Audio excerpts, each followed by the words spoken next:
In the following tutorial, we will be covering all the modules on the book, Philosophy and Logic. This GST is from National Open University of Nigeria. My name is Dan Asukwo, your instructor. Are you writing any of the GSTs soon, or you want to improve your knowledge on philosophy and logic? If so, let us know on the comment section so that we can help you out. If you will need a summary of the book, let us know at the comment section. If you are a NOUN student or from any other universities, this will be very useful for you. Please do well to share it with others as well as on your study groups. Why not do well to subscribe, like, comment, and share for others too to benefit. Introduction to Philosophy and Logic. Module 1. An Overview of Philosophy. Unit 1. Definition and Scope of Philosophy. 1.0. Introduction. This study unit introduces you to the definition and scope of philosophy as a discipline. The unit will focus particularly on the controversial nature of the definition or conception of philosophy. It will consider both the layman and academics' conceptions and understandings of philosophy. 2.0. Intended Learning Outcomes, ILOs. By the end of this unit, you will be able to define philosophy as a discipline, discuss the views about the conception of philosophy. 3.0. Main Content. 3.1. What is philosophy? You need to know from the outset that the term philosophy lends itself to many interpretations. Thus, the answer to this three-word question is not as simple as it looks or sounds. And because of the critical nature of the discipline, no one philosopher can define philosophy in a way that will be acceptable to every philosopher. Unlike other disciplines such as economics, history, political science, biology, etc., where students can give a straightforward definition of their respective discipline, this is not possible with philosophy. There is no such thing as the exact or univocal definition of philosophy. What we have seen from history is that each philosopher defines philosophy from his or her perspective, or that each philosopher defines philosophy based on what he or she perceives as the central problems, or what we may call the subject matter of philosophy. Since there are many problems or issues that philosophy grapples with, there are many definitions of philosophy. This may be the reason why Bodunrin, 1981-12, advises a newcomer into philosopher who wishes to define or know the meaning of philosophy to always wait for one, as he would have to settle for one or achieve this by himself or herself later in the cause of his or her studying philosophy. Sometimes it is often argued that you define philosophy by doing philosophy. Although this approach may not be correct, because it is not in all cases that you need to practice something before you explain or understand it. For instance, someone interested in the definition of death does not necessarily need to die before he explains or understands it. If he is told that the only way to define death is to die first, he is likely to give up the attempt. Even if the best way to define philosophy is to expose you to the rigors of deep philosophizing, this remains partial. What you should always have in mind is that when a student of philosophy asks a question, "What is philosophy?" he has started philosophizing, and to philosophize is to wonder about life and about the fundamental issues that borders on human existence. 3.2. The various conceptions of philosophy. The problem with the definition of philosophy also arises due to the various conceptions and misconceptions, understanding and misunderstanding of philosophy. Because of this, the discipline has been given various meanings or definitions. This section focuses on the different conceptions or definitions of the discipline from various groups or individuals' perspective. This begins from professionals to the layman, and by layman, I mean the average man in the street. 2.1. Underlaborer conception. This is in another word called the popular conception of philosophy. In this sense, the word philosophy is often used to characterize a person or a group of persons' attitude to life. Attitude here means the general pattern or the habitual way of response of the person to events. Also, attitude, in a more developed sense, characterizes a person's expressed or observed worldview, which may be the sum of his assumptions, beliefs, attitudes, and prejudices, which are partly inherited and partly acquired in the process of living. Ekinpolu, 1981-2. In this sense, everybody is a philosopher insofar as everybody has a philosophy of life, that is, an attitude towards life. When we claim to have a personal philosophy of life, it refers to either or both two senses that we sometimes refer. Thus, why in the street you often heard people saying, "my philosophy," "his philosophy," and so on. If you ask a common man, "What is your philosophy of life?" you will get answers such as, "My philosophy of life is to take things gently," or you can see here that when we talk of a layman's conception of philosophy, it simply means the sum of a person's beliefs, the main principles that control and guide a person's life.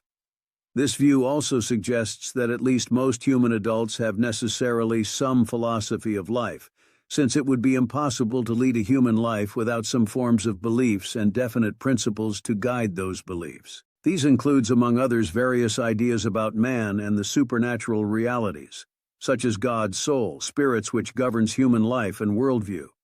In Halverson view, this impression of philosophy is understood to have a very practical orientation. And a philosophy of life include views on such things as the nature of man and man's place in the universe, some convictions about what things are worth for, and so on. 1967-4. In this conception, the term philosophy also refers to the profound sayings of the elders which are witty and pregnant with meanings.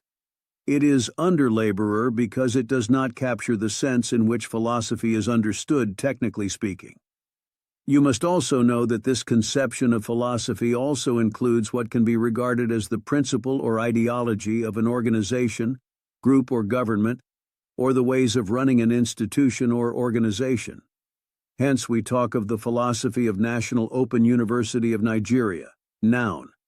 And people sometimes says, "No one understands the philosophy of this government," or "the party lacks any philosophical basis." 3. 2.2.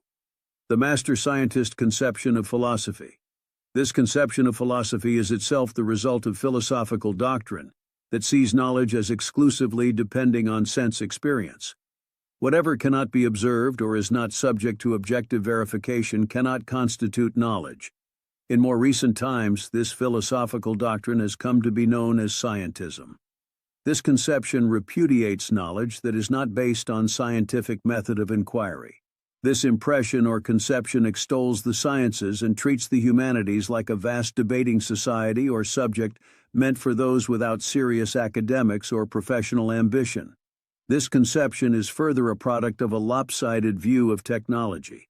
Most people tend to ascribe the credit for technological achievements to the physical sciences, whereas in fact technological progress is due to a combination of many aspects of human life, including politics, law, education, art, commerce, and philosophy. Lack of appreciation for this, according to Onig Binda, 1999-20, has made many to assume that only science, and no other field, can yield knowledge and understanding. However, the implications and the inadequacies of this conception is not far-fetched. The implication of restricting human knowledge to human experience is half-knowledge or lopsided knowledge. Reality goes beyond experimental and observable. This explains why the empirical disciplines cannot answer the question of purpose, why the universe exists in the first place. It is incompetent to explain the ultimate purpose of our existence or of the universe because of its empirical constraints, but to argue that such questions cannot be fruitfully investigated because they fall outside the ambits of the empirical sciences is sheer intellectual dishonesty. Therefore, for us to have a more comprehensive and all-embracing conception of philosophy, we cannot afford to cage ourselves within the limited walls of experience and observables. 3. 2.3. Clarification of concepts. In this conception, philosophy is reduced to the role of clarification of the meaning of words and concepts. When we use such words like justice, good, bad, beauty, ugliness, what do we mean? To the advocates of this conception, the function of philosophy is to clarify the meaning of such words. To them, philosophy is a specialized field, serving the sciences and aiding in the clarification of language, rather than a broad field reflecting upon all of life's experiences. Herald 1964-9. Certainly this is one function of philosophy and not the main task or the only legitimate function of philosophy. To see it as the only legitimate function of philosophy is to have a narrow conception of philosophy, and therefore of knowledge. This is because it would limit what we call knowledge to statements about observable facts and their interrelations, that is, to the business of the various sciences.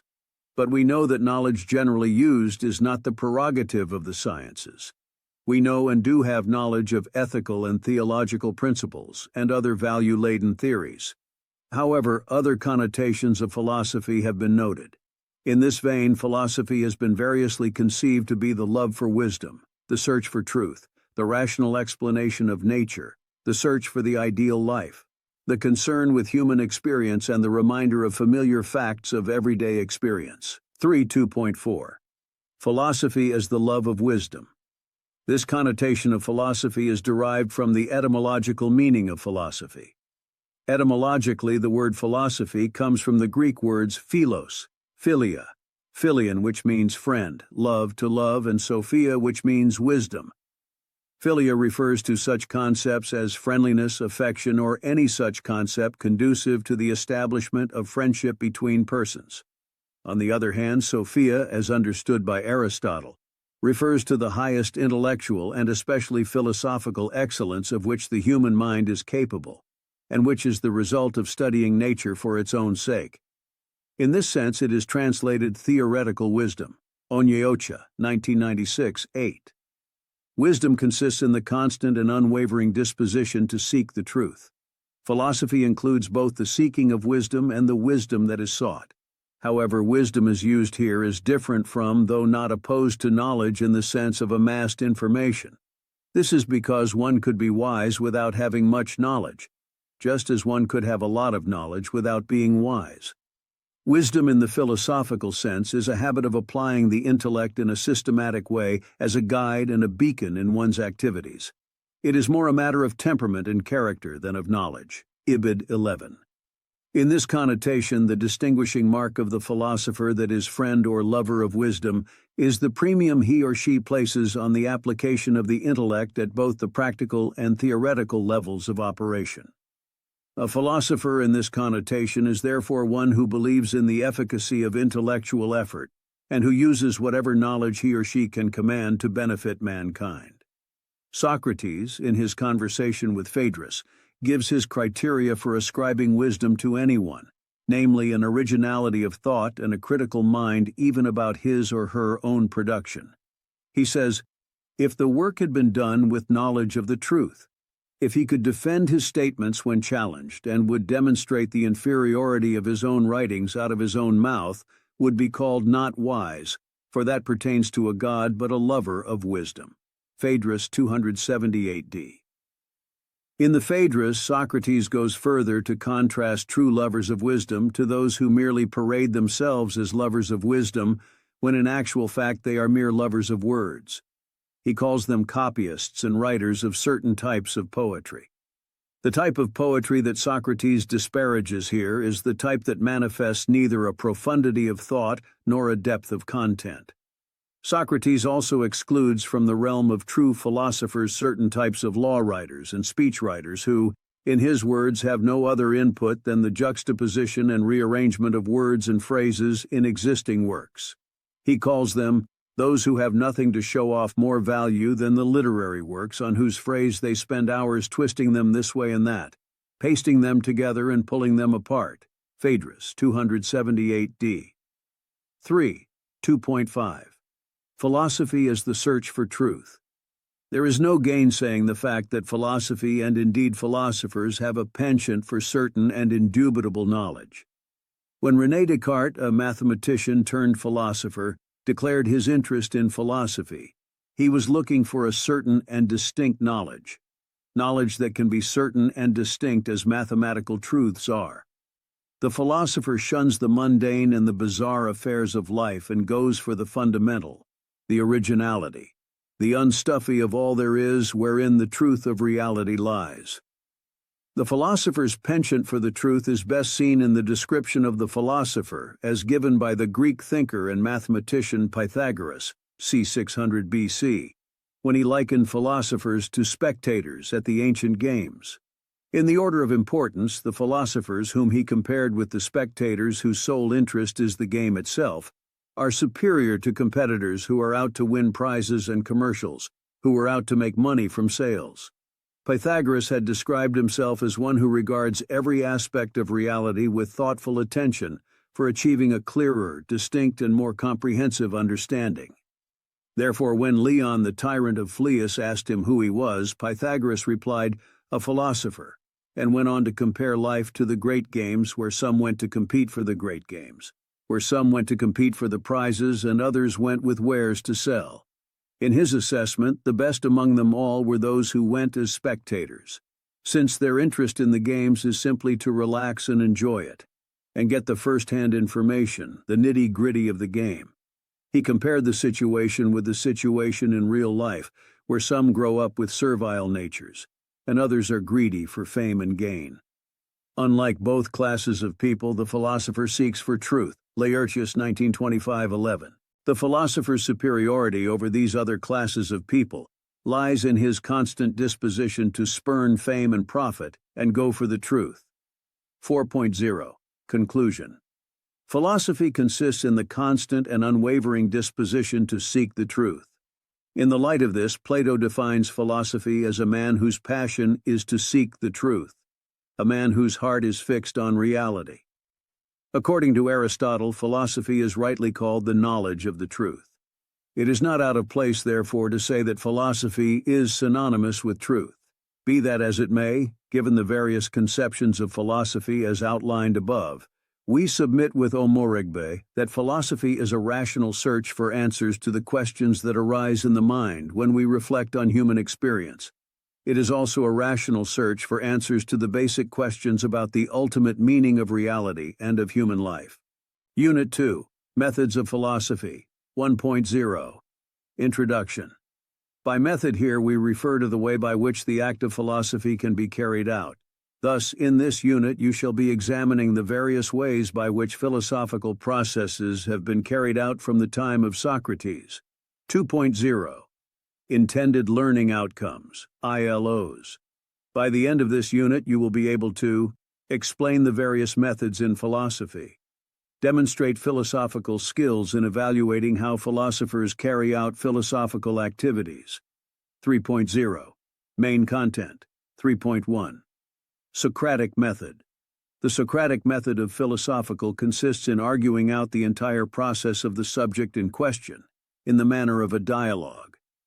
The prima facie view is refuted by exposing the inconsistencies and contradictions involved in accepting it as true. The teacher professes entire ignorance all the while, finally getting the truth from the mouth of the questioner himself, by the ingenious method of subtle examination, through the process of questioning and analysis. This technique of argument is based on a complete knowledge of the fundamental component elements of the subject of the argument and their relation to the constitution and condition of the intellect and reason of the opposite party concerned in the discussion.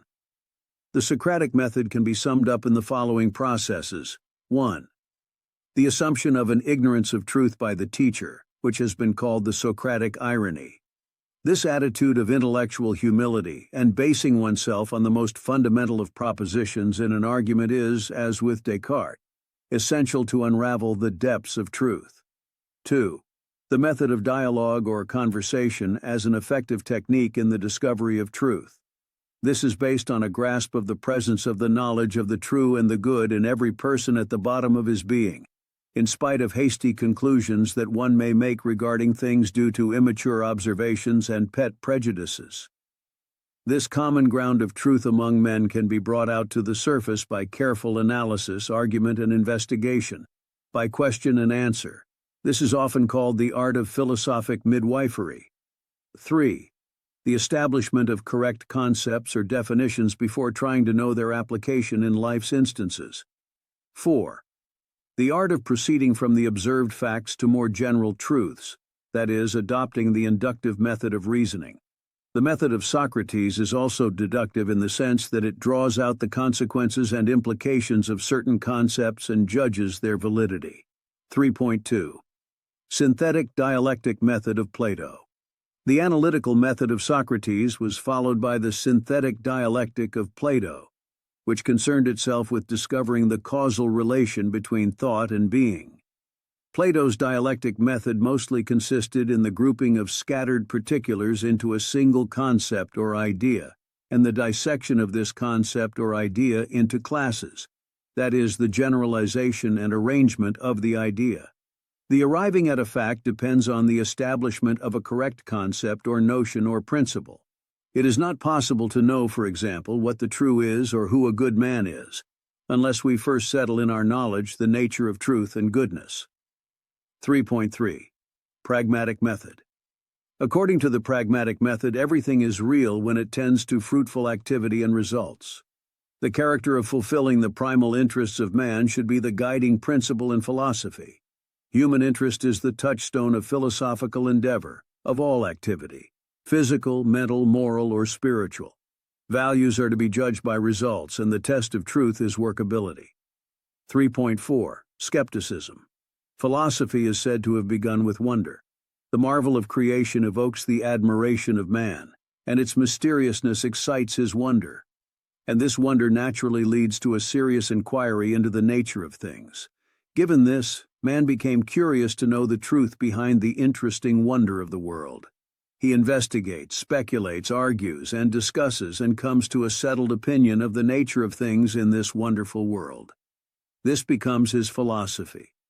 Modern man, however, seems to have stepped into the region of philosophy through doubt and skeptical thinking. Man commenced doubting the validity of authority and dogma, no less than that of accepted traditional beliefs. Descartes readily comes to mind in this form of method. Descartes started with doubting everything, even the validity of thought itself. Later, Kant too followed the critical method of inquiry in philosophy. Bradley was of the opinion that the chief need of philosophy is a skeptical study of first principles. However, he adds, by skepticism is not meant doubt about or disbelief in some tenet or tenets. It is an attempt to become aware and to doubt all preconceptions, and the essence is to ensure certainty in the process. 3.5. Empiricism and Rationalism. Empiricism as a method of philosophy is mainly confined to sense experience. It urges that all knowledge obtained by the senses is of what is already existent outside themselves, and that reason has its function in carefully judging the nature of the perceptive material provided to it by the senses. The laws of reason, according to empiricism, are copies of and controlled by knowledge which is posteriori. No a priori knowledge in the sense of what rationalism contends to be present in reason is ever possible. Rational concepts are byproducts of the experiential material. The source of knowledge is sense experience and not mind or reason. The method of acquiring knowledge is inductive. Ideas are reducible to sensations. Knowledge cannot be gained by merely finding that the opposite, which is inconceivable, as rationalism holds. And truth cannot be established by the fact that to deny it implies, somehow, its reaffirmation. A priori knowledge independent of sense experience is inconceivable. There are therefore no universal and necessary self-evident truths that are adumbrated by rationalism. So goes the bold empiricism. However, you need to know that this method has a defect. The defect of empiricism lies in the fact that the senses are untrustworthy as means of right knowledge. Therefore, we talk about appearance and reality in philosophy. The point is that things are sometimes not the way they appear to us. Sense precepts have being or reality only in relation to the constitutions of the respective senses, and never independently. The method of rationalism takes reason to be the sole means of acquiring philosophical knowledge. According to it, the objective universe is known, arranged, and controlled by the a priori laws of reason. The universe is considered an expression of the innate rational nature of the knowing subject. The criterion of truth is not sensory, but intellectual, rational, and deductive. This form of method is the mathematical methods. True knowledge is a priori, and is independent of sense experience. This knowledge is self-evident, and so it implies universal and necessary truths. But the point against this position is that rationalism taken exclusively cannot escape the charge of being non-critical regarding its own position. How can the rationalist be sure that what he knows through his rational powers is uncontradicted knowledge? 3.6. Kant's critical transcendental method. The critical or transcendental method of philosophy employed by Kant takes stock of the arguments of empiricism and rationalism and builds a new system of tremendous importance in the history of philosophic thought. Kant follows the method of the analysis of the conditions and limits of knowledge. He points out that, though the material of our knowledge is supplied by the senses, the universality and the necessity about it comes from the very nature and constitution of the understanding, which is the knower of all things in the world. But the world which we thus know through synthetic a priori knowledge is not the real world, for it is built by the materials supplied by the senses, which gain the characters of universality and necessity when they are brought into shape by the categories provided by the understanding.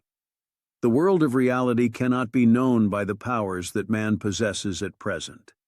If we had been endowed with a consciousness in general or an intellectual intuition uninfluenced by the judgments and categories of the understanding, it would have been possible for us to know the reality as such. But as this kind of consciousness is not possessed by us, we cannot know reality. What we know are just empirical facts or phenomena constructed by precepts and concepts common to all men. The postulates of reality that reason advances are only necessities felt by it and not realities in themselves. 3.7. Dialectical method of Hegel. Kant's critical method was taken much further and completed by Hegel in a staggering system of idealism built by means of what he termed the dialectical method. This method of Hegel consists in the constructive dialectical process of opposition and reconciliation. Thesis, antithesis, and synthesis are its moments. The existence of the finite and its assertion of itself as such is the thesis. This thesis naturally evokes the existence and assertion of the finite that is its opposite. This is its antithesis.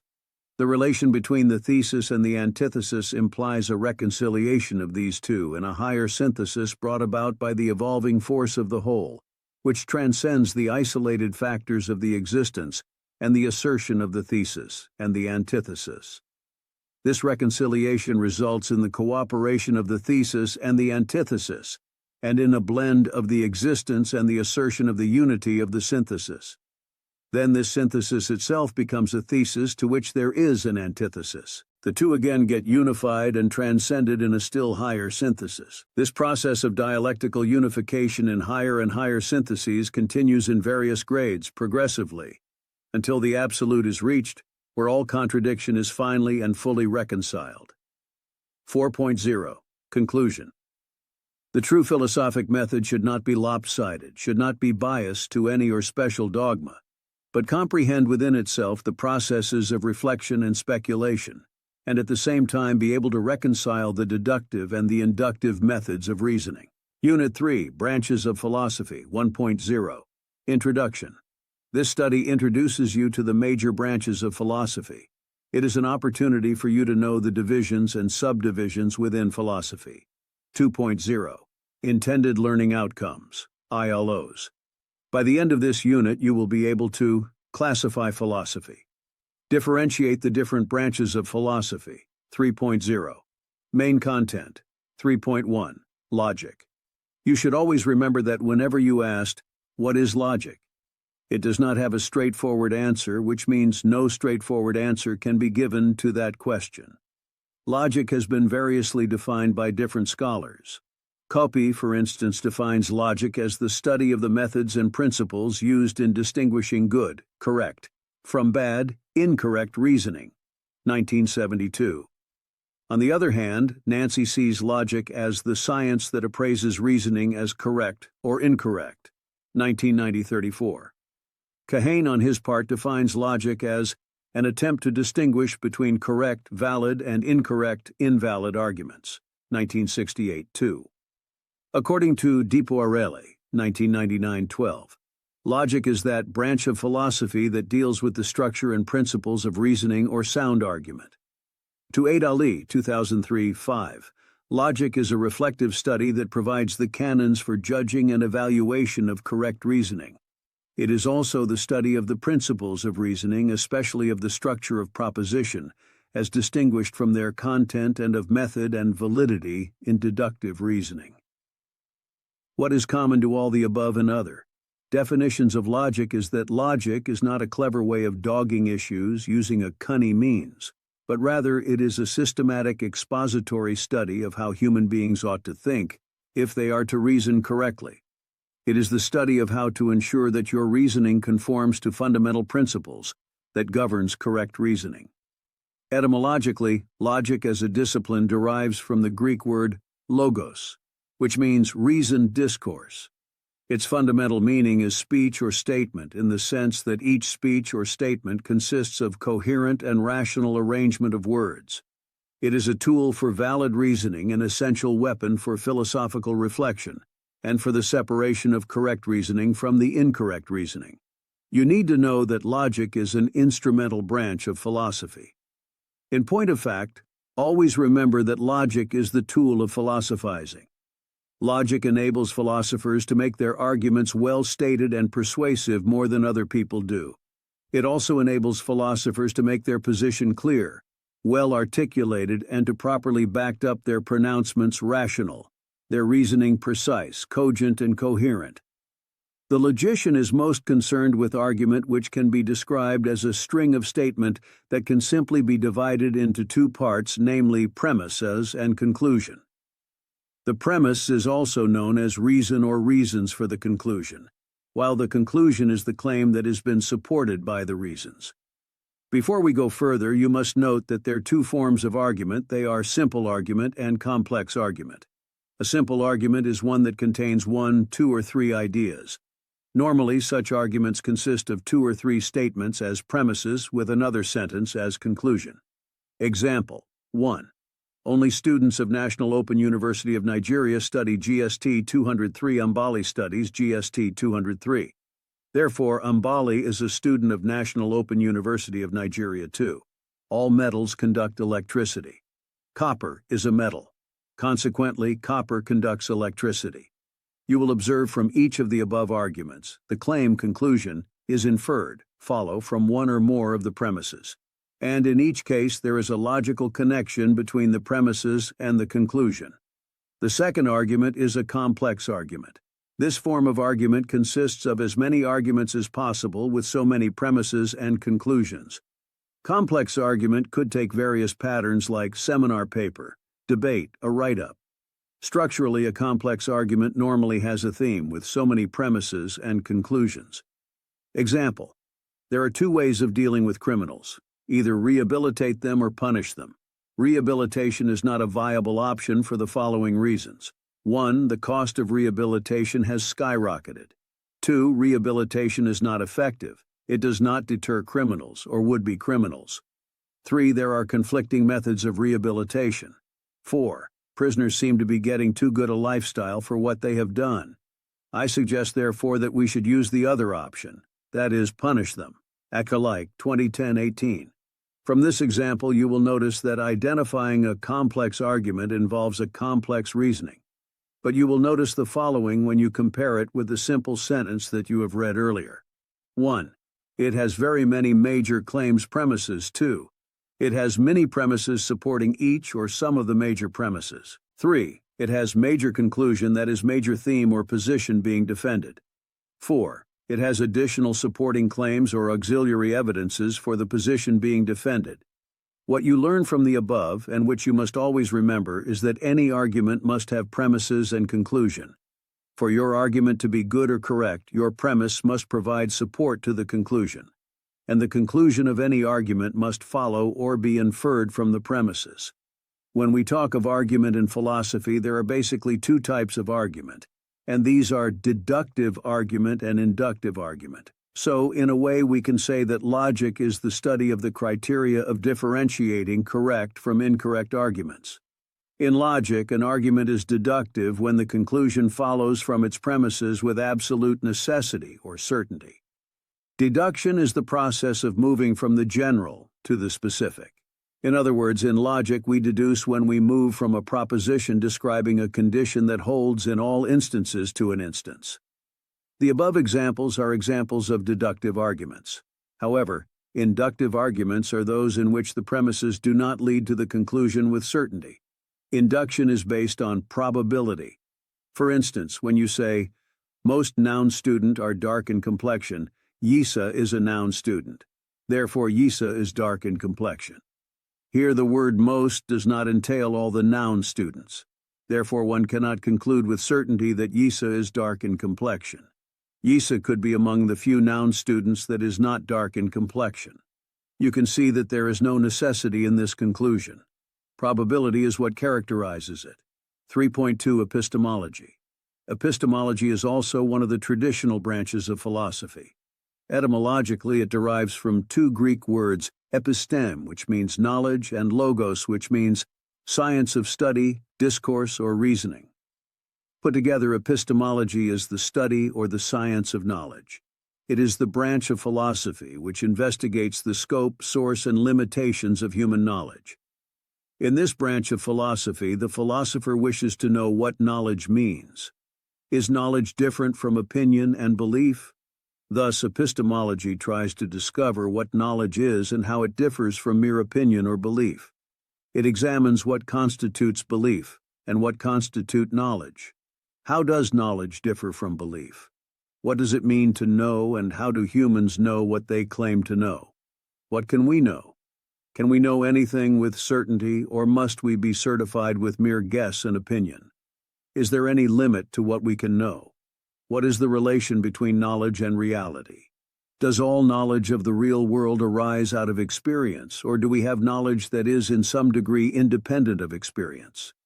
You must know that the recent trends in epistemological discourse have left these traditional problems of epistemology to the problem of epistemological justification. Hence, the question now borders on, how do we justify our claim to knowledge? There are, however, some schools of thoughts in epistemology that you must know. The two schools that will be mentioned here, among others, are the skeptics and the foundationalists. The skeptics deny our ability to know anything for certain, while the foundationalists believe on certain foundation upon which the superstructure of knowledge can be built. 3.3 Metaphysics. This has been defined as the science of being as being. Being qua tale. This is the branch of philosophy that studies reality in its most comprehensive scope and fundamental principles. It is the science that tries to determine the real nature of things. For Plato, it is the knowledge of the suprasensible, therefore, real being existent in the ideal world, and therefore explanatory of the realities of this transient world. According to Aristotle, all other disciplines study aspects of reality or being, but none of them concerns itself with the study of being as such. Mann, 1966, 18. However, there must be a science of being, a science of the first things or of the most real. Mann, 1966, 16. Indeed, the science of being would be the most basic, for in a sense all other special sciences presupposed it. Mann, 1966, 16. That science, according to Aristotle, is metaphysics. In his view, metaphysics studies the totality of things in the universe, both the possible and the real, the visible and the invisible. Metaphysics is a general study of existence and reality. For René Descartes, it is the knowledge of things which lies beyond this sense experience. While for Thomas Aquinas, it is the ultimate explanation of the mystery of being visible and invisible, in the ultimate being, causal and final, which is God. The word metaphysics is derived from the Greek word metaphysica, which means after the physics. The word first used by Andronicus of Rhodes, around 70 BC, a commentator on Aristotle's works. He used the term to describe Aristotle's works which came after the discussions on the physical sciences. It was recorded that Aristotle wrote a series of books dealing with nature which he himself called the Physics. However, decades after Aristotle's death, Andronicus decided to sort through his works and gave them titles. When Andronicus reached the batch of writings that followed the Physics, he did not know what to call them, so he invented a word, metaphysics. This means that the Greek word meta, after, also means beyond. In this sense, metaphysics means that which is beyond the physical eye. It discusses such problems as the problem of substance, appearance, and reality, essence and existence, free will and determinism, human destiny, and many more. Various questions that are generated by metaphysicians includes the following among other ones. Why something instead of nothing? Is reality one or many? Is the universe self-caused or does it involve the concept of a creator? What is the transcendent origin and foundation of this existence? Is reality essentially spiritual or material? Do persons have minds distinct from their bodies? What is mind? Is it a series of experiences? What is matter? Which is primary? What are their relationships? Are men free? Does God exist? What is the divine?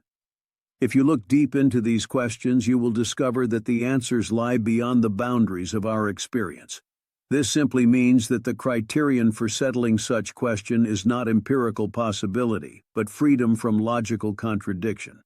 You should also bear in mind that even if Aristotle is considered as the founding father of metaphysics as a science of reality, he was not the first to raise metaphysical problems. Metaphysics as an intellectual enterprise dates back to the pre-Socratic philosophers such as Thales, Anaximander, Anaximenes, as well as Pythagoras, Parmenides, and Heraclitus. The concern of these philosophers was the search for the primary stuff of the universe. They were also concerned with determining the ultimate constitutive elements and grounds for the unity of things. 3.4. Ethics. Ethics is mostly known as the branch of philosophy which deals with the morality of human actions in society. Omeregba, 1989, 2. Etymologically, ethics derive from the Greek word ethos, which means custom or character. It is a customary or acceptable way of acting. It is the philosophy of the morality of human conduct. Sometimes it is called moral philosophy. It is the branch of philosophy that concerns itself with right or wrong, and other issues related to evaluating human action. And you should always remember that Socrates was the first to systematize the discipline. He was the first to claim that the unexamined life is not worth living. Socrates devoted all his life to a critical examination of human behavior. He was the first to confess that the only thing I know is that I know nothing.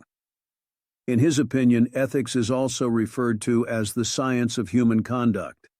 It is the philosophical study of the so-called moral facts, namely such things as moral evaluations, commandments, norms, virtuous acts, the manifestations of conscience, Brugger 117. It, in addition, a philosophical study of voluntary human action, with the purpose of determining what types of activity are good, right, and to be done, or bad, wrong, and to be avoided, so that humans may live well. Thus, ethics is the philosophical study of the activities that secure the good life for man. Its concern is with judgments of approval or disapproval, rightness or wrongness, goodness or badness, virtue or vice, desirability or otherwise of human actions or state of affairs. Idawu, 2010, 11. Ethics compare what you do and what you ought to do. Ethics is not primarily concerned with facts or the is, but rather with the ought.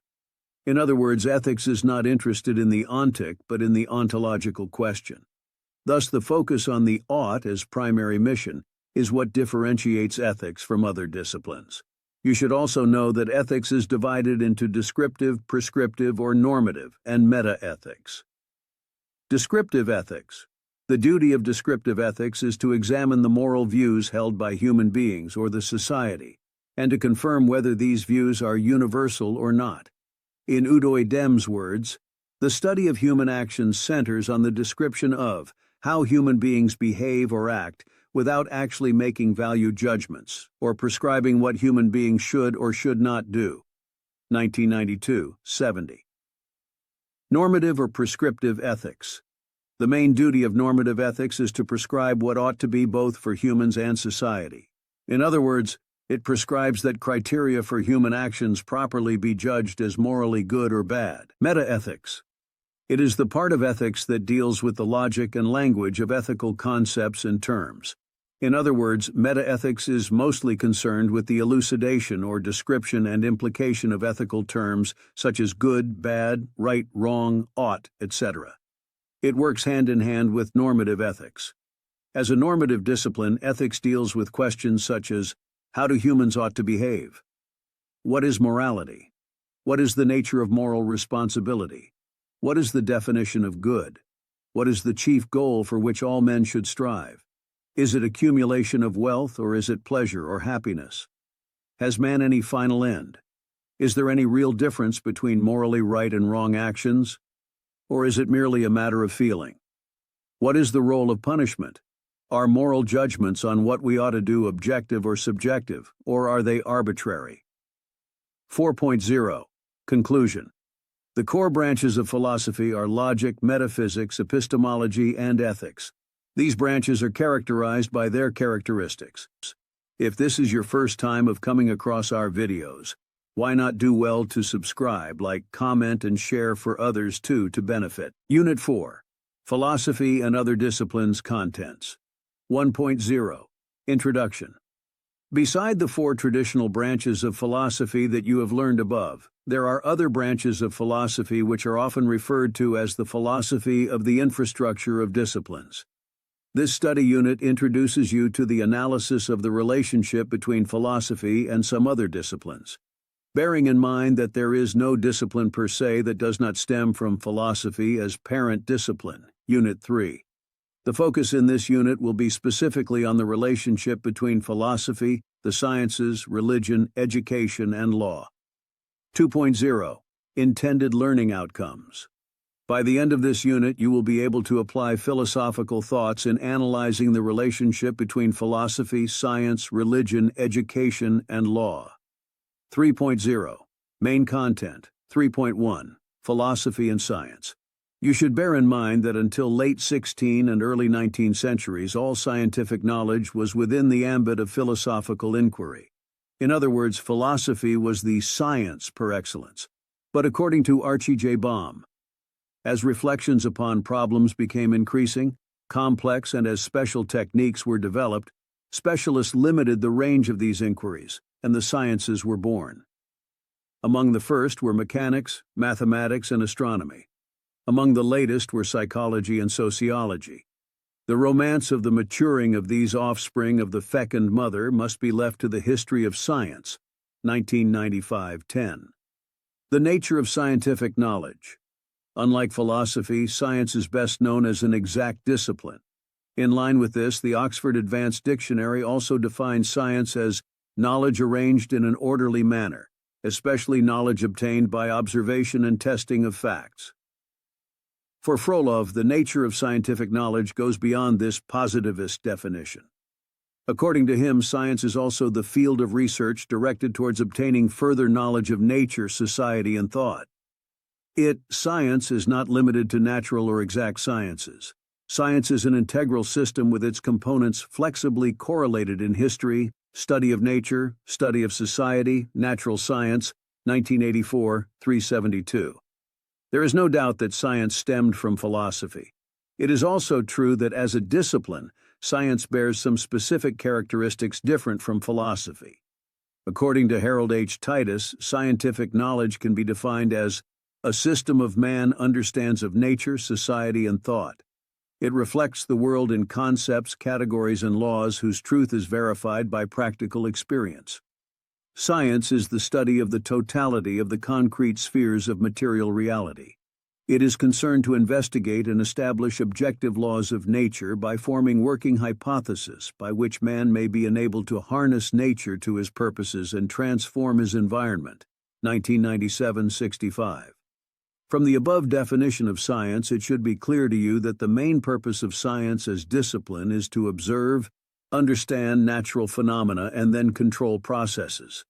To any scientist, it is assumed that the universe, the orderly and natural phenomena, are predictable and lawful. Convergences and divergences between philosophy and science. Always remember that it is improper to consider philosophy and science as competitors. Even though science originated from philosophy as a discipline, their subject matter is different. The scientist's main business is to explain natural phenomena, while a philosopher does not intend to do so. An average scientist always seeks for explanation, while the philosopher basically seeks for justification. You should also know that the two main scientific purposes are prediction and control over phenomena. There are also 6 steps procedures in any scientific inquiry which one cannot avoid. These are observation, inductive generalization, hypothesis, attempted verification of hypothesis, proof or disproof, and knowledge. Thus, prediction and control based on the laws of induction are what makes science not only original but also different from philosophy. As academic disciplines, their methodologies are quite different. The philosopher's inquiry begins where that of the scientist stops. It may be difficult for a scientist to answer philosophical questions. Philosophy operates at a different level. A scientist cannot answer philosophical questions such as, is the world divided into mind and matter, or is it possessed of independent power? Is the mind subject to matter, or is it possessed of independent power? Has the universe any unity or purpose? Is it evolving towards some goal? Are there really laws of nature, or do we believe in them only because of our innate love of order? Does God exist? You can see that none of these questions can find answer in the scientist's laboratory. You should also bear in mind that even though the kind of knowledge that the scientist and philosopher seek is different, the purpose of their disciplines is often similar. Because both of them are motivated by sheer curiosity and the satisfaction of having knowledge of the universe purely for the pleasure of the understanding. 3.2 Philosophy and Religion. The purposes of philosophy and religion are fundamentally opposed. A philosopher is always critical, while a religionist is not. For a religionist, the role of reason is basically one of interpreting and defending the dogma derived from sources whose authority and truth is taken on faith. While any serious philosopher begins his investigations from a position of intellectual neutrality, regardless of where his personal sympathies may lie. In philosophy, any known assumption is subject to critical scrutiny, while religion is purely dogmatic. In religion, knowledge is sought principally to achieve what a given religion takes to be humankind's final happiness or destiny. While in philosophy, knowledge is sought simply for its own sake. Philosophy often questions the assumptions of religion. You should also know that the purposes of philosophy should not be confused with those of the religious minister, the theologians, the psychoanalyst, pastors, and imams. A philosopher is not a magician.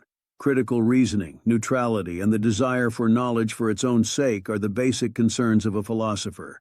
It is in this sense that philosophy is very different from religion. 3.3 Philosophy and Education. This minor branch of philosophy refers to the study of the fundamental principles of the theory of education, as distinguished from the science or art of education. That is, the empirical study of educational process and the techniques or methods of educational practice. For instance, to the pragmatists, the philosophy of education principally deals with values and goals of education, which include the nature of humans as capable of being educated, the agent by which education is achieved, the characteristics of a truly educated person, the trained abilities acquired in education, which help one to solve practical problems of life, and control of his environment.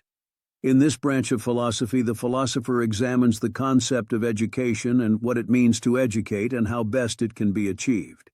He looks at stages involved in education and what the goals of ideal education are. 3.4 Philosophy and Law. The function philosophy performs in law is that it studies the nature of law and philosophical principles of law and justice, with reference to the origin and the end of the civil law and the principles that should govern its formulation.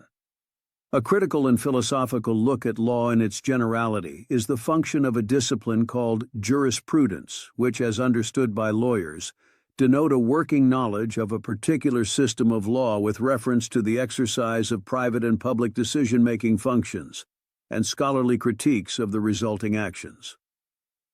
According to Pizzorni, there are three classifications of the main object of philosophy of law, and these are: 1.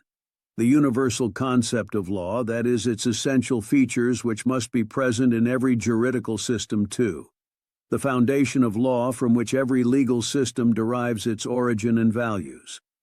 3. The standard or criteria with which all existing laws are guided and evaluated, for the problem of the evaluation of law is the problem of the philosophy of law.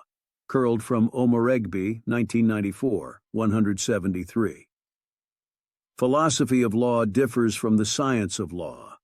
While the science of law deepens man's knowledge of laws or legal system, the philosophy of law broadens man's horizon and opens the human mind to see that there is more to the reality of law and legal experience than can be seen through the empirical study of law. 4.0. Conclusion.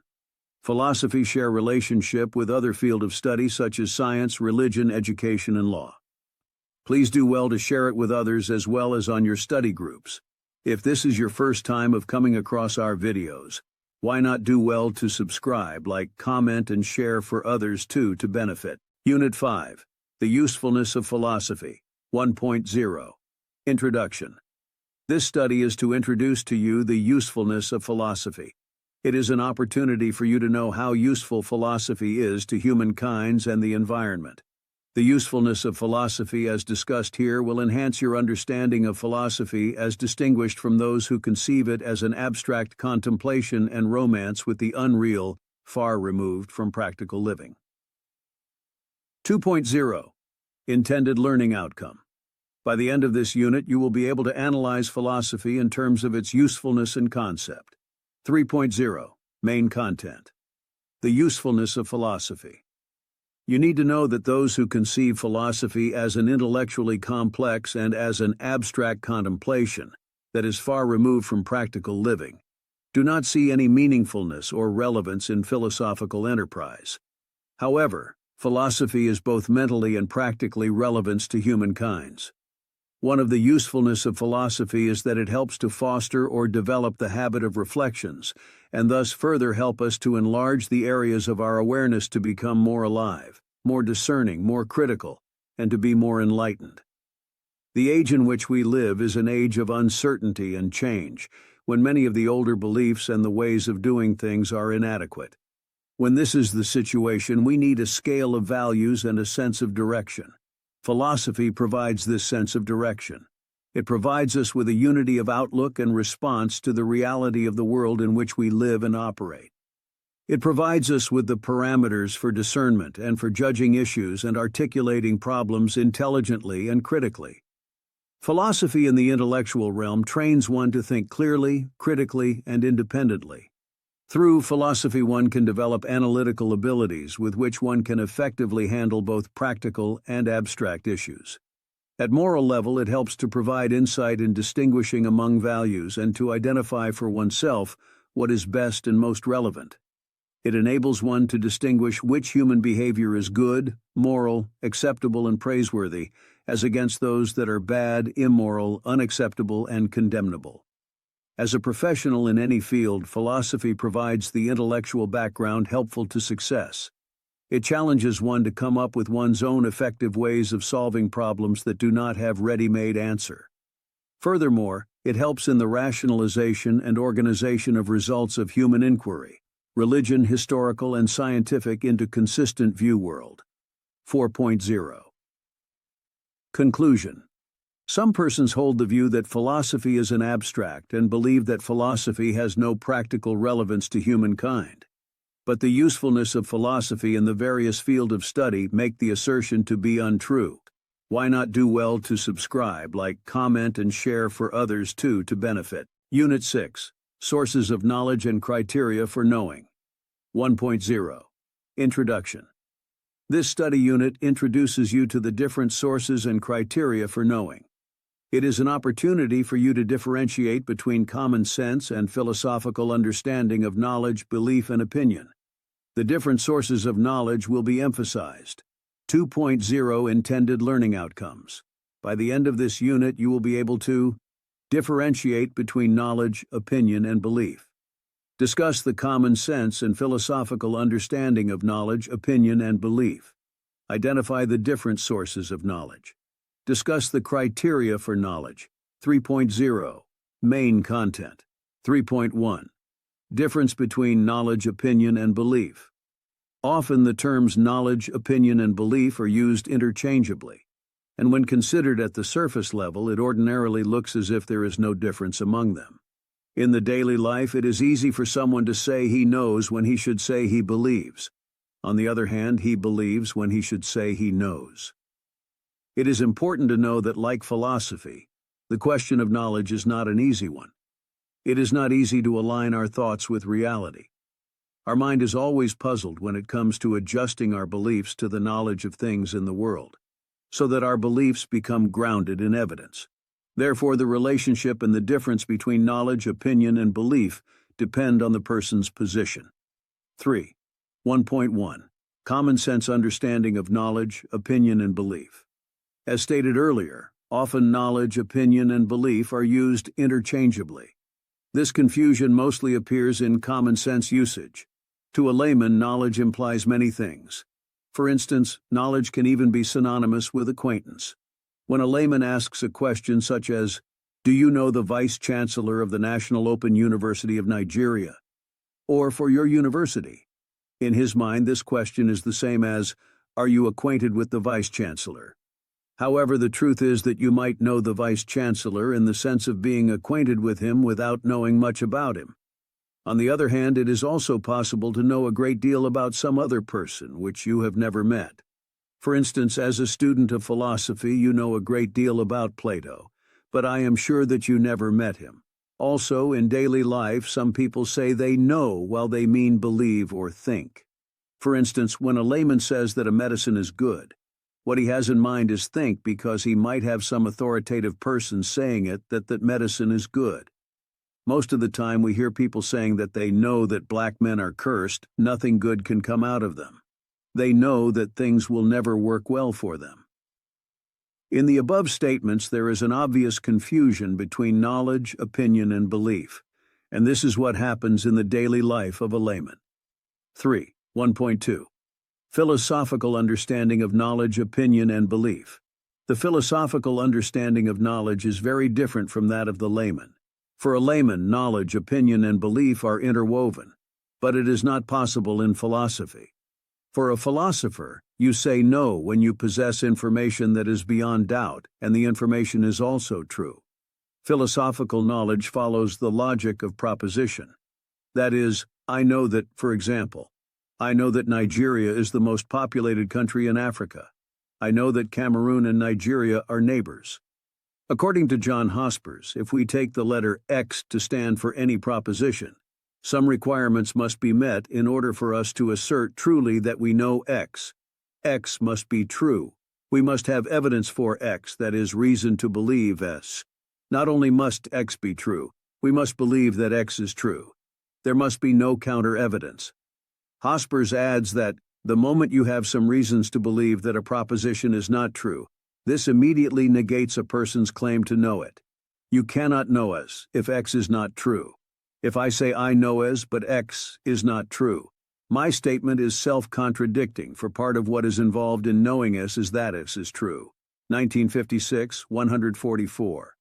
According to him, there may be numerous statements that you believe but do not know to be true, but there can be none, which you know to be true but don't believe.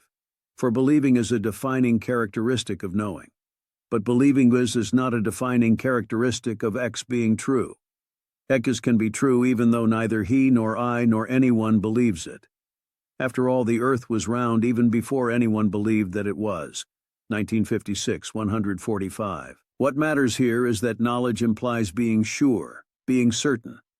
Also, believing is a precondition for knowledge.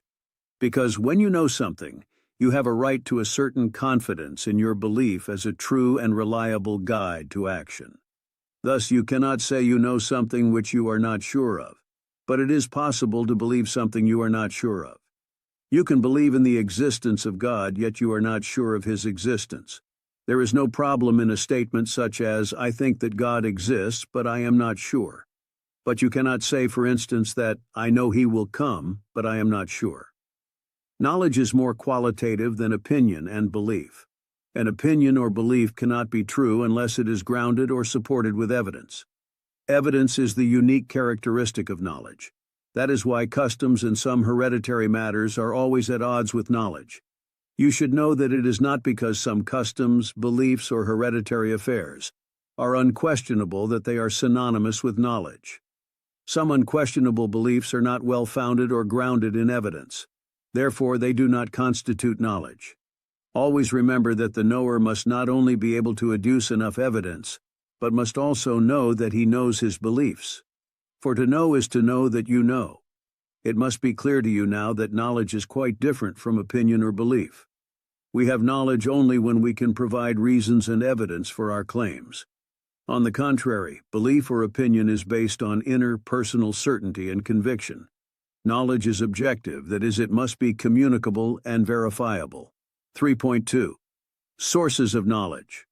One of the perennial questions in the history of epistemology, that is, theory of knowledge, has always been, how does knowledge come about? How do we know propositions to be true? Or by what means do we come by our knowledge of the real world? Answers to these questions have been given through the following means: A. Reason, B. Sense experience, C. Authority, D. Intuition, E. Revelation, faith, and F. Mystical experience. 2.1. Reason. Rationalism is a school of thought in epistemology which holds that human beings can acquire knowledge of reality using our minds alone, by thinking or pure reason. To any rationalist, reason is a necessary ingredient for all our knowledge claims. This is one of the reasons why Aristotle defines man as a rational animal. Thus, the ability to think is what is called reason. Any serious rationalist agrees that we cannot acquire knowledge through sense experience without the powers of reason. For them, it is true that our perceptual experience provides the raw material for judgments, but without reason, we cannot make judgments at all.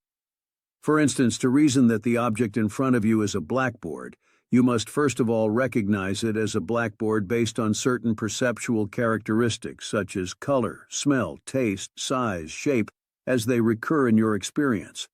Then, by way of abstraction, you can recognize a blackboard when there is a combination of these characteristics.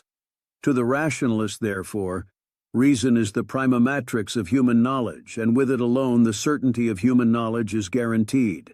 Ayer, 1956-54. Prominent members of this school of thought are Leibniz, Spinoza, and René Descartes. 2.2. Sense experience. Sense experience is another source of knowledge. The empiricists are the proponents of sense experience theory. To any empiricist, as far as knowledge is concerned, only sense experience matters. In other words, empiricism is the philosophical theory which denies reason, while insisting that experience is always the necessary ingredient in our knowledge claims of the natural world. This school of thought or group have Bishop George Berkeley, who asserted esse est percipii, meaning to be is to be perceived. His position simply implies that what that is known, true and real, is that which satisfies the sense experience condition. Other prominent members are John Locke and David Hume. 2.3. Authority. Authority is also considered as one of the sources of knowledge. Authority as source of knowledge occurs when we make certain claims to knowledge based on the authority of someone who is a specialist in the particular field of knowledge. Magister dixit, that is, the master said. For instance, I know HIV is real because Prof. Isaac Adewole, the Minister of Health in Nigeria, said so. Here, Prof. Isaac Adewole becomes an authority on the subject. But you should always remember that even as a source of knowledge, authority is a relative term. A man may be an authority in a certain field of knowledge like the minister, however. This does not confer certainty on the claim being made, even if he claims some knowledge of it. Aside, it is fallacious to reason this way. 2.4. Intuition. Another source of knowledge is intuition. Baum defines intuition as the immediacy of apprehension, 1995-5. According to him, intuition is the name we give to the way awareness apprehends when awareness apprehends appearance directly. No intuiting exists apart from awareness. No awareness exists without intuiting. 1995-5. That is why you sometimes hear people say, I have a sense of intuition. I know by intuition that President Muhammadu Buhari will contest in 2019. 2.5. Revelation and faith. These are also considered as sources of knowledge. It is common to hear people saying, it was revealed to me in a dream, or it was revealed to me by God and I have faith in it. My faith guides me in this matter and I know that it is certainly true. 4.0. Conclusion. This study unit dealt with different sources of knowledge and their criteria for knowing. It also emphasized the common sense and philosophical understanding of knowledge, belief, and opinion. Discussion Forum. 1. In your context, state and explain three main relationships between philosophy and academic discipline. 2. Philosophy is often regarded as an abstract course. In not more than 250 words, justify this statement. 3. Using your context, state two philosophical thoughts and explain why they are philosophical. 4. Post your answers on the discussion forum. 5. Read the posts of two other persons and write you comment on each from philosophical view. Module 2, History and Development of Philosophy. Unit 1, The Ancient Age of Philosophy. 1.0, Introduction.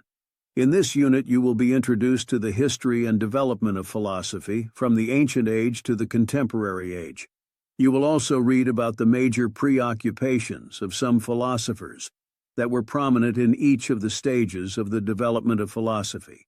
You need to know that these stages of development in philosophy are sometimes referred to as an age. So we shall be talking about the pre-Socratic age, the medieval age, modern age, and so on. 2.0. Intended learning outcomes. By the end of this unit, you will be able to discuss or write about the philosophical events of the pre-Socratic age. Identify some of the philosophers that dominated the Socratic age. Explain the main philosophical preoccupations or focus of the ancient age. Explain the differences between the pre-Socratic and the Socratic era. Explain the achievements of philosophy in the ancient age. Demonstrate philosophical skills in analyzing ancient age philosophy. 3.0. Main content. The history of philosophy can be classified into the following. 1. Ancient age, which include pre-Socratic, Socratic, or classical philosophy, and some other ancient philosophical schools.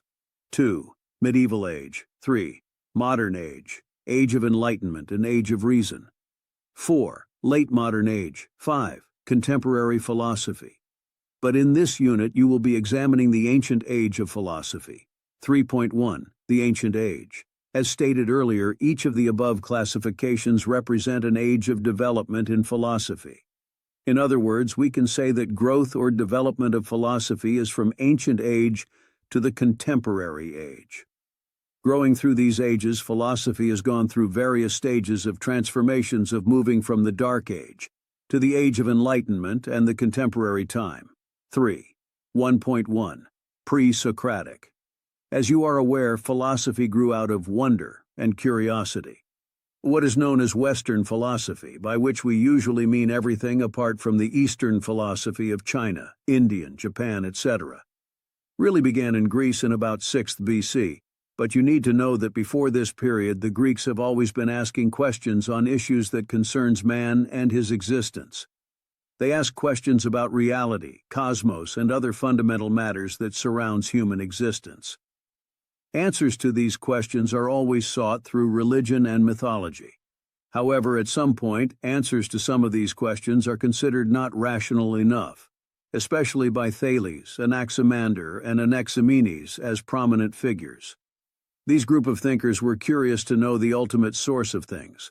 Thus the question, what is the ultimate source or primary source of all things?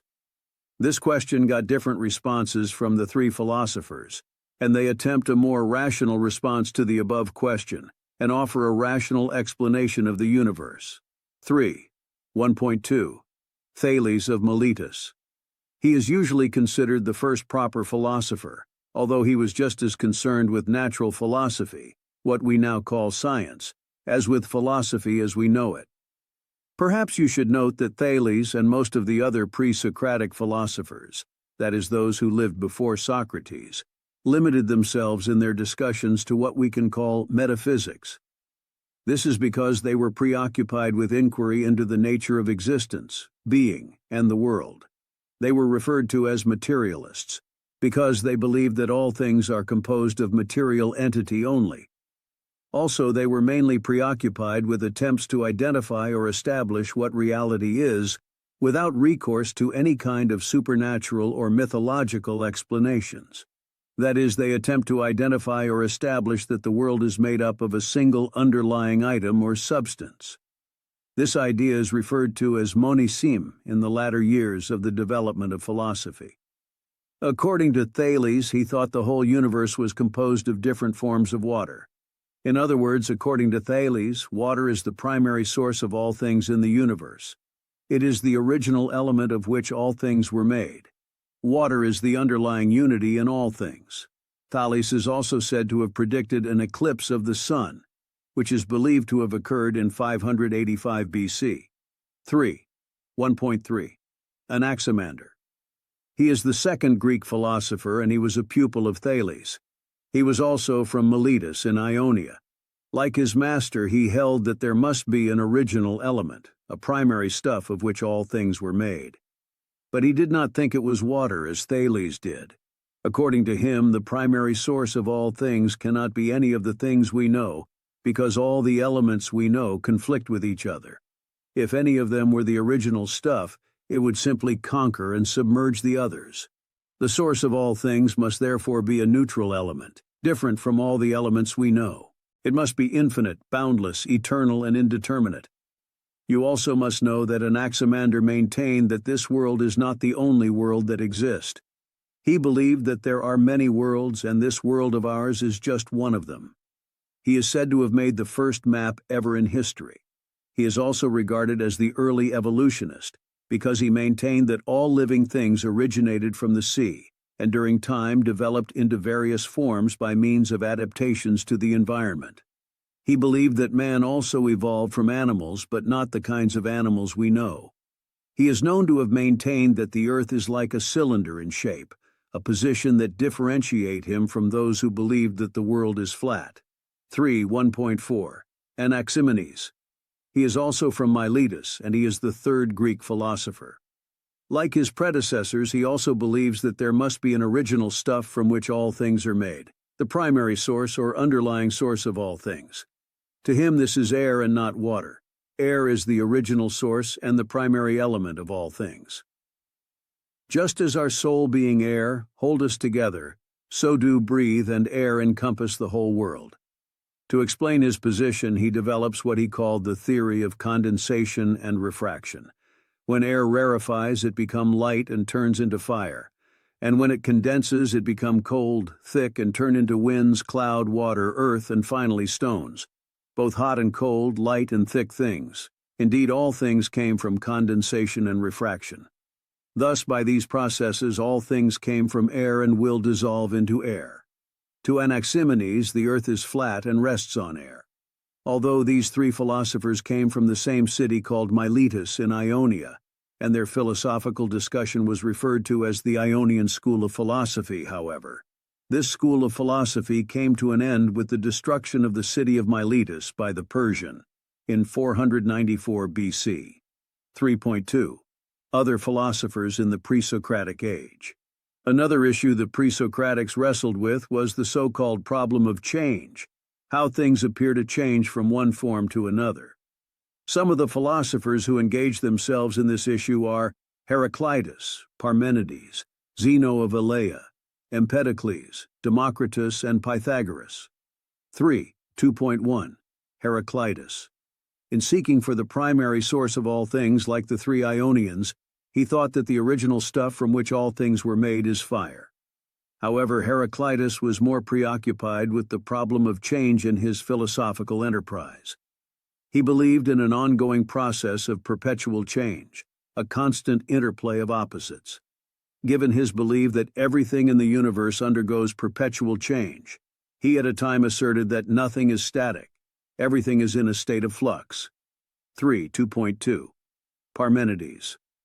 Unlike Heraclitus, Parmenides, using a complicated deductive argument, denied that there was any such thing as change at all, and argued that everything that exists is permanent, indestructible, and unchanging.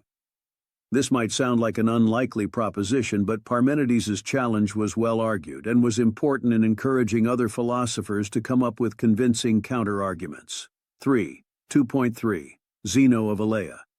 He was a student of Parmenides and is best known for his famous paradoxes of motion, the best known of which is that of the Achilles and the hare. His idea of paradoxes of motion helped to lay the foundations for the study of logic. However, Zeno's underlying intention was really to show, like his master Parmenides and all other before him, that all belief in plurality and change is mistaken, and that motion is nothing but an illusion. Although these ideas might seem to us rather simplistic and unconvincing today, we should bear in mind that, during this time, there was really no scientific knowledge whatsoever. Their attempts were therefore important first steps in the development of philosophical thought. They also set the stage for two other important pre-Socratic philosophers, Empedocles and Democritus. 2.4. Empedocles, Democritus, and Pythagoras. These two, Empedocles and Democritus, combined their ideas into the theory of the four classical elements, earth, air, fire, and water, which became the standard dogma for much of the next 2,000 years. Democritus later developed the extremely influential idea of atomism. This theory simply states that all of reality is composed of tiny, indivisible, and indestructible building blocks known as atoms, which form different combinations and shapes within the surrounding void. Another early and very influential Greek philosopher was Pythagoras, who led a rather bizarre religious sect and essentially believed that all of reality was governed by numbers, and that its essence could be encountered through the study of mathematics. He is known for his claim that with figures the world can be constructed. 3.3. Socratic or Classical Age of Philosophy. 3.1. Socrates. Philosophy really took off, though, with Socrates and Plato in the 5th, 4th century BC, often referred to as the classical or Socratic period of philosophy. Unlike most of the pre-Socratic philosophers before him, Socrates was more concerned with how people should behave, and so was perhaps the first major philosopher of ethics. He developed a system of critical reasoning to work out how to live properly and to tell the difference between right and wrong. His system, sometimes referred to as the Socratic method, was to break problems down into a series of questions, the answers to which would gradually distill a solution. Although he was careful to claim not to have all the answers himself, his constant questioning made him many enemies among the authorities of Athens, who eventually had him put to death. We must point out here that Socrates himself never wrote anything down, and what we know of his views comes from the dialogues of his student Plato, perhaps the best-known, most widely studied, and most influential philosopher of all time. 3.2. Plato. In his writings, Plato was a pupil of Socrates. He blended ethics, metaphysics, the study of reality, political philosophy and epistemology, the theory of knowledge and how we can acquire it, into an interconnected and systematic philosophy. He provided the first real opposition to the materialism of the pre-Socratic, and he developed doctrines such as Platonic realism, essentialism, and idealism, including his important and famous theory of forms and universals. Plato believed that the world we perceive around us is composed of mere representations or instances of the pure ideal forms. The real world, to him, had their own existence elsewhere. This idea of Plato is known as Platonic realism. He used his theory of world of form to develop and explain his epistemology. He identified the four levels of knowledge, namely imagining, belief, thinking, and perfect intelligence. He also identified the soul as having three parts, namely reason, spirit, and appetite. These three parts of man's soul are related to the three strata or classes in the society. The individual appetites represent the class of workers who satisfy these appetites, the craftsmen or artisans. There is a connection between the spirited element in man and the large-scale version of this force in the military, the guardians or the soldiers. Also, there is a deep connection between the rational element in men and the unique function of leadership in the ruler, the philosopher-king. This tripartite distinction of the soul and the society was used to explain his idea of justice both in the soul and in the state. Thus, to him, there will be justice in the soul if the three parts of the soul functions independently of one another, and there will be justice in the state if each of the parts, that is, the artisan, the soldier, and the ruler, operate without any interference. Plato developed a theory known as eudaimonism. This is the belief that virtue was a kind of knowledge, the knowledge of good and evil, that we need in order to reach the ultimate good. which is the aim of all human desires and actions. Plato's political philosophy was developed mainly in his famous book Republic, where he describes an ideal, though rather grim and anti-democratic, society composed of workers and warriors, ruled over by wise philosopher kings. 3.4. Aristotle. Aristotle was the third in the main trio of classical philosophers. He was Plato's student. He created an even more comprehensive system of philosophy than his master Plato. His philosophical works span across ethics, aesthetics, metaphysics, logic, politics, and science, and his work influenced almost all later philosophical thinking, particularly those of the medieval period. Aristotle was engaged in a system of logic called deductive logic, with its emphasis on syllogism.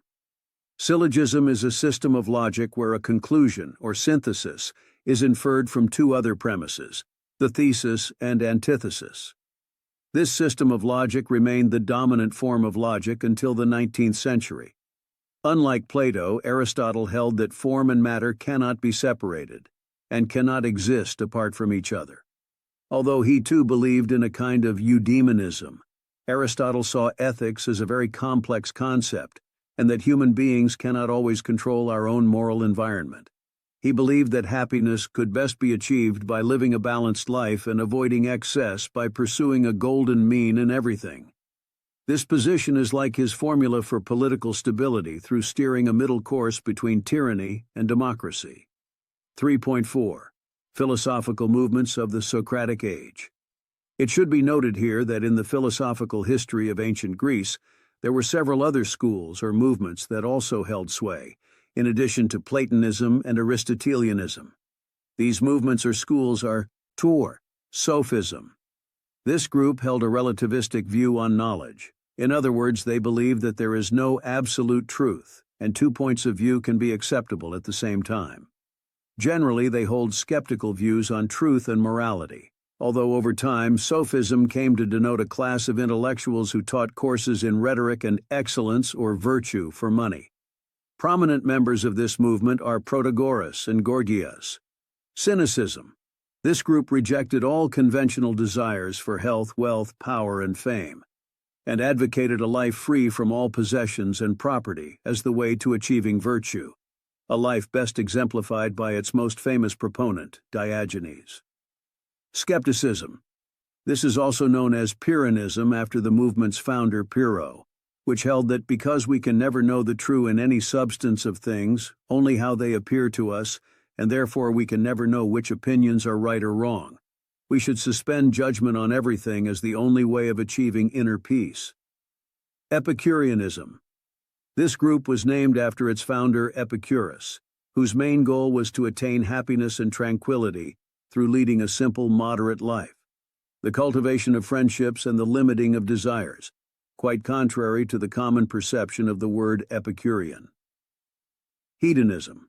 The hedonists are of the view that pleasure is the most important pursuit of mankind, and that we should always act so as to maximize our own pleasure. Stoicism. This theory was developed by Zeno of Citium and later espoused by Epictetus and Marcus Aurelius, which taught self-control and fortitude as a means of overcoming destructive emotions in order to develop clear judgment and inner calm, and the ultimate goal of freedom from suffering. Neoplatonism. This developed out of Plato's work, largely by Plotinus. It was largely a religious philosophy which became a strong influence on early Christianity, especially on St. Augustine, and taught the existence of an ineffable and transcendent one, from which the rest of the universe emanates as a sequence of lesser beings. 4.0. Conclusion. From the above, it is obvious that what started ordinarily as mere idea in the pre-Socratic era has at the time of Aristotle become a discipline of inquiry that borders on human being, his existence, and the nature of the cosmos, with various ideas developed by individual philosophers and movements. Why not do well to subscribe, like, comment, and share for others too to benefit? Unit 2. Medieval and Renaissance Age of Philosophy, 1.0. Introduction. This unit is a further discussion of the development of the history of philosophy. In this unit we shall discuss the age of philosophy that follows immediately after the ancient age. This age is called the medieval or the Middle Age. We shall also discuss another age of philosophy that almost submerge into the medieval period, that is the Renaissance. This is because sometimes drawing distinction between the era and the medieval is difficult. Moreover, it was the era that is seen to have restored the philosophical enterprise from the dogmatism of the Middle Age. 2.0. Intended learning outcomes. By the end of this unit, you will be able to discuss the nature of philosophy in the medieval period. Identify the various groups of philosophy that existed in the medieval period. Explain the philosophical doctrines of the Islamic philosophers. Explain the roles of the Christian philosophers of the age. Justify the role of the Renaissance group in liberating philosophy in the Middle Age. 3.0.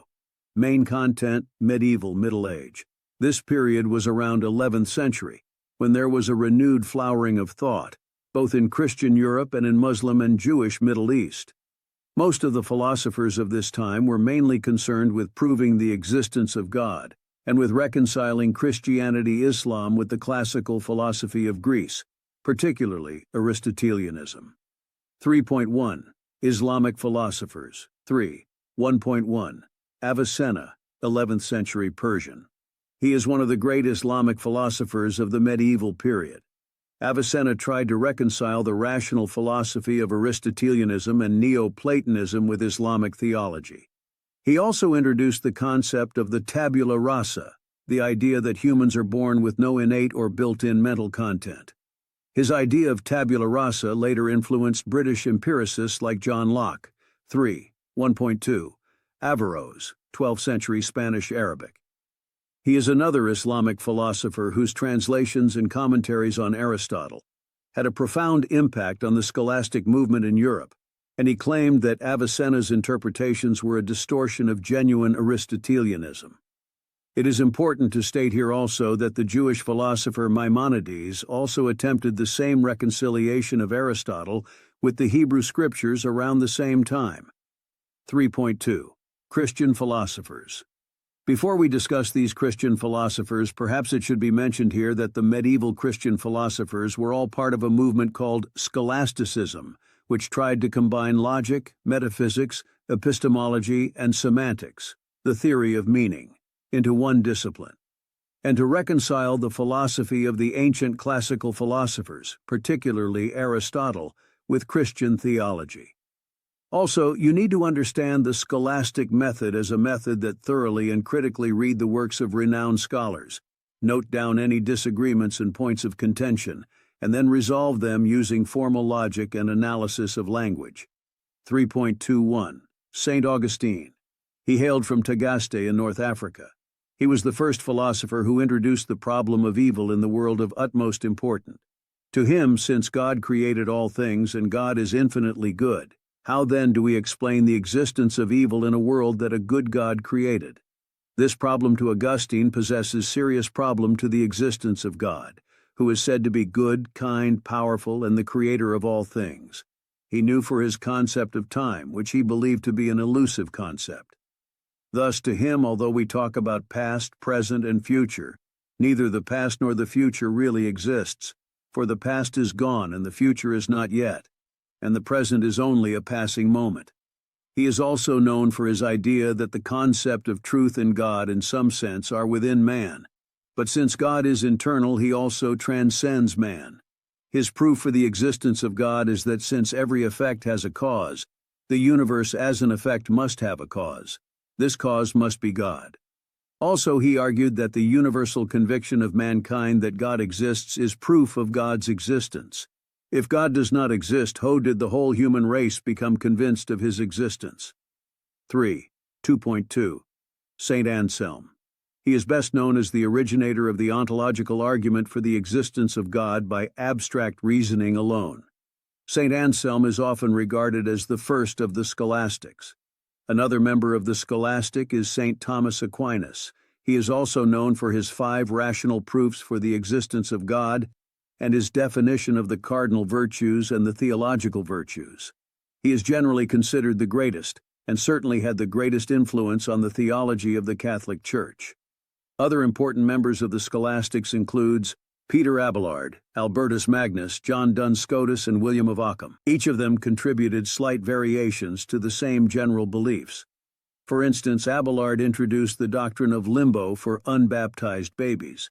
Scotus rejected the distinction between essence and existence that Aquinas had insisted on. Ockham introduced the important methodological principle known as Occam's razor, that one should not multiply arguments beyond the necessary, etc. It is important to mention here that the revival of classical civilization and learning in the 15th and 16th century, known as the Renaissance, brought the medieval period to a close. It was marked by a movement away from religion and medieval scholasticism and towards humanism, the belief that humans can solve their own problems through reliance on reason and the scientific method, and a new sense of critical inquiry. 3.3. Renaissance Age. This age is classified as the period of revival of classical civilization and learning, which occurred in the 15th and 16th century. It was the age that brought the medieval period to a close. It was marked by a movement away from religion and medieval scholasticism and towards humanism, the belief that humans can solve their own problems through reliance on reason and the scientific method, and a new sense of critical inquiry. Among the major philosophical figures of the Renaissance were Erasmus. He attacked many of the traditions of the Catholic Church and popular superstitions, and became the intellectual father of the European Reformation. Niccolò Machiavelli. He was known for his acclaimed cynical and devious political philosophy. His political ideas have become notorious and have remained controversial among scholars. Thomas More. He was a Christian humanist whose book Utopia influenced generations of politicians and planners, and even the early development of socialist ideas. Francis Bacon. He is an empiricist. His belief is that truth requires evidence from the real world. His application of inductive reasoning, generalizations based on individual instances, were both influential in the development of modern scientific methodology. 4.0. Conclusion. From the above discussion, it could be said that in the Middle Age, philosophy was made to be subservient to religion. The philosophers of the age were predominantly religious fathers who employed philosophy to teach religious doctrine. However, the Renaissance philosopher was those who delivered philosophy from the aprons of the religious father to which it was tied. They gave philosophy its freedom and make rationality its basis. Unit 3, Modern Period of Philosophy, 1.0. Introduction. Roughly speaking, the Age of Reason was in the 17th century and the Age of Enlightenment was in the 18th century. These ages recorded serious advances in science, the growth of religious tolerance, and the rise of liberalism. These ages marked the real beginnings of modern philosophy. In large part, the period can be seen as an ongoing battle between two opposing doctrines: rationalism, which is the belief that all knowledge arises from intellectual and deductive reason, rather than from the senses, and empiricism, which represent the belief that the origin of all knowledge is sense experience. 2.0 Intended Learning Outcomes. By the end of this unit, you will be able to identify the various philosophical schools that emanated in the modern age, differentiate the philosophical belief and practices of these schools, explain the level of growth or advancement that philosophy has made, discuss the philosophical tenets of this period. 3.0 Main Contents. Modern Age, Age of Reason and the Age of Enlightenment. 3.1 Rationalism. 1.1 René Descartes. We must note here that the revolution that took place in philosophical thought in these two ages was sparked by the French philosopher and mathematician René Descartes. He was the first figure in the loose movement known as rationalism, and much of subsequent Western philosophy can be seen as a response to his ideas. His method was known as methodological skepticism, and its aim was to dispel skepticism and arrive at certain knowledge. This method was to remove everything about which there could be even a suspicion of doubt, including the unreliable senses, even his own body, which could be merely an illusion, to arrive at the single indubitable principle that he possessed consciousness, and was able to think, I think therefore I am, cogito ergo sum. He then argued that our perception of the world around us must be created for us by God. He saw the human body as a kind of machine that follows the mechanical laws of physics, while the mind, or what he called consciousness, was a quite separate entity, not subject to the laws of physics, which is only able to influence the body and deal with the outside world by a kind of mysterious two-way interaction. This idea, known as dualism, or more specifically Cartesian dualism, set the agenda for later philosophical discussion of the mind-body problem. Despite Descartes' innovation and boldness, he was a product of his times and never abandoned the traditional idea of a God, which he saw as the one true substance from which everything else was made. 3. 1.2. Baruch Spinoza. Spinoza happens to be the second great figure of rationalism. He was the Dutchman. His conception of the world was quite different from that of Descartes. He built up a strikingly original self-contained metaphysical system, in which he rejected Descartes' dualism in favor of a kind of monism where mind and body were just two different aspects of a single underlying substance, which might be called nature, and which he also equated with a God of infinitely many attributes, effectively a kind of pantheism. Spinoza was a thoroughgoing determinist who believed that absolutely everything, even human behavior, occurs through the operation of necessity, leaving absolutely no room for free will and spontaneity. He also took the moral relativist position that nothing can be in itself either good or bad, except to the extent that it is subjectively perceived to be so by the individual. And anyway, in an ordered deterministic world, the very concepts of good and evil can have little or no absolute meaning. 3. 1.3. Gottfried Leibniz. He is the third great rationalist, and he was a German philosopher. In order to overcome what he saw as drawbacks and inconsistencies in the theories of the first two rationalists, Descartes and Spinoza, he devised a rather eccentric metaphysical theory of monads operating according to a pre-established divine harmony. According to Leibniz's theory, the real world is actually composed of eternal, non-material, and mutually independent elements he called monads, and the material world that we see and touch is actually just phenomena, appearances or byproducts of the underlying real world. The apparent harmony prevailing among monads arises because of the will of God, the supreme monad, who arranges everything in the world in a deterministic manner.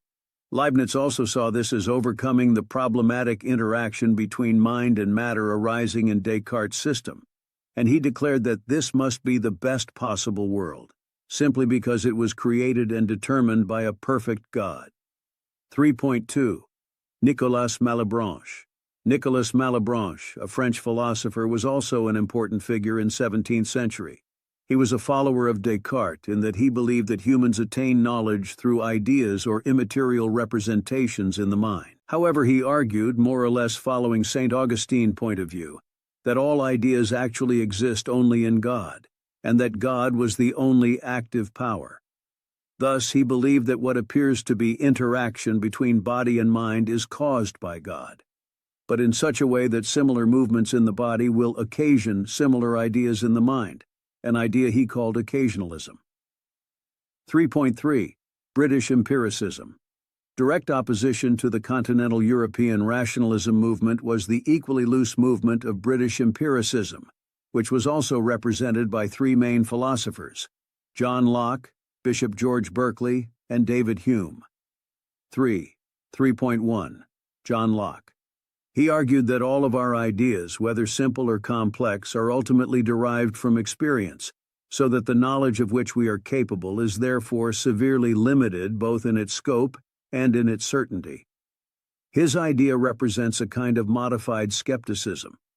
He believed that the real inner natures of things derive from what he called their primary qualities, which we can never experience and so never know. Locke, like Avicenna before him, believed that the mind was a tabula rasa, or blank slate, and that people are born without innate ideas, although he did believe that humans have absolute natural rights which are inherent in the nature of ethics.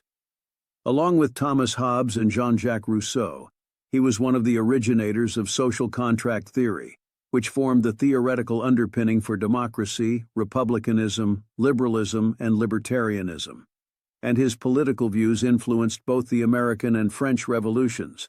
3.2 Bishop George Berkeley.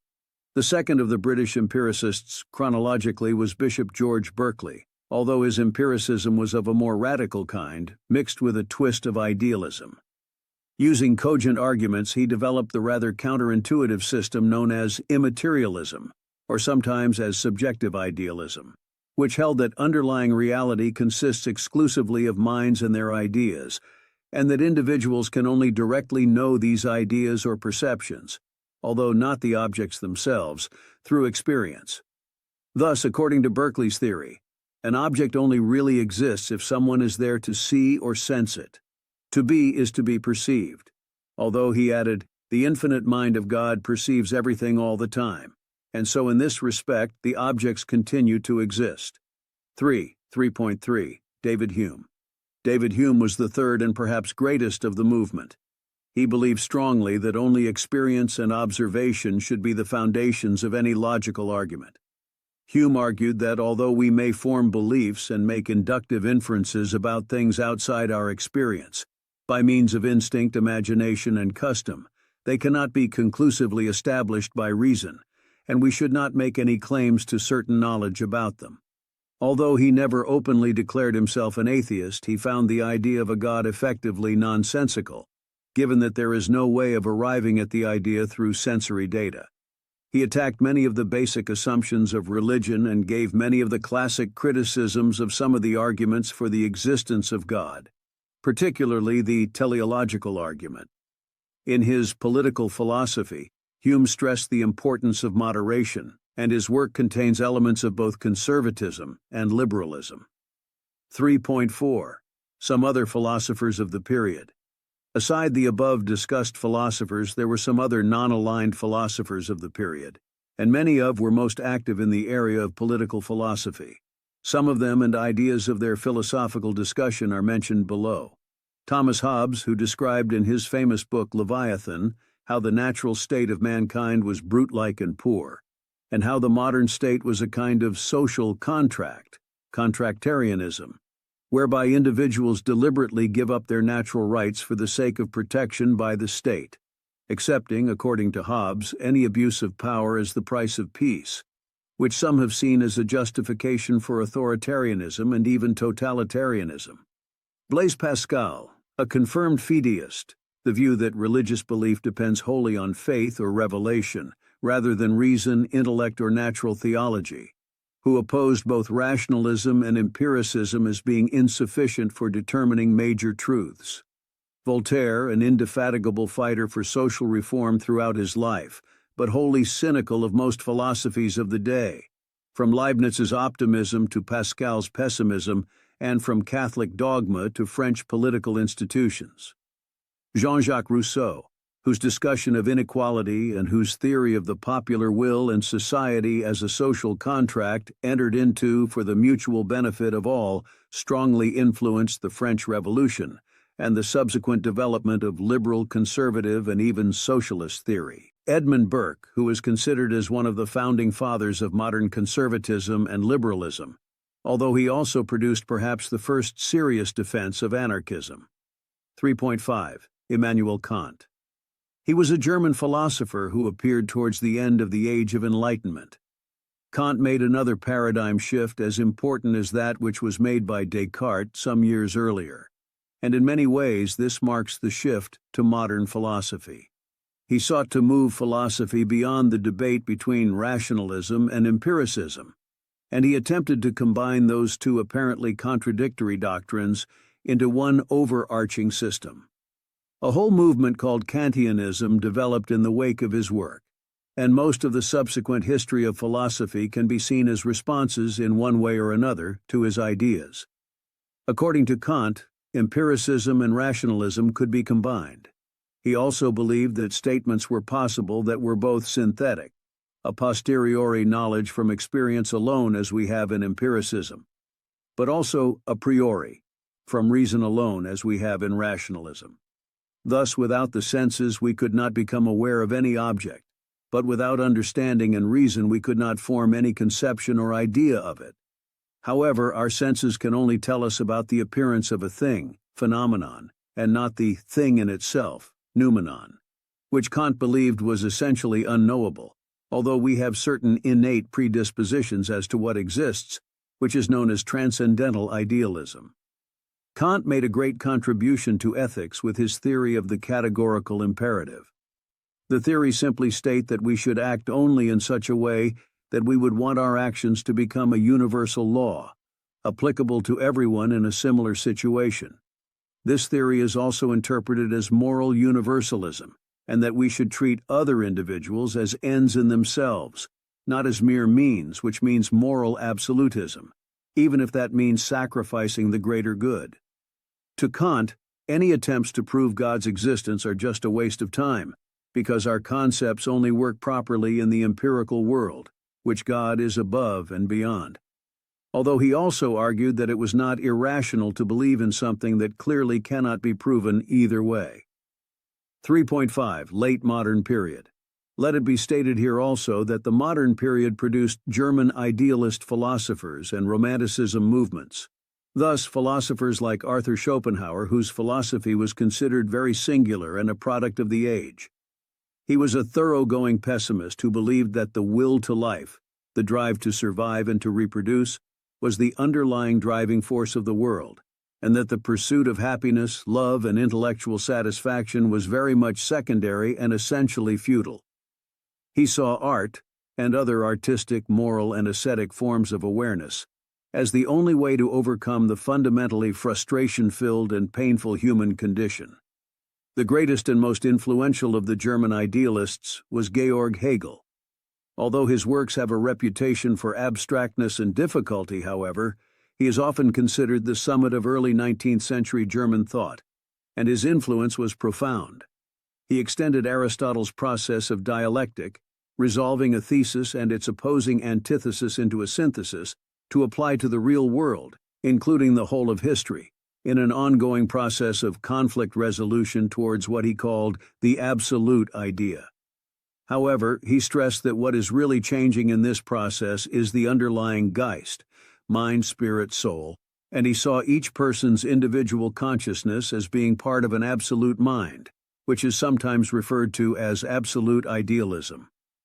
Another important figure of this period was Karl Marx, who was strongly influenced by Hegel's dialectical method and his analysis of history. His Marxist theory, including the concepts of historical materialism, class struggle, the labor theory of value, the bourgeoisie, etc., which he developed with his friend Friedrich Engels as a reaction against the rampant capitalism of 19th century Europe, provided the intellectual base for later radical and revolutionary socialism and communism. 4.0. Conclusion. The general discussion of philosophy in this age was the focus on human survival as well as the composition of man. It also examined the nature of the human society as well as the history of humankind. Unit 4. Philosophical Movements in the Contemporary Period. 1.0. Introduction. In this unit, you're going to learn about the various philosophical ideas in the contemporary time. We shall be talking about pragmatism, logical positivism, and the two philosophical movements trending in the contemporary age, which are analytic and continental philosophy. 2.0. Intended learning outcomes. By the end of this unit, you will be able to identify the various philosophical traditions that are thriving in the contemporary time. Explain the philosophical traditions and the possible problems that may be associated with them. Evaluate the relevance of philosophical theories to human development. Analyze the impacts of philosophical theories on societal development. 3.0. Main content. 3.1. Utilitarianism. In England, the contemporary age began in the 19th century.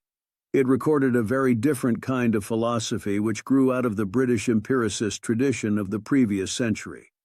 One of such philosophy is the utilitarianism movement. It was founded by the social reformer Jeremy Bentham and was popularized by his even more radical protege John Stuart Mill. The idea of utilitarianism is a type of consequentialism. It is kind of approach to ethics that stresses an action's outcome or the consequence of an action. It holds that the right action is that which would cause the greatest happiness of the greatest number. This theory was refined by Mill to stress the quality, not just the quantity of happiness and intellectual and moral pleasures over more physical forms. He counseled that coercion in society is only justifiable either to defend ourselves or to defend others from harm, the harm principle. 3.2. Pragmatism. As we have development and changes in philosophical tradition in England, so also was the development of philosophical tradition in America in the 19th century. The most popular American movement of the late 19th century was pragmatism, which was initiated by C.S. Peirce and developed and popularized by William James and John Dewey. The theory of pragmatism is based on Peirce's pragmatic maxim, that the meaning of any concept is really just the same as its operational or practical consequences. In other words, it means that something is true only insofar as it works in practice. Peirce also introduced the idea of fallibilism, the idea that all truths and facts are necessarily provisional, that they can never be certain but only probable. Furthermore, William James extended the idea of pragmatism to serve as a method for analyzing philosophic problems and as a theory of truth. On the other hand, John Dewey's presented his own pragmatism as instrumentalism. His idea of instrumentalism simply stands for the methodological view that concepts and theories are merely useful instruments, best measured by how effective they are in explaining and predicting phenomena, and not by whether they are true or false. He also contributed significantly to the development of philosophy of education and to modern progressive education, particularly what he called learning by doing. 3.3. Logical positivism. European philosophy was not limited to the German idealists in the contemporary period. There was the French sociologist and philosopher Auguste Comte, who founded the influential positivism movement around the belief that the only authentic knowledge was scientific knowledge, based on actual sense experience and strict application of the scientific method. Comte saw this as the final phase in the evolution of humanity, and even constructed a non-theistic, pseudo-mystical, positive religion around the idea. The logical positivism, which developed from Auguste Comte's positivism, campaigned for a systematic reduction of all human knowledge down to logical and scientific foundations, and claimed that a statement can be meaningful only if it is either purely formal, especially mathematics and logic, or if it is capable of empirical verification. The school grew from the discussions of the so-called Vienna Circle in the early 20th century. The members of this group include the following philosophers among others: Maurits Schlick, Otto Neurath, Hans Hahn, Rudolf Carnap, and Ludwig Wittgenstein, whose work Tractatus, published in 1921, was a text of great importance for the group. Tractatus was the picture theory of meaning, which asserted that thoughts, as expressed in language, picture the facts of the world, and that the structure of language is also determined by the structure of reality. In the 1930s, A.J. Ayer was largely responsible for the spread of this philosophical movement to Britain, even as its influence was already waning in Europe. The philosophy of Søren Kierkegaard was also highly influential in the contemporary period. Having trained in Hegel's philosophy and not impressed by it, his philosophy could be a direct reaction against Hegel. He was an extremely religious man, despite his attacks on the Danish state church.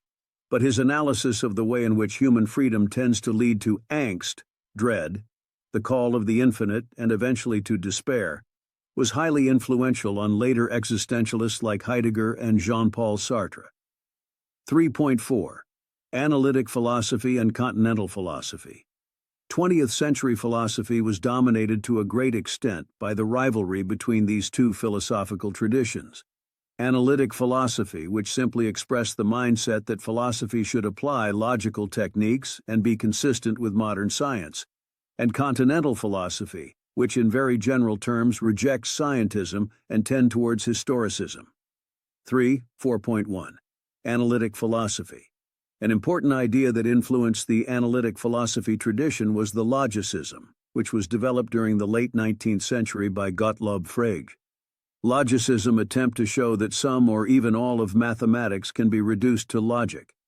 Frege's work revolutionized modern mathematical logic. This idea was championed by Bertrand Russell and Alfred North Whitehead in the early 20th century. They both wrote a book titled Principia Mathematica, a groundbreaking and monumental book that was a particularly important milestone. Both Russell and Whitehead went on to develop other philosophies. Russell's work was mainly in philosophy of language and the theory of logical atomism. Whitehead developed a metaphysical approach known as process philosophy, which posited ever-changing subjective forms to complement Plato's eternal forms. Some other important philosophers in the analytic philosophy includes W.V.O. Quine, Gilbert Ryle, and in the early 20th century we have G.E. Moore, a contemporary of Russell at Cambridge University.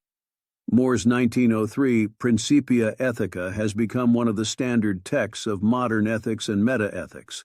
The work inspired the movement away from ethical naturalism, the belief that there exist moral properties which we can know empirically, and that can be reduced to entirely non-ethical or natural properties such as needs, wants, or pleasures, and towards ethical non-naturalism, the belief that there are no such moral properties.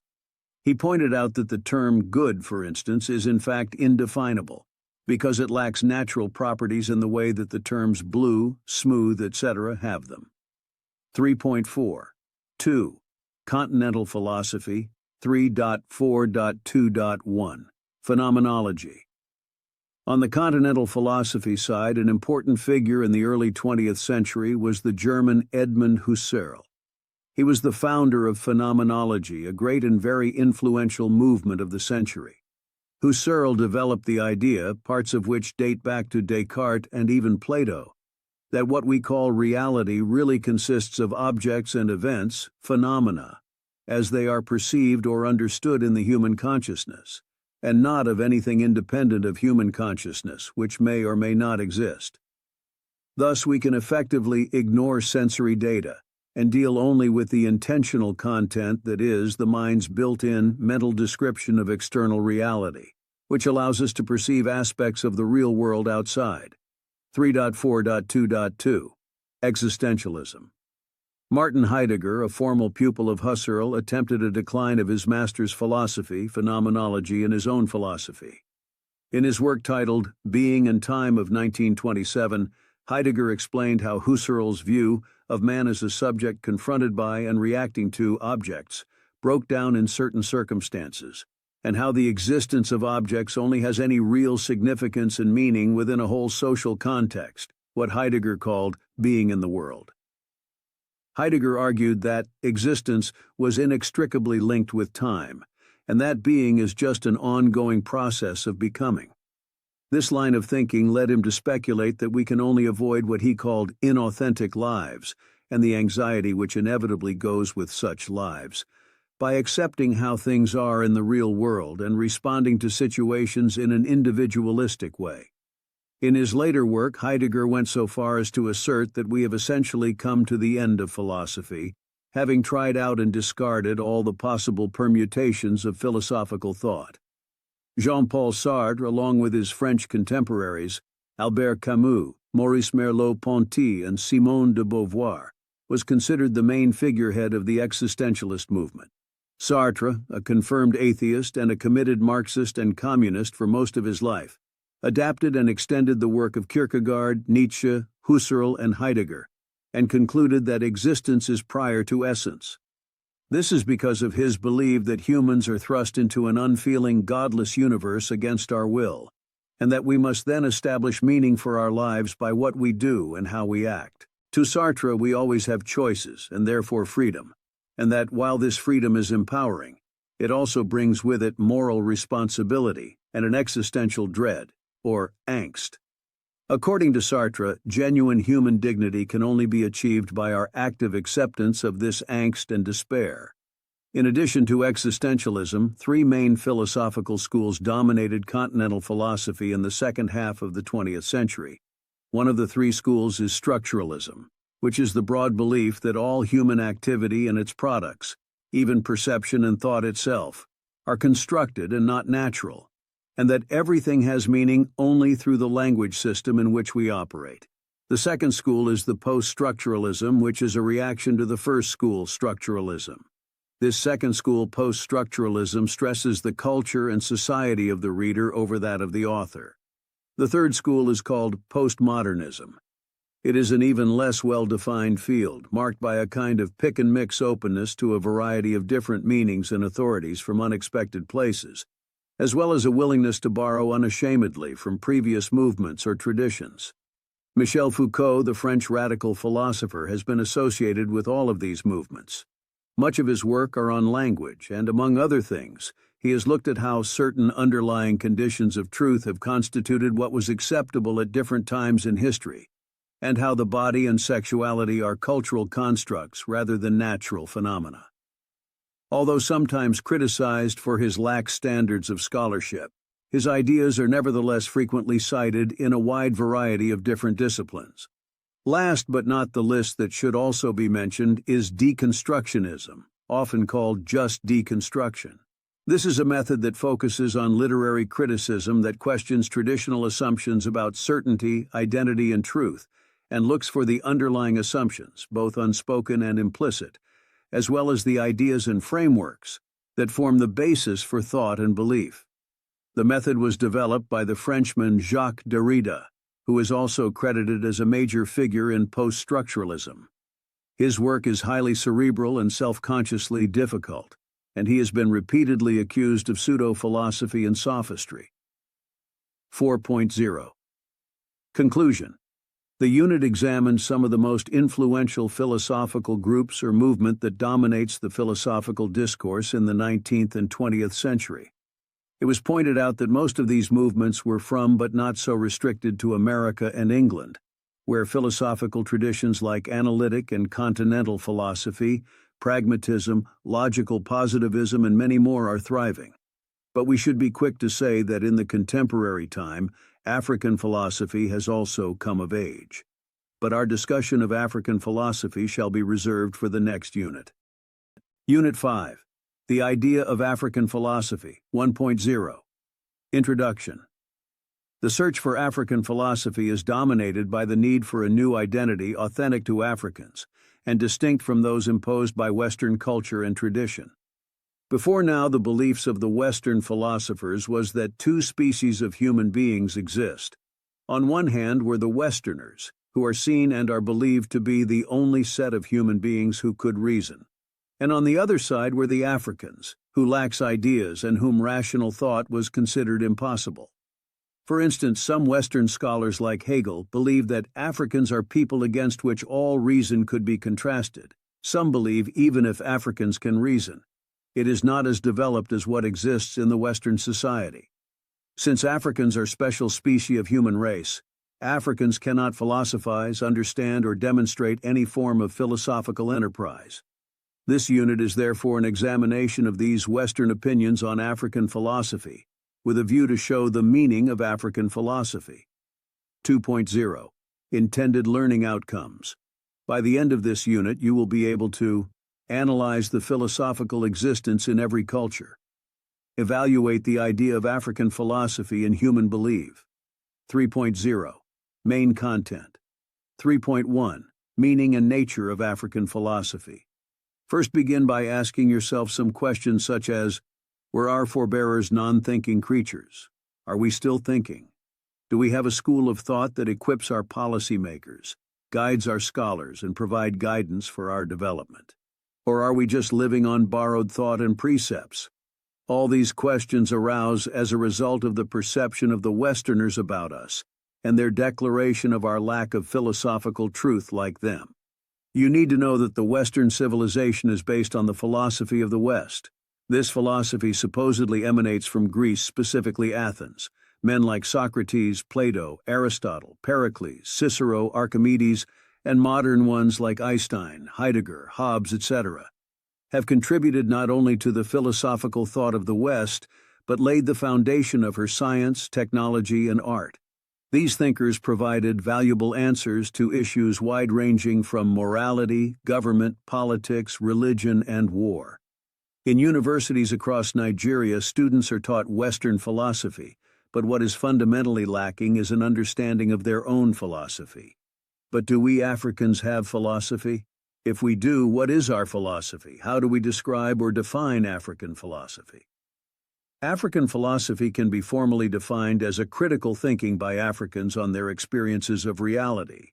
Nigerian-born philosopher K.C. Anyanwu defined African philosophy as that which concerns itself with the way in which African people of the past and present make sense of their destiny and of the world in which they live. If we accept this definition, then African philosophy is a critical reflection on African leaderships in the administration of their duties towards their citizens, the ethical lifestyle. It will also provide possible solutions to the problems experienced in African governance, as we have observed about Western philosophy. According to Joseph I Omoregbe, a philosopher is one who attempts to understand the world's phenomena, the purpose of human existence, the nature of the world, and the place of human beings in that world. Omoregbe believes that this form of natural philosophy is identifiable in Africa even before individual African philosophers can be distinguished in the sources. 3.2. Nature of African philosophy. African refers to sub-Sahara. African, and by simple definition, philosophy is thinking. To think, man requires a language. Thus, the postulation of early Western sojourners that once lived in various parts of the African continent to have restricted to writing as the only means by which thinking is guaranteed. Writing is not a prerequisite for thinking. Aside this position, and as noted in the history of philosophy, certain societies in the ancient time also existed, and the process of thinking was noted especially during the pre-Socratic period of the development of philosophy. As in most Western cultures, thinkers in sub-Sahara Africa constituted a special class of people that sought to preserve their works in various forms, and did so mostly through oral tradition. Morality, religion, and politics were a major concern, but perhaps due to the nature or peculiarity of their environments, while the European philosopher was primarily occupied with issues of politics and morality, his counterpart in Africa was more interested and concentrated in religion and morality. Thus, common to the tradition is the issue morality, which seems to be the core of philosophy. Morality, which can simply be described as the question of what constitutes good or bad, is an essential ingredient of any usable school of thought. Furthermore, philosophy functions on three main attributes in a society. These attributes are culture, civilization, and language. Since Africa have a language, civilization, and culture, the question we should then ask is whether there were reasons behind our culture or not.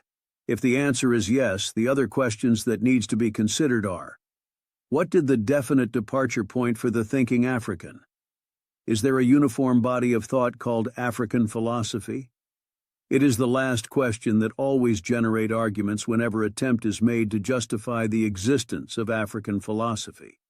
But then all the arguments end up in revealing the multiplicity of religion, languages, cultures, civilizations, various African society, and as such what eventually become African philosophy in the contemporary time. There is multiplicity of ideas that results from the differences in customs, civilization, and tradition. But this cannot suggest that there is no African philosophy.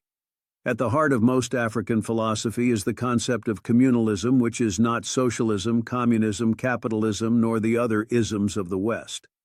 Most of African philosophies, even though not written, are encoded in wise sayings, proverbs, which in the words of our fathers are the yam with which words are eaten. Take, for instance, the wise words of the people to the east of the Nigeria, that if a child washes his hands, he shall eat with kings. This word epitomizes the fundamental philosophy of the Igbo people to the east of the Niger. Indeed, it shows the republican and egalitarian nature of that society that believes in absolute meritocracy. If the same saying were postulated in the Yoruba land, it will be utter rubbish. In the traditional Yoruba land, royalty, then age, and then merit, wealth and accomplishment, is the order of precedence.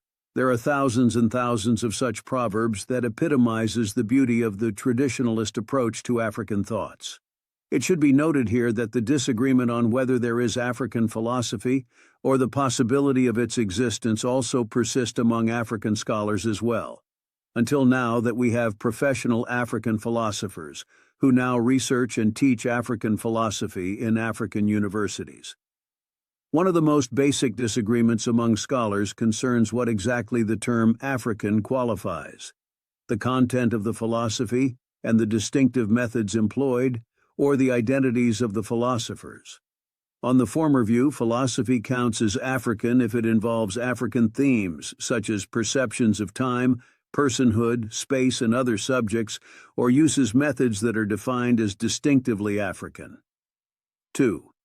In the latter view, African philosophy is any philosophy produced by Africans or by people of African descent, and others engaged in critiques or analysis of their works. 3.3. Currents in African philosophy. 3.1. Ethnophilosophy. Ethnophilosophy has been used to record the beliefs found in African cultures.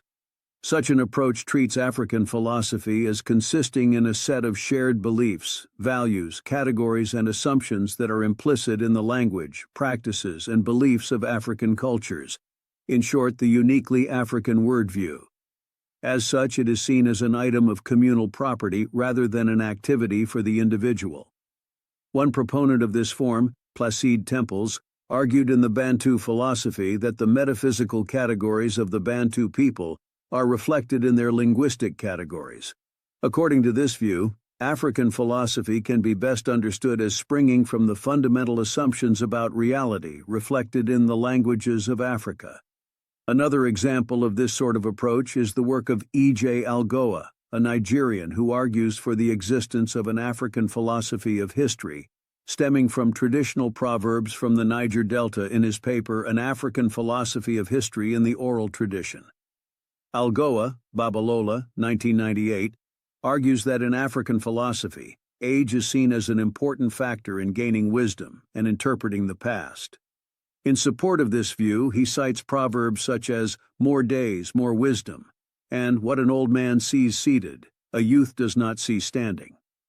Truth is seen as eternal and unchanging. Truth never rots.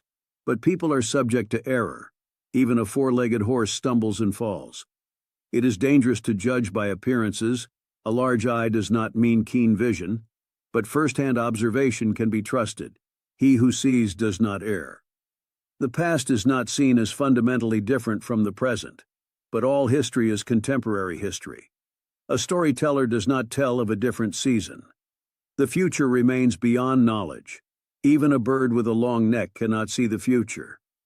Nevertheless, it is said, God will outlive eternity. History is seen as vitally important. One ignorant of his origin is non-human, and historians, known as sons of the soil, are highly revered. The son of the soil has the python's keen eyes. In the same, there are several Yoruba proverbs that points to metaphysics, epistemology, ethics, and so on. For instance, prostration is not good conduct. One's intention exists in the mind already, which points to appearance and reality. It is not understanding the Ifa message that makes one to look up, since the Ifa is not on the ceiling. This proverb emphasizes the distinction between opinion and knowledge. There is the ethical proverb that emphasizes sincerity and the need to keep promise made. He who borrows 1,200 and refuses to pay has blocked 1,400. However, these arguments must be taken with a grain of cultural relativism, as there are so many cultures in Africa, with patriarchies, matriarchies, monotheists, and traditional religionists among the population, and as such, the attitudes of the two society mentioned above cannot be taken to represent the whole of Africa. Leopold Sédar Senghor also embraced this approach. His view in support of his approach is embodied in his concept negritude.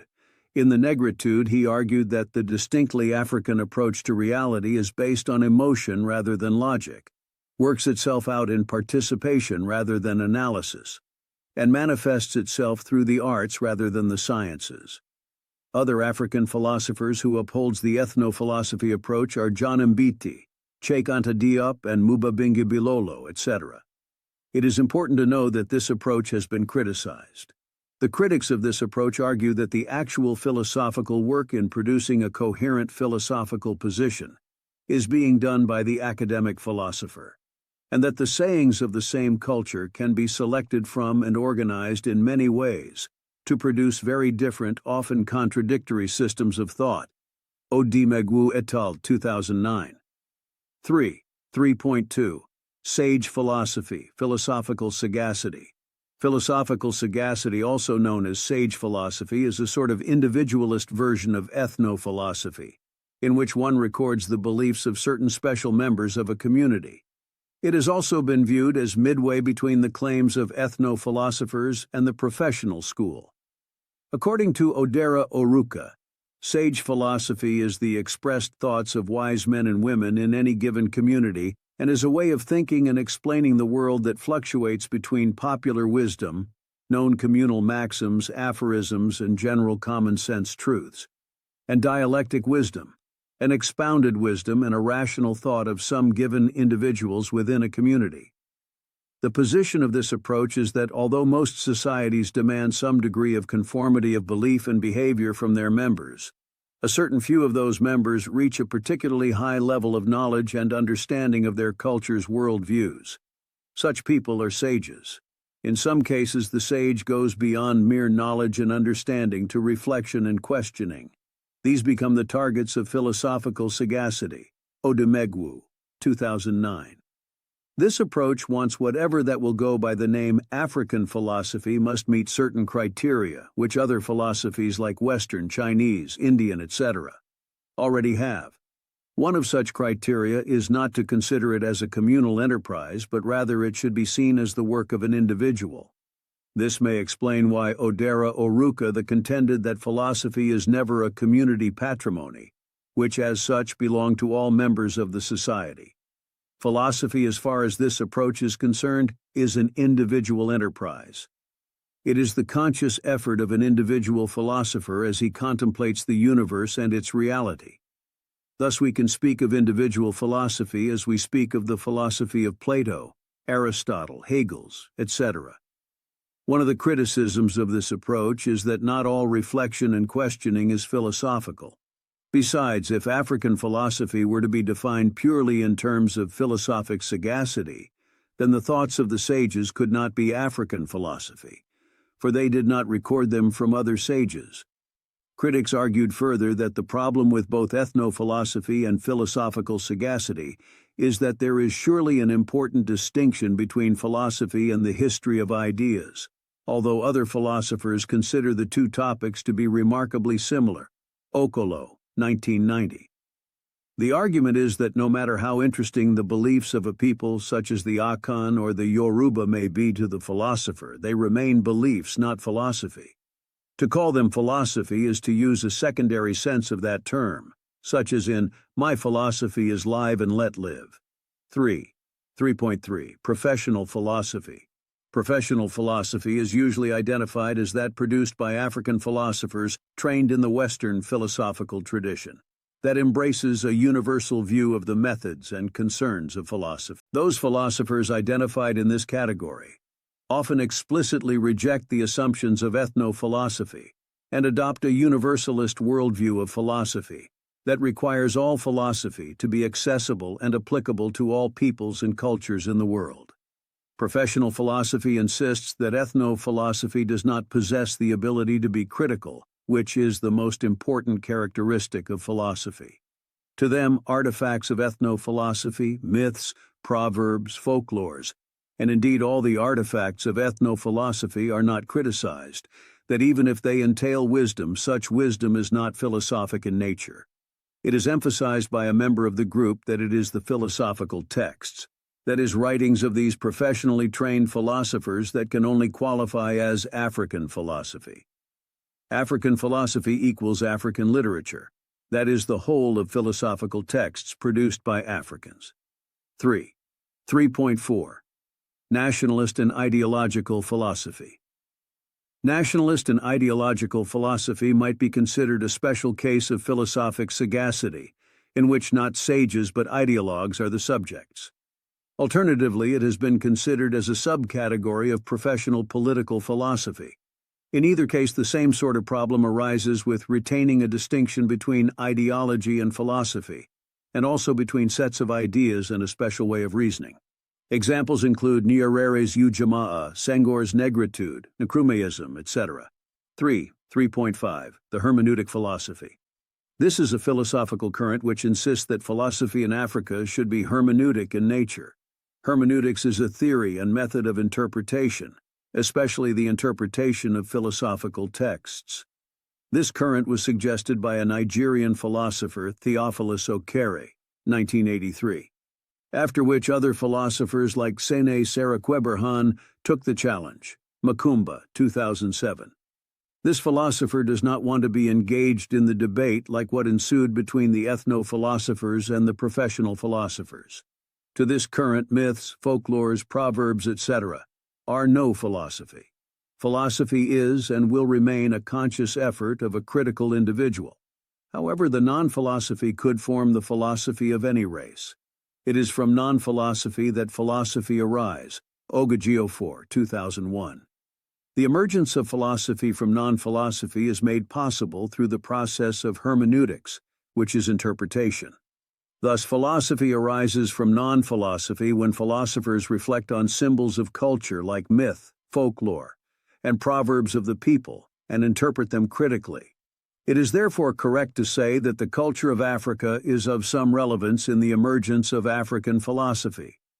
3.6. Literary/artistic philosophy. Literary and artistic philosophers recognize that there are some African literary scholars whose writings reflects philosophical issues in their essays.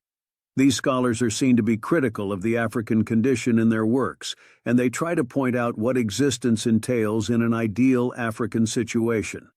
Scholars like Achebe, Soyinka, Okotpebtek, and others are therefore recognized as being philosophical. 3.4. The historical trend. This idea was initiated by Ogageofor, 2000. He contends that the idea of philosophy has been in existence in Africa even before the development of the Greek philosophy. The argument then is that it is the African philosophy, through the Egyptian connection, that influenced the emergence of philosophy in Greece. The implication of this argument, therefore, is that there would not have been what is called geek philosophy today if African philosophy did not exist. Greek philosophy to them is nothing but child of Egyptian philosophy, which is African.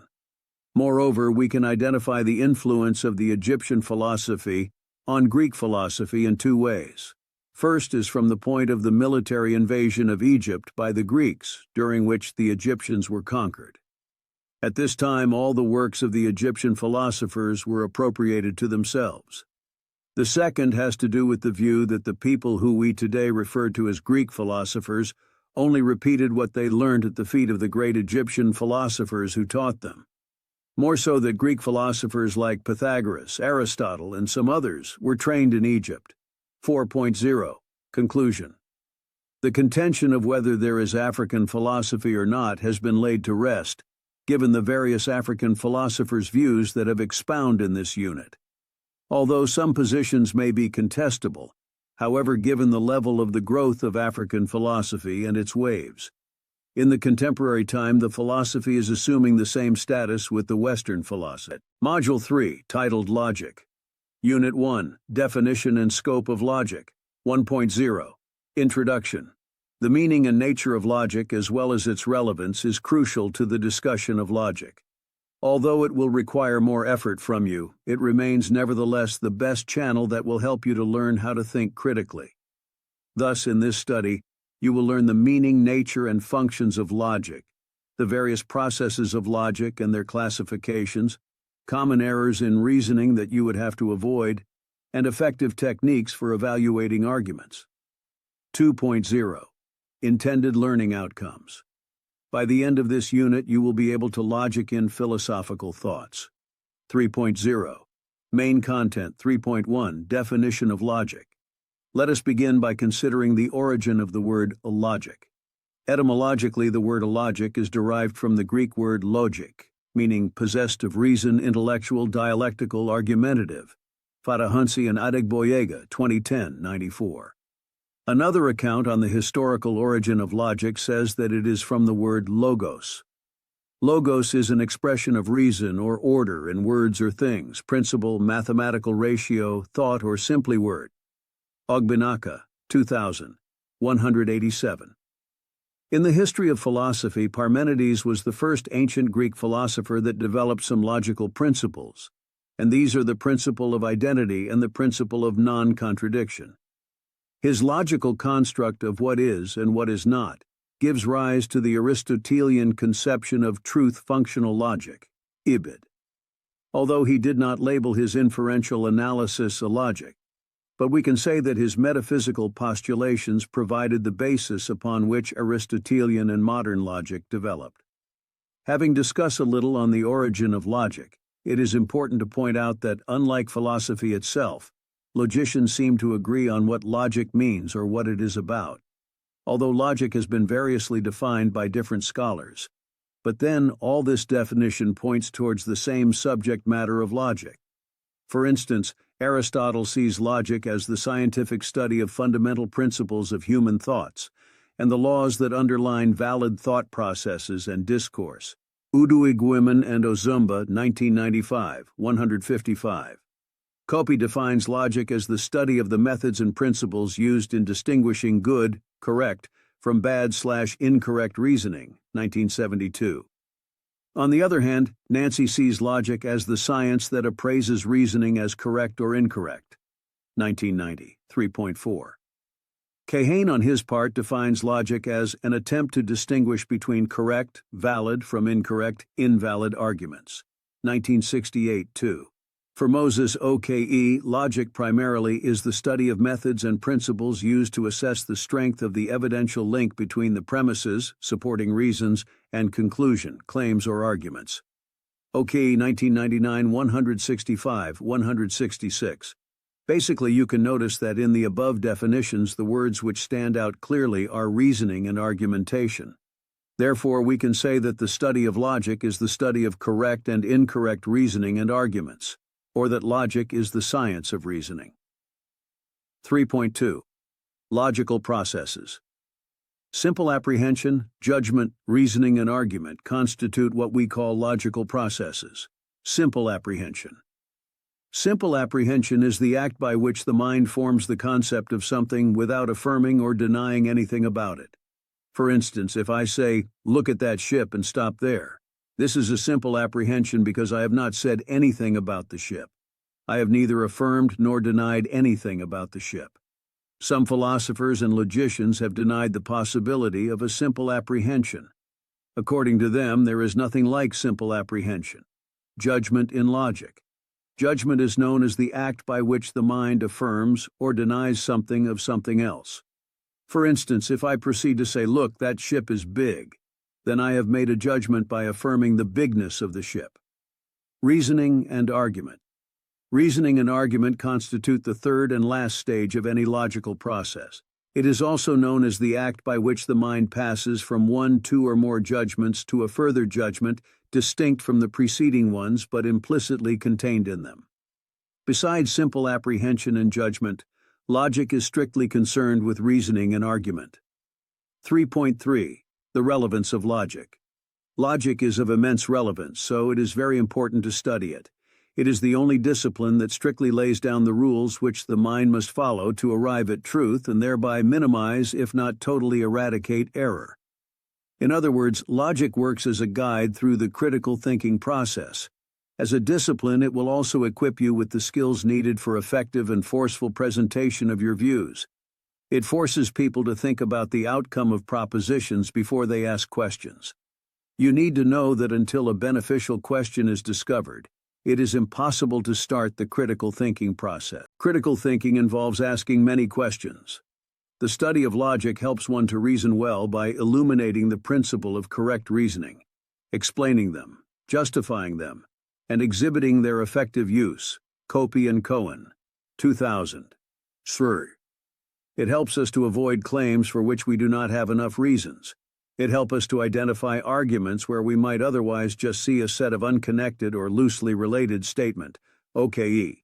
1998, 17 Bello, 2007-8.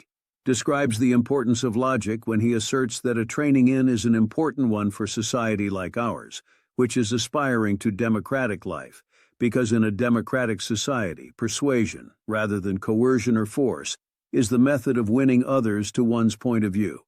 And in the business of persuading others, arguments are important. But you must know that to logic is sometimes perceived by its critics as a subject that has no practical use. This is not true. The abstractness of logic does not make it irrelevant at all. Indeed, it is not contradictory to say that logic is to life what oxygen is to life. We all need logic in one way or the other, in one form or another. We all need logic to communicate and interact in the society. Even to be illogical presupposes a logical action or decision. 3.4. Logic and other disciplines. Logic is an important area of philosophy. It is the tool with which philosophers perform their task of philosophizing. There is no way you can determine correct or incorrect reasoning without constructing arguments. And logic, being that branch of philosophy that draws the boundary between correct or incorrect reasoning, is very essential to philosophers. Therefore, it is not even an exaggeration to claim that logic is to philosophy what mathematics is to the sciences. Logic is even at the background of mathematics. Apart from philosophy, logic is important to other disciplines as well. Any good sociologist, historian, lawyer, politician, physician, and so on requires the services of logic like philosophy. So long as there is reason for arguments, classification, and ordering of things, logic is always needed. As earlier stated, it is only logic that can bring light, the general laws and canons to which reason must conform. Otokpor passionately terms logic as the queen of all disciplines. 1985, 85, 98. To him, it is obvious that no scientist, historian, lawyer, engineer, etc. can afford to present his/her work in a disorderly manner and expect to be taken seriously because to be logical means to be orderly. 2005. 3.5. Classification of logic. Traditionally, logic is divided into two main branches, namely formal and informal logic. However, the study of logic has grown beyond these two to include prepositional logic, deductive logic, inductive logic, mathematical logic, Boolean logic, fuzzy logic, modal logic, deonic logic, and epistemic logic. Formal logic. Formal logic is the study of inference with purely formal content where that content is made explicit. Formal logic is often used as a synonym for symbolic logic. It is usually described as the logic of symbols and implication. Informal logic. This is the study of natural language arguments. The study of fallacies is an important branch of informal logic. The dialogues of Plato, 1976, are a good example of informal logic. Mathematical logic. This refers to two important areas of research, and they are the application of the techniques of formal logic to mathematics and mathematical reasoning.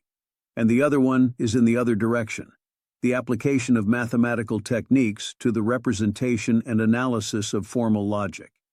It is an extension of symbolic logic into other areas, to the study of model theory, proof theory, set theory, and recursion theory. Boolean logic. This type of logic deals with the basic operations of truth values. Deductive logic.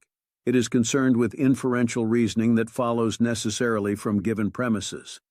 An inference is deductively valid if and only if the premise follows from the conclusion, or if there is no reason for us to accept the premises as true and reject the conclusion. In other words, the conclusion is derived from the premises or that the premises provide adequate support for the conclusion to hold. Inductive logic. This is the opposite of deductive logic.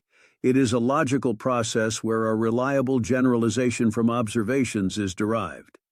Inductive logical evaluation requires us to define a reliable generalization of some set of observations.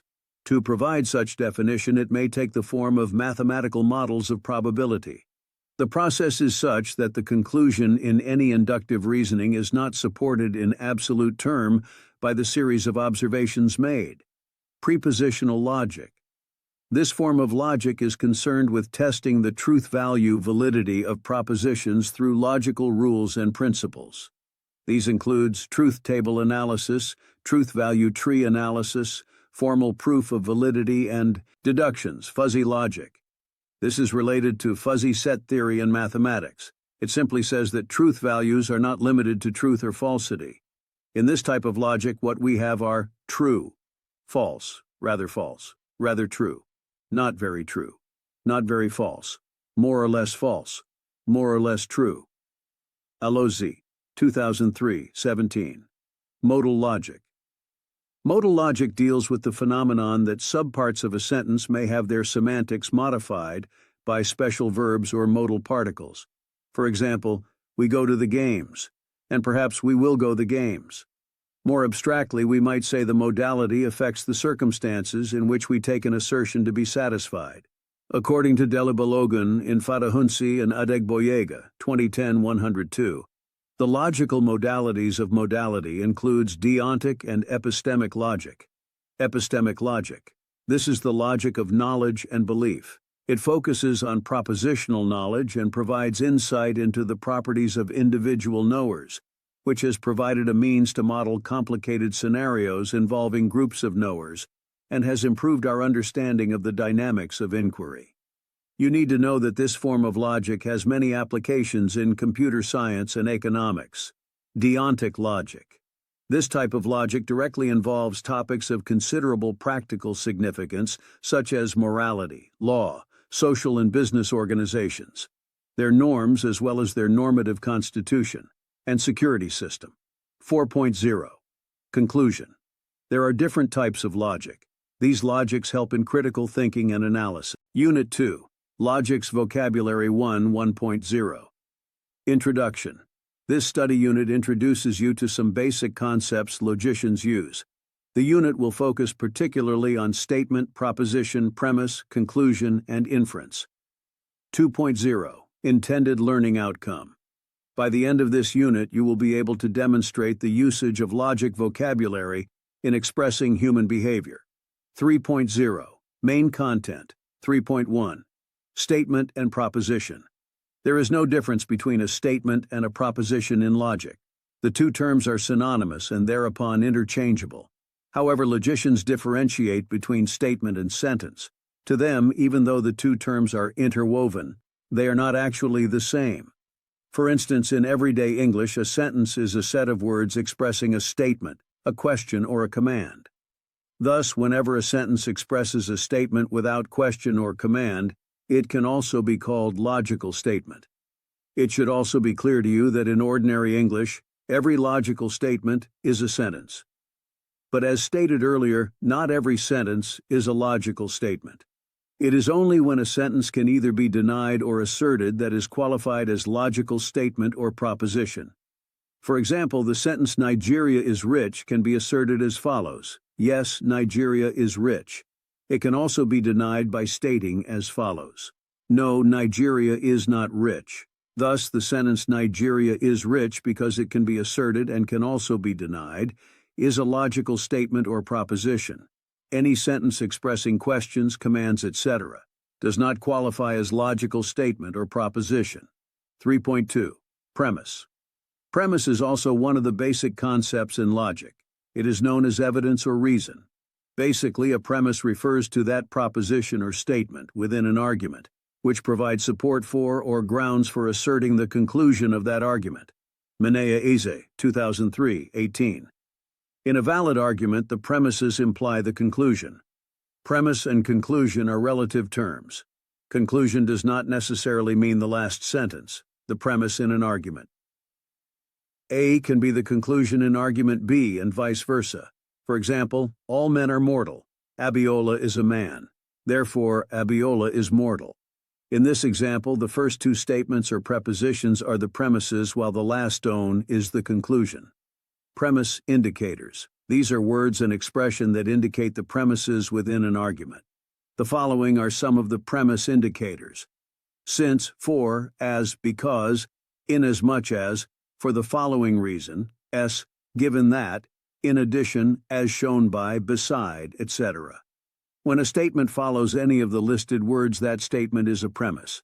For example, since the Vice Chancellor is in school, there will be light today. In any argument, the statement or proposition that comes after the word because is usually a premise. For instance, 1.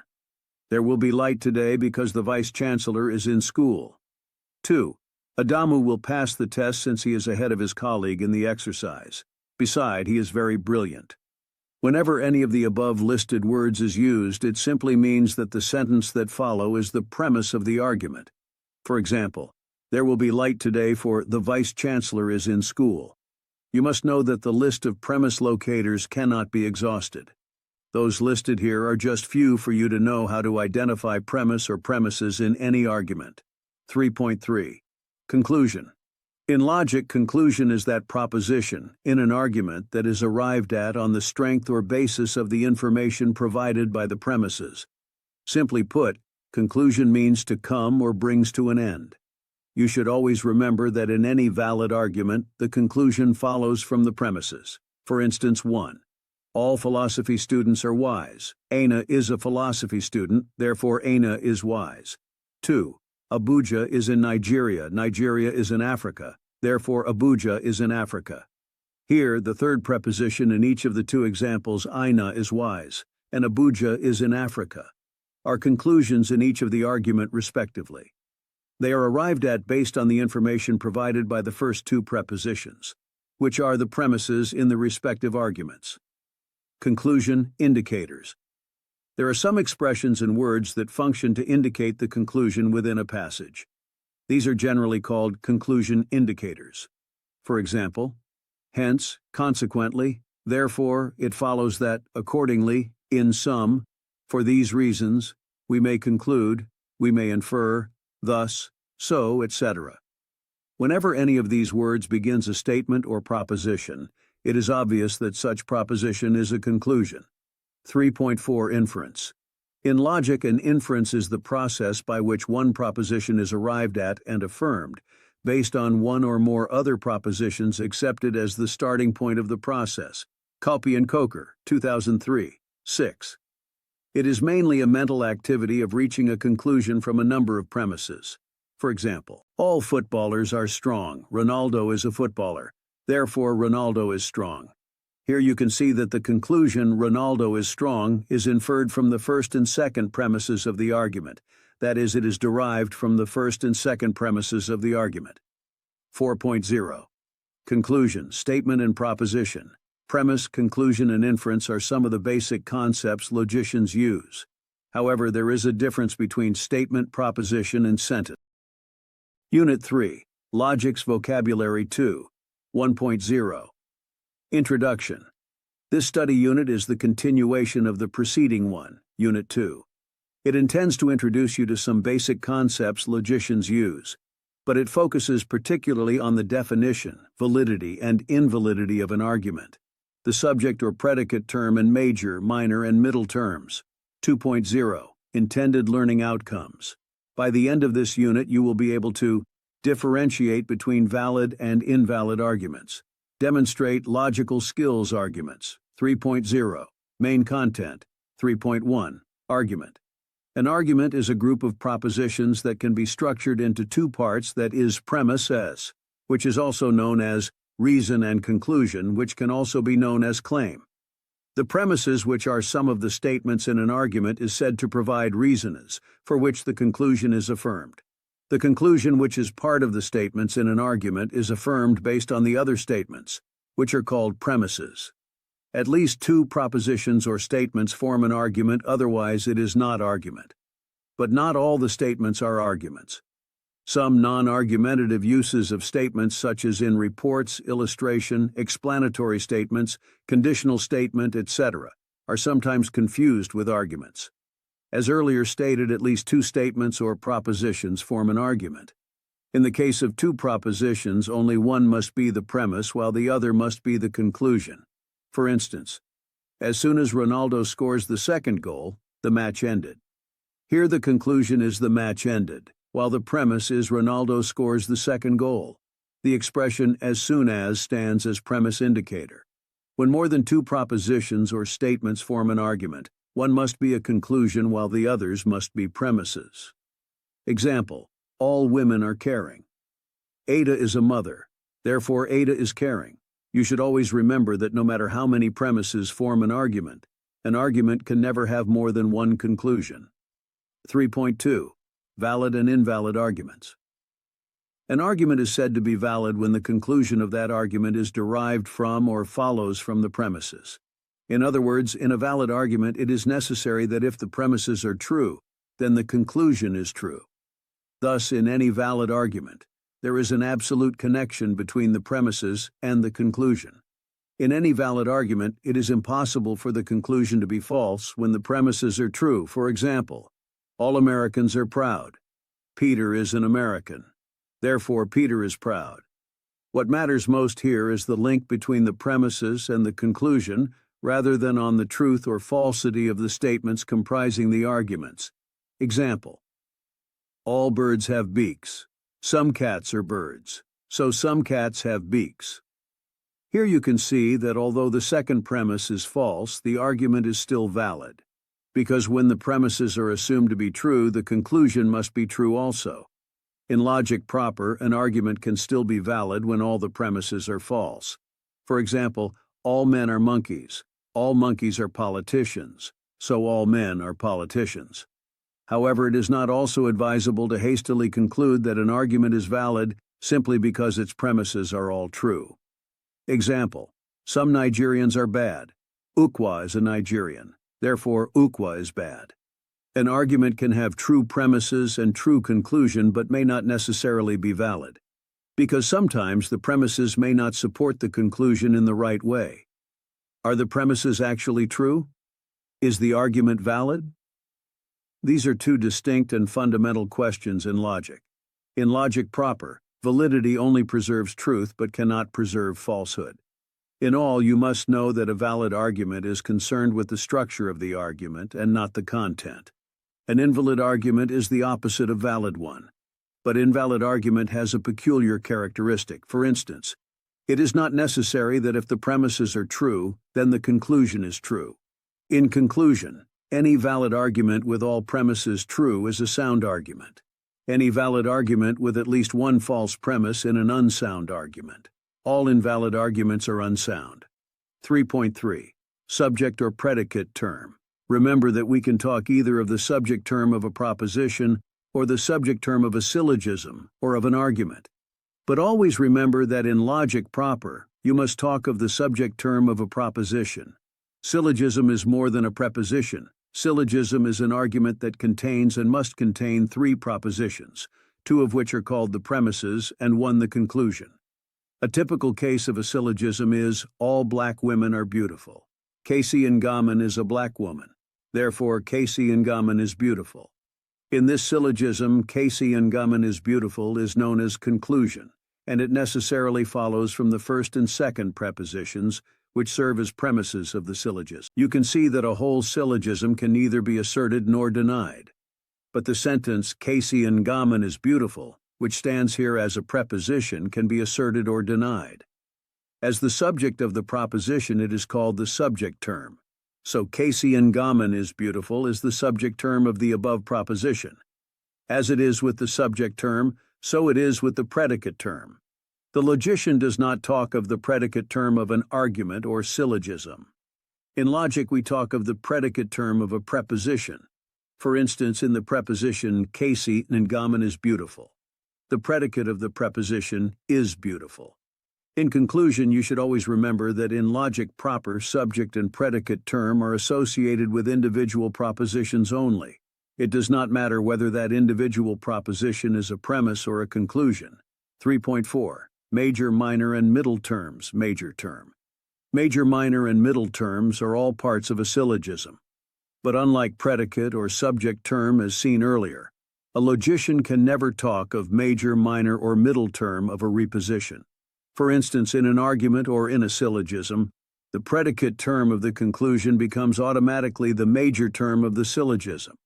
For example, all Cameroonians are footballers. Itu is a Cameroonian. Therefore, Etu is a footballer. Footballer is the predicate term of the conclusion in the above example, but it automatically becomes the major term of the syllogism. So, footballer is the major term of the syllogism. You should always remember also that in logic, the premise containing the major of the syllogism is referred to as the major premise of that syllogism. Thus, in the above example, the premise, all Cameroonians are footballers, which contains the major term of the syllogism, footballer, becomes the major premise of the syllogism, because it contains the major term of that syllogism. Minor term. As it is with the major term, so it is with the minor term. That is, the logician does not talk of the minor term of a proposition, but rather of the minor term of a syllogism. Always remember that in any syllogism, the subject or the subject term of the conclusion becomes automatically the minor term of that syllogism. For instance, all Cameroonians are footballers. ETO is a Cameroonian. Therefore, ETO is a footballer. In the above example, ETO is the subject term of the conclusion, and it automatically becomes the minor term of that syllogism. So, ETO is the minor term of the above syllogism. In logic, the premise that contains the minor term of the syllogism is called the minor premise of that syllogism. Thus, in the above example, the premise ETO is a Cameroonian, which contains the minor term of the syllogism, ETO, is called the minor premise because it contains the minor term of that syllogism. Middle term. As it is with the major and minor terms, so it is with the middle term. That is, the logician does not talk of the middle term of a proposition, but rather of the middle term of a syllogism. Always remember that in any syllogism, the term that occurs in both premises, but does not occur in conclusion, is called the middle term of that syllogism. For instance, all Cameroonians are footballers. ETO is a Cameroonian. Therefore, ETO is a footballer. You can see that in the above syllogism, Cameroonians is the middle term because the term Cameroonian occurs in both the major and minor premises but does not occur in the conclusion. 4.0. Conclusion. Logicians argue with subject or predicate term with major emphasis on predicate, subject, major, minor, and middle terms. Unit 4. Valid, invalid, deductive, and inductive arguments. 1.0. Introduction. This study unit introduces you to the analysis of inductive and deductive arguments. It will also teach you how a deductive argument is said to be valid or invalid, how an inductive argument is said to be weak or strong. This study unit will also teach you how to define and differentiate between sound and unsound argument. 2.0. Intended learning outcomes. By the end of this unit, you will be able to differentiate between a valid and invalid deductive argument, differentiate between weak and strong inductive arguments, differentiate between sound and unsound arguments, evaluate arguments in different contexts. 3.0. Main content. 3.1. Inductive argument. An inductive argument is that kind of argument that its premise only support, but do not guarantee its conclusion. Inductive argument does not claim that their premises, even if true, support their conclusions with certainty. Furthermore, in any inductive mode of reasoning, the conclusion logically implies an item of information not necessarily implied by the premises, and that which can be confirmed or refuted only on the basis of evidence drawn from sense experience. Adali 2265. You also need to know that inductive argument is structured in such way that from one set of propositions, premises, it moves to another, conclusion. Also proceeds from the experienced, particular, to the inexperienced, general, from the known to the unknown. For instance, Mr. Roger Miller is a Cameroonian and a football player. Mr. Itu Fils is a Cameroonian and a football player. Mr. Rigobert Song is a Cameroonian and a football player. Therefore, all Cameroonians are football players. You can see that in the above example, the conclusion that all Cameroonians are football players, general proposition, is arrived at by sampling some members of the class of persons who are Cameroonians. But for some logicians, Minima and Inoka, 1997, there are also some cases in which the propositions of an inductive argument which are used as premises and conclusions may all be either general propositions or particular prepositions.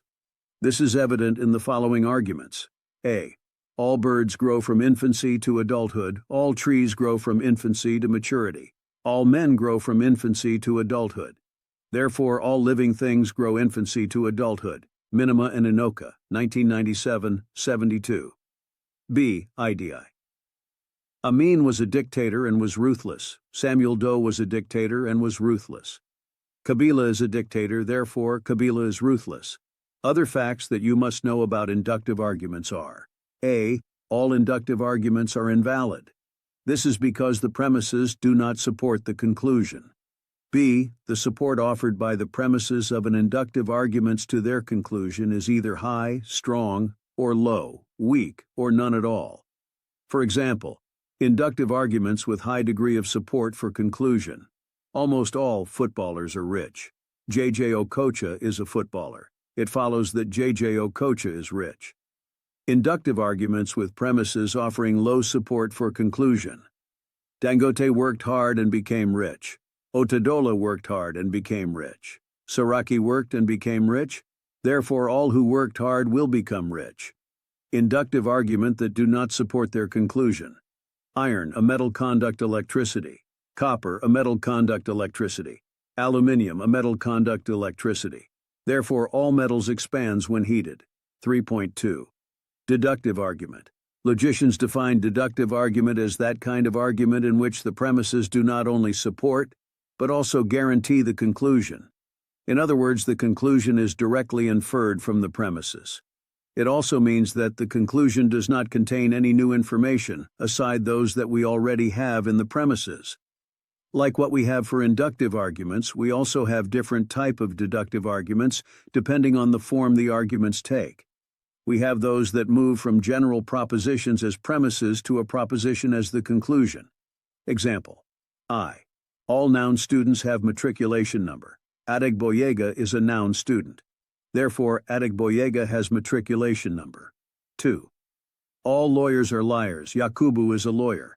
Therefore, Yakubu is a liar. We also have those that move from general propositions to a general proposition as the conclusion. Example: I. All lecturers are saints. All saints will go to heaven. Therefore, all lectures will go to heaven. 3.3. Valid and invalid deductive argument. A. Deductive argument is said to be valid if and only if 2. The premises imply the conclusion, or 2. The premises entail the conclusion, or 3. The conclusion follows from the premises, or D. The premises necessitate the conclusion, or E. The conclusion can be inferred from the premises. It should be clear to you then that a valid deductive argument is an argument in which if you accept the premises to be true, you cannot deny or reject the conclusion. If you do so, you will be running into contradiction. You should also know that in logic proper, the words true or false are used to qualify statements or propositions, while valid or invalid are used to qualify arguments. In other words, we talk of true or false statements or propositions and valid or invalid arguments. On the other hand, an invalid deductive argument is one that the premises do not support the conclusion. In other words, the conclusion cannot be inferred from the premises, or that the premises do not necessitate the conclusion. Invariably, you can accept the premises of the deductive argument to be true and reject the conclusion without running into any problem. 3.4. Weak and strong inductive arguments. As noted earlier, valid or invalid are words used to qualify deductive arguments. And while all inductive argument is said to be invalid, weak or strong are used to qualify inductive arguments. As stated earlier, an inductive argument is based on probability. That is why logicians rather use the words weak and strong. In an inductive argument, the words strong and weak are used to indicate the level and strength of evidence or data used as premises, and the degree of certainty contained in the conclusion. Any inductive argument is based on probability. Therefore, its weakness or strength depends on the degree of evidence contained in the conclusion. 3.5. Sound and unsound argument. First, the words sound and unsound have nothing to do with an invalid and inductive argument. They are only used to qualify a valid deductive argument. In point of facts, all inductive arguments are unsound. Also bear in mind that before an argument becomes sound or unsound, it must be first of all valid. Thus, only a valid argument is said to be sound. A valid deductive argument is said to be sound if the premises of that argument as well as the conclusion are all true prepositions. On the other hand, a valid argument is said to be unsound if the premises of that argument are either all false or contain a mixture of true and false prepositions, notwithstanding the truth value of its conclusion. Minima and Inoka, 1997-74. Why is it possible that a deductive argument with false premises can be described as valid? Minima and Anoka give us a simplified answer. The point is that the validity or invalidity of an argument does not depend upon the truth or falsity of its premises. Since an argument, deductive, is said to have a pattern or structure or form, an argument is thereby valid if it conforms or tallies with that structure or form or pattern. 1997, 74. In a deductive reasoning, the pattern or structure is what we mean by words such as imply, necessitate, followed by entail, etc. Minimal and Anoka further insist that these words point to the fact that it is impossible for the premises of an argument to be all true while the conclusion is false. Once that happens, then that argument is invalid. 1997-75. However, in their own understanding, those words did not say that the premises could be a mixture of true and false propositions or false prepositions throughout, while the argument still remained valid. 1997-75. Therefore, as stated earlier, the words sound and unsound only show the truth value of the premises contained in any argument. For example, A. All noun students are dullard. All dullards will make heaven. Therefore, all noun students will make heaven. B. All Nigerians are Africans. All Africans are whites. Therefore, all Nigerians are whites. You can see that in example A, both the two premises plus the conclusion are false propositions. Yet the argument is valid because the conclusion necessarily follows from the premises. Again, in example B, the first premises has a true proposition. The second has a false proposition, while the conclusion is also expressed in a false proposition. But here again the argument is valid because despite the falsity of the second premise and the falsity of the conclusion is validly derived from the combination of the false and true premises. So, in both examples, A and B, the arguments are valid but unsound. Unsound in the sense that the valid arguments have false premises and false conclusion, and in the second example it has one true premises and one false premise with a false conclusion. Where a valid argument has all its premises and conclusion as true propositions, then that valid argument is also a sound argument. However, you should always bear in mind that the fact that an argument has all its premises true does not necessarily mean that it must be valid. It is possible to an argument to remain invalid even if all its premises are true. For example, all boys are dressed in shirts. Some girls are dressed in shirts. Therefore, some girls are boys. Thus, any argument in which all the premises are true but has the conclusion as false preposition must be an invalid argument. 4.0. Conclusion. In philosophy, there are valid and invalid, weak and strong, sound and unsound arguments. Unit 5. Language and its functions. 1.0. Introduction. This study unit will introduces you to the definition and function of language. It will also teach you some models of linguistic analysis. 2.0. Intended learning outcomes. By the end of this unit, you will be able to analyze the functions of language, evaluate some models of linguistic analysis. 2.0. Main content. 3.0. Logic and language. Generally, you need to understand that the definition of logic as the science of laws of thought imply a mutual relationship between logic and language. This position is informed by the fact that processes of thought rely on logic to thrive, and language, on the other hand, is better understood when logical processes are applied to remove ambiguity, vagueness, and enhance clarity of thought on one hand, and the use of language on the other hand. The dependency of logic and language on each other is reciprocal, as thought is believed to be prior to language, but its thought process is made possible through embodying itself in language. This has made language to be vital to the development of logic. In other words, the mastery of language enhances logical discussions, as evident in the philosophies of the sophists, Plato, Aristotle, etc. It is important for you to note that logic is concerned with different forms of expression in language, but only insofar as they embody differences of type in the process of thinking. This position is further stressed by Uduma o Uduma, that since logic considers language essentially as an instrument of thinking, its aim is to handle the instrument so as to make it a help, and not a hindrance to correct thinking. Uduma, 2015. Aside from what we have said above about logic and its connection with language, it is equally important for you to know that as a primary tool of reason, language enhances the description and organization of human, numerous experiences and make them to access the experience of other people. The human capability for language does not only distinguish them from other animals, it also gives them logical ability. Therefore, it is through the possession of language by human beings that their thought and conduct are made possible. Also, their possession of language enables them to organize their experiences systematically and produce valid inferences because with language they are well equipped with logical ability. Perhaps one should make you to understand that language is a social product. Its most obvious function, therefore, goes beyond the provision of a framework for thought, but also to serve as means of communicating, and gives thought meaning.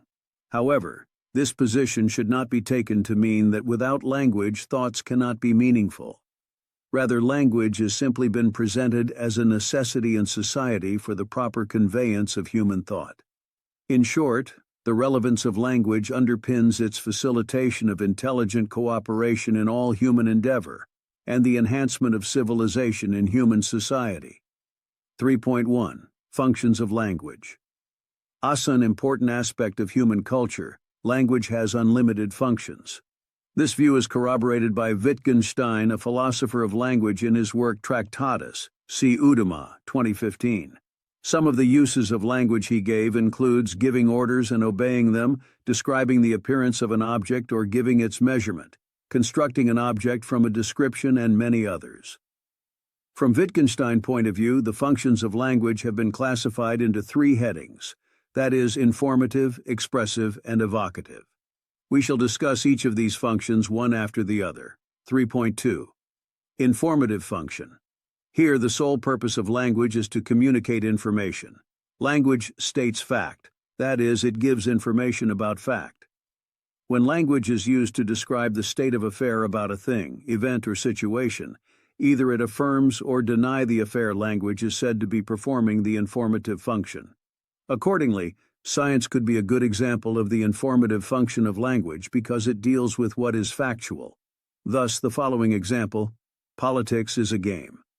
Nigeria is a country states nothing else but facts as information has been given about politics and Nigeria. You should understand that information could be in form of a proposition or an argument. The information above can either be true or false, in which case we shall be talking about true and false proposition. It could also be a misinformation, and when it is considered in the realm of argument, we shall be talking about correct and incorrect argument. However, irrespective of the status of the information, that is, whether true, correct, or otherwise, what is paramount is that it gives an information, and the informative function of language is concerned with the truth value of the proposition. Therefore, the informative function of language is important to logic. 3.3. Expressive function. Here, the sole purpose of language is to report feelings or attitudes of a person, writer, and speaker, or to evoke feelings in the reader or listener.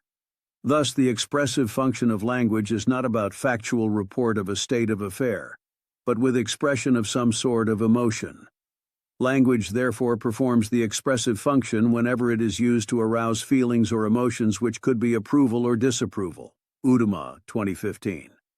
For instance, the common reference to black African man as niggers by the Westerners always arouse an emotion of disapproval, unlike when they are referred to as black man, which often elicits some emotion of approval.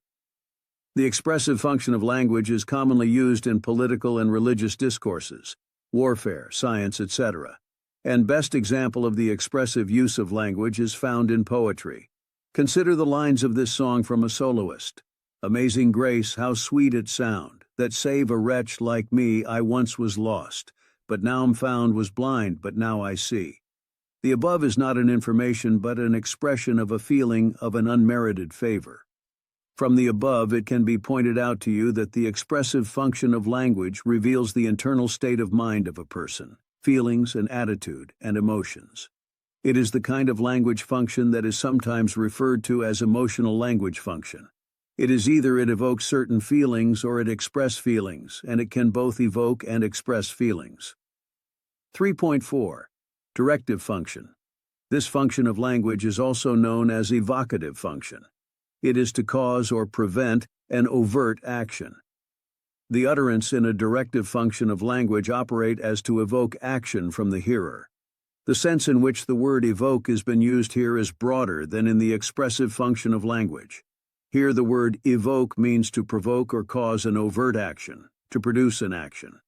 This use is not the same as we have in the expressive function where the word evoke means to excite emotions or feelings, that is to cause, to express a feeling, an emotion, or an attitude. The sole purpose of language under directive function is to produce action. Thus, when a father tells his child, "Go and clean the floor," the intention is not to communicate any information, nor is it to express or evoke any emotion or feeling. It is intended to produce action, and that is for the child to clean the floor. Another example is when a policeman orders a person, "Go and park there." We need to note here that directive function of language can be understood from three angles of a command: request and interrogation. The first two examples can be treated as commands. However, it can be changed to a request when a subtle means is introduced.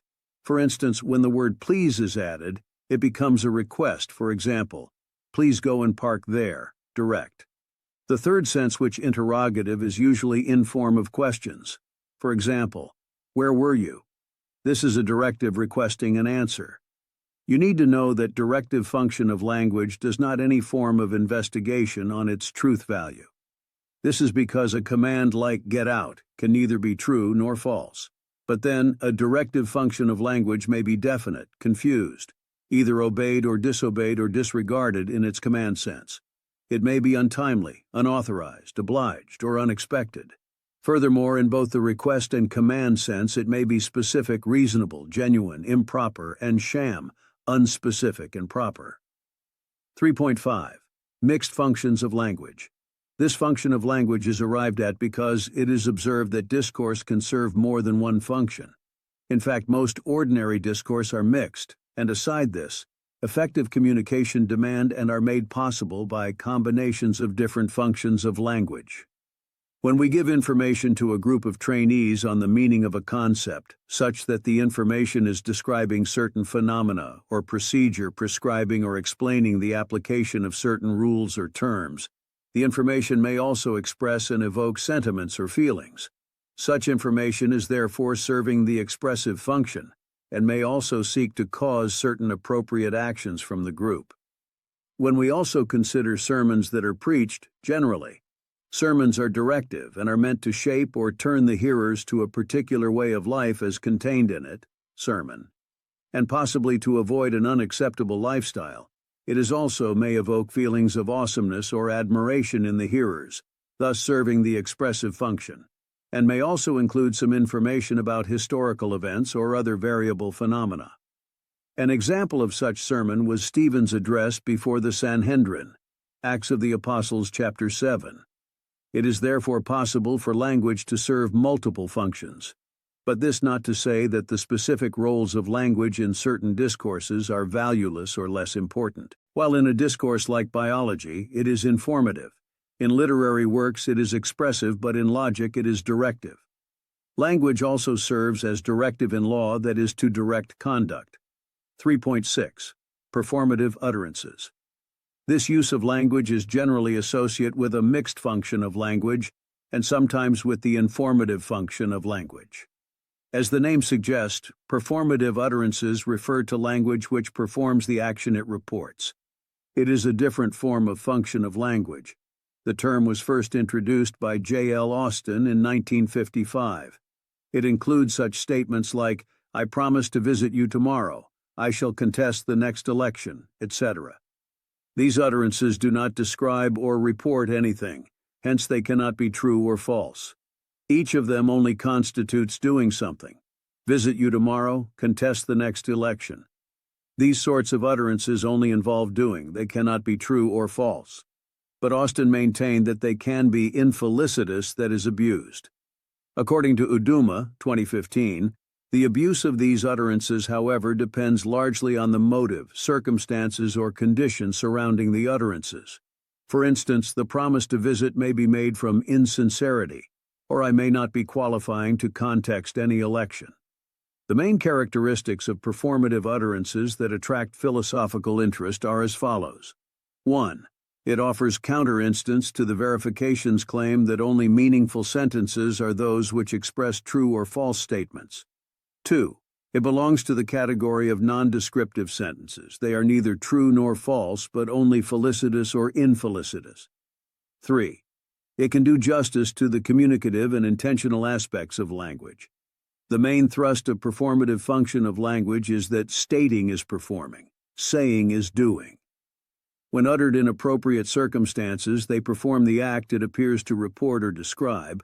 They are tied in special ways to the circumstances in which they are uttered. And this is what doing justice to the communicative and intentional aspect of language means. 4.0. Conclusion.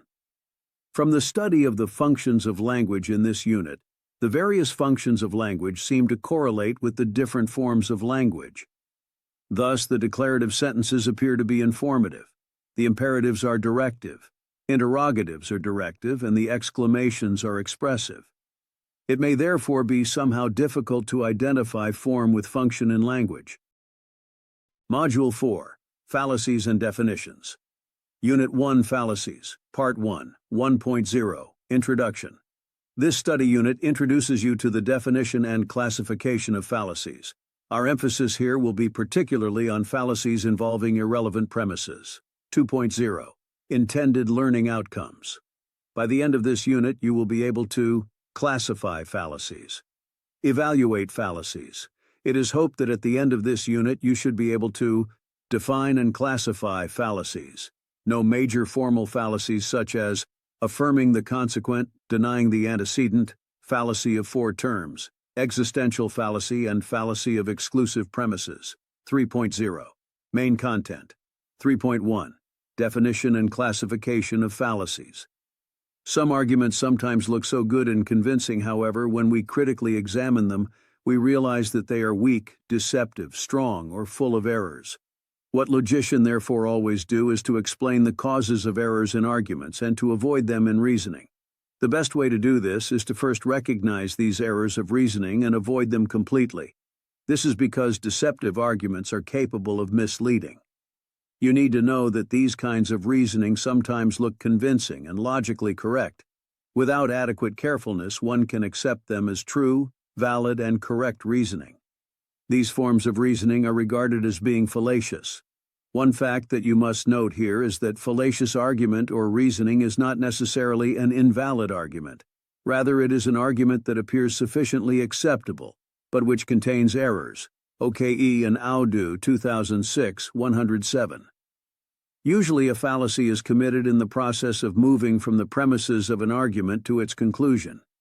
Because of these errors or mistakes, the premises do not justify the conclusion, or there is no proper link between the premises and the conclusion. In short, a fallacy is an error in reasoning that tends to be psychologically persuasive. It is an invalid argument that has the deceptive appearance of being valid. According to Uduma o Uduma, 2015, the classification of fallacies can be dated back to Aristotle, who gave two principal divisions, namely, A. Fallacies due to the misuse of language, and B. Those which arose from defects of thought rather than of language. But the common classification are formal fallacies and informal fallacies. 3. 1.1. Formal fallacies. This kind of fallacies are concerned with the structure or form of an argument, rather than the content. Formal fallacies are also called pure fallacy.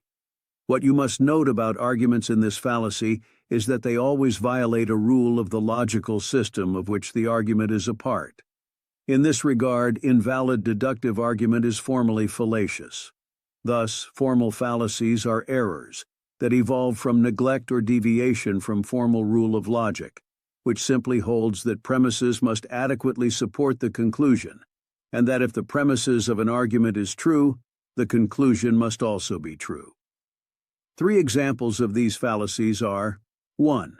The formal fallacy associated with the deviation from the modus ponens rule.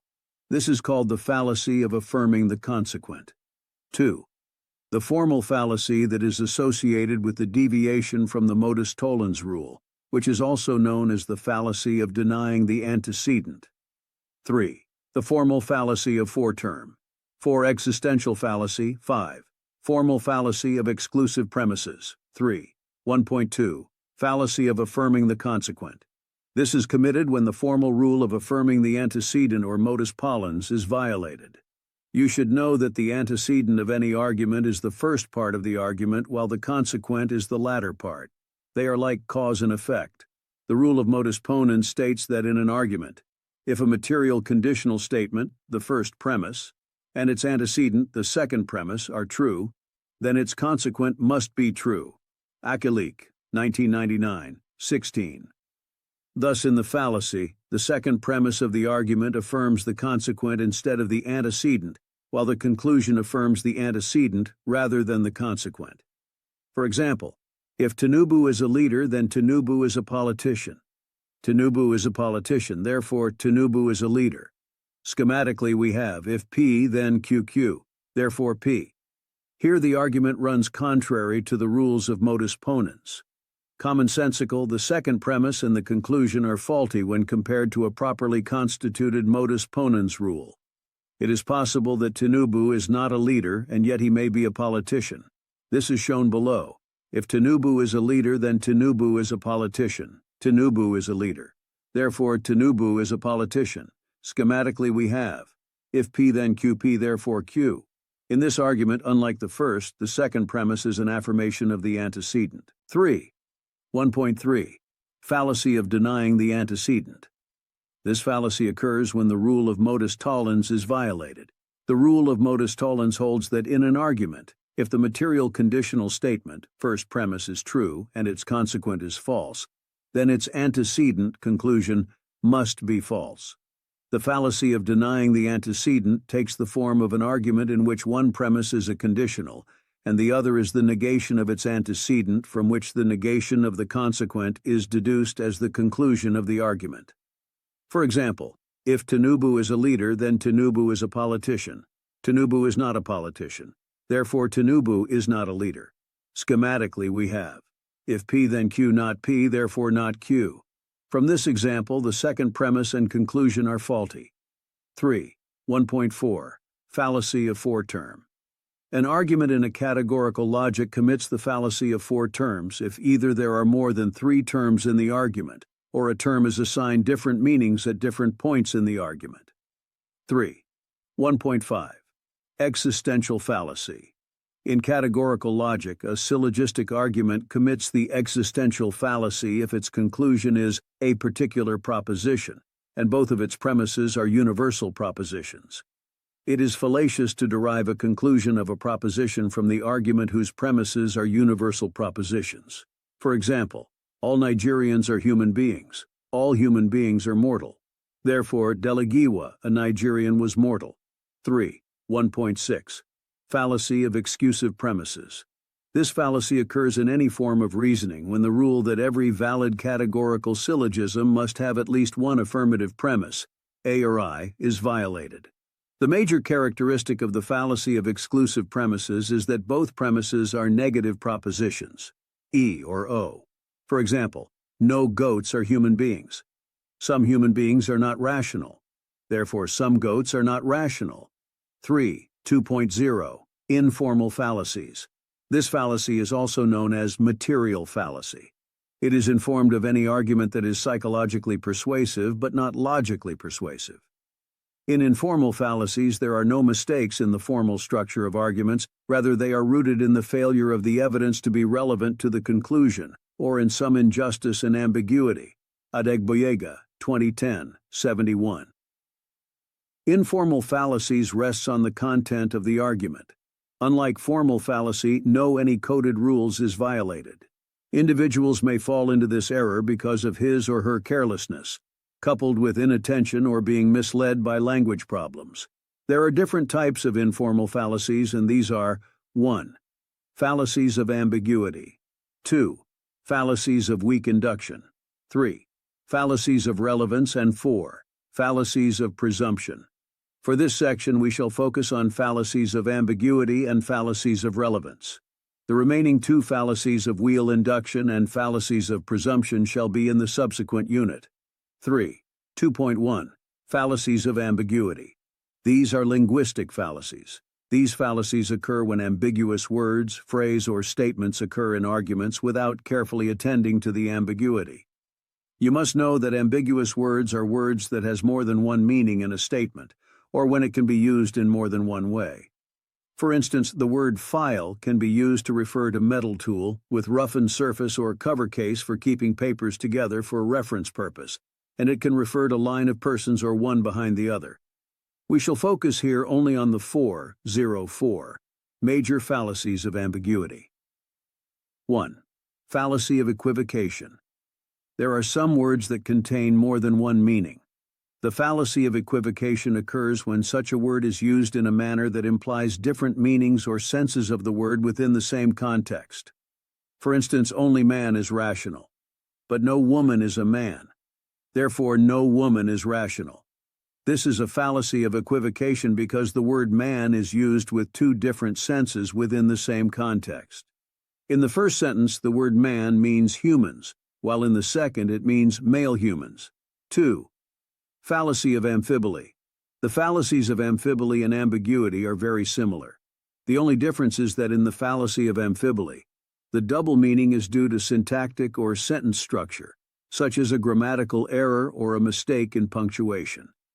The fallacy of amphiboly is more subtle and harder to detect than that of equivocation. It mostly occurs when we misinterpret someone's original statement or intention. Here are typical cases. Tunde removed the egg from the cup, so Samuel broke it. Although we know the meaning of the word it, but what this word refers to is not clear to us. What did Samuel break? Is it the glass cup or the egg? 3. Fallacy of composition. There are two major ways of committing the fallacy of composition. These are 1. When a part is identified with the whole, that is, the parts have the attribute X, therefore the whole has attribute X. For instance, I. Each of the parts of this car engine is very light, therefore the car engine is very light. 2. Each player on the football team is outstanding, hence the team itself is outstanding. The fallacy of composition is committed here because even though the car engine is made up of very light parts, but when put together the car engines it becomes very heavy. It is the same with the football team. Even though each of the players is outstanding and there is a lack of teamwork or insufficient opportunity to practice together, the team may not be outstanding. 2. The second kind of the fallacy of composition is committed when there is confusion between the distributive and collective use of general terms. For example, elephants eat more than humans. So, elephant taken as a group eat more than humans taken as a group. There is a fallacy of composition here because in the premises, elephant eat more than humans, the attribute of eating more than is predicated distributive. That is, each individual elephant is said to eat more than any individual human eats. However, in the conclusion, the attribute eating more than is predicated collectively. That is, elephant taken as a group are said to eat more than humans taken as a group, which is not true, because there are so many more humans than elephant. 4. Fallacy of division. The fallacy of division is nothing more than the opposite of composition. In the fallacy of division, if the whole has the attribute X, therefore the parts must have the attribute X as well. Example, the airplane is heavy, so each of its part is heavy. There is a fallacy of division here because some of the parts of a heavy airplane may be very light. Here is an example of the second type of division fallacy. The soccer team is excellent. Hence, each member of the team is excellent. There is a fallacy of division here because a team may be excellent due to teamwork and few outstanding players, and yet have members who are not themselves excellent players. 3. 2.2. Fallacies of relevance. These fallacies present the premises of arguments in such a way that their conclusion could be doubted. That is, given the premises of an argument, we do not have a strong conviction or confidence for accepting the conclusion of such argument. Some of these fallacies are discussed below. A. Fallacy of attacking the person. Argumentum ad hominem. The main business of this fallacy is to attack the person who advances an argument rather than providing a rational critique of the argument itself. The attacker's main objective is to make its assertion acceptable. This fallacy is informed of character assassination. For instance, Mr. A, President Umaru Musa Yar'Adua of the Federal Territory of Nigeria will be the next African Union chairman. Mr. B, Mr. Umaru Musa Yar'Adua is the president of one of the most corrupted countries in the world. Therefore, it is impossible for him to become the future African Union chairman. An argument against the person does not always involve outright verbal abuse. Subtle ways are sometimes used, but with the sole aim of discrediting an opponent by suggesting that the opponent's judgment is distorted by some factor in his or her circumstances. This form of argument is sometimes called the circumstantial ad hominem. For instance, during the celebration of their marriage, Mr. and Mrs. Kula refused to serve beer to their guests. They claimed that no born-again child of God would either drink or serve beer to other persons. Here you can see that Mr. and Mrs. Kunlu commit the circumstantial form of the argument and homonym fallacy. You should always remember that the attack in the argument against the person can take three forms. 1. Abusive, direct personal attack on the opponent. 2. Circumstantial, attempt to discredit by calling attention to the circumstances or situation of the opponent. 3. Tu quoque. This is committed when, in an argument rather than defending oneself, the arguer is being found guilty. 4. The fallacy of attacking affiliation. This is occurring when, in an argument, it is concluded that a people should either be accepted or rejected because he belongs to a group or association which one does not like or that is unpopular with one's audience. B. Appeal to force, argumentum ad baculum. The word baculum is a Latin word which stands for staff. Here, the word staff is seen as a symbol of power. Argumentum ad baculum fallacy is mostly used whenever a conclusion is defended by a threat to the well-being of those who do not accept it. The threat can be physical, moral, or psychological. It can be implicit or explicit. Here is the case of a physical threat. Godwin, I don't want to see you driving any car to campus whenever you have my class. Do you realize I am your teacher and I am the alpha in this course? I am the one who will determine whether you pass or fail at the end of the semester. It is better you comply or else you will fail this course. You can see here that there is no logical link, the threatened, you will fail on the conclusion. Of course you will agree that there is nothing bad in Godwin a car to campus, but it is probable that the threat might induce Godwin to accept the conclusion. Another example is the case of a psychological threat. Listen, Valerie, I know you disagree with my view about the building project. You have made your disagreement clear to everyone. Well, it's time for you to see that you are mistaken. Let me get right to the point. I know you have been lying to your husband about where you go on Wednesday afternoons. Unless you want him to know where you really go, it's time for you to realize that I have been right about the building project all along. You follow me? Layman 2002, p. 127. You can see here that even though the threat to expose the lie has no relationship with the building project, it may still work because fear is a strong motivator, and it can influence someone's thinking. C. Appeal to popular feeling / mob appeal, argumentum ad populum. Remember that populum is a Latin word which stands for people or notion. So argumentum ad populum occurs when you try to persuade someone or a group by appealing to their emotion, feeling, and sentiments. This is mostly used in political campaigns, public debates, and advertising. Here is a typical case of political campaign. I look out at you all and I tell you, I am proud to be here. Proud to belong to a party that stands for what is good for America. Proud to cast my lot with the kind of people who make this nation great. Proud to stand with men and women who can get our nation back on its feet.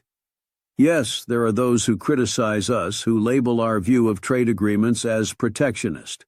But when I look at you hard-working people, I know we are right, and the critics are wrong. Layman 2002, 128. You can see that the sole purpose of this speech is to persuade the crowd no matter what. It is fallacious because the premise is to the effect that I am proud to be associated with you, and you are hard-working people, are irrelevant to the conclusion. Our view of trade agreements is right. Also bear in mind that you do not necessarily need to address a large group before you commit this kind of fallacy. Whatever you try to convince by appealing to the need of or acceptance of your view by other people makes you to commit the fallacy. Here is an example. Miss Riley, are you saying that President Bush made a moral error when he decided to go to war with Iraq? I cannot believe my ears. That is not how Americans feel, not true Americans anyway. You are an American, aren't you, Miss Riley? Layman 2002, 128. This is a fallacy because there is no logical connection between the fact that Miss Riley is an American. Therefore, Iraq war must be justified. D. Appeal to pity, argumentum ad misericordiam. Misericordium is a Latin word that stands for pity or mercy.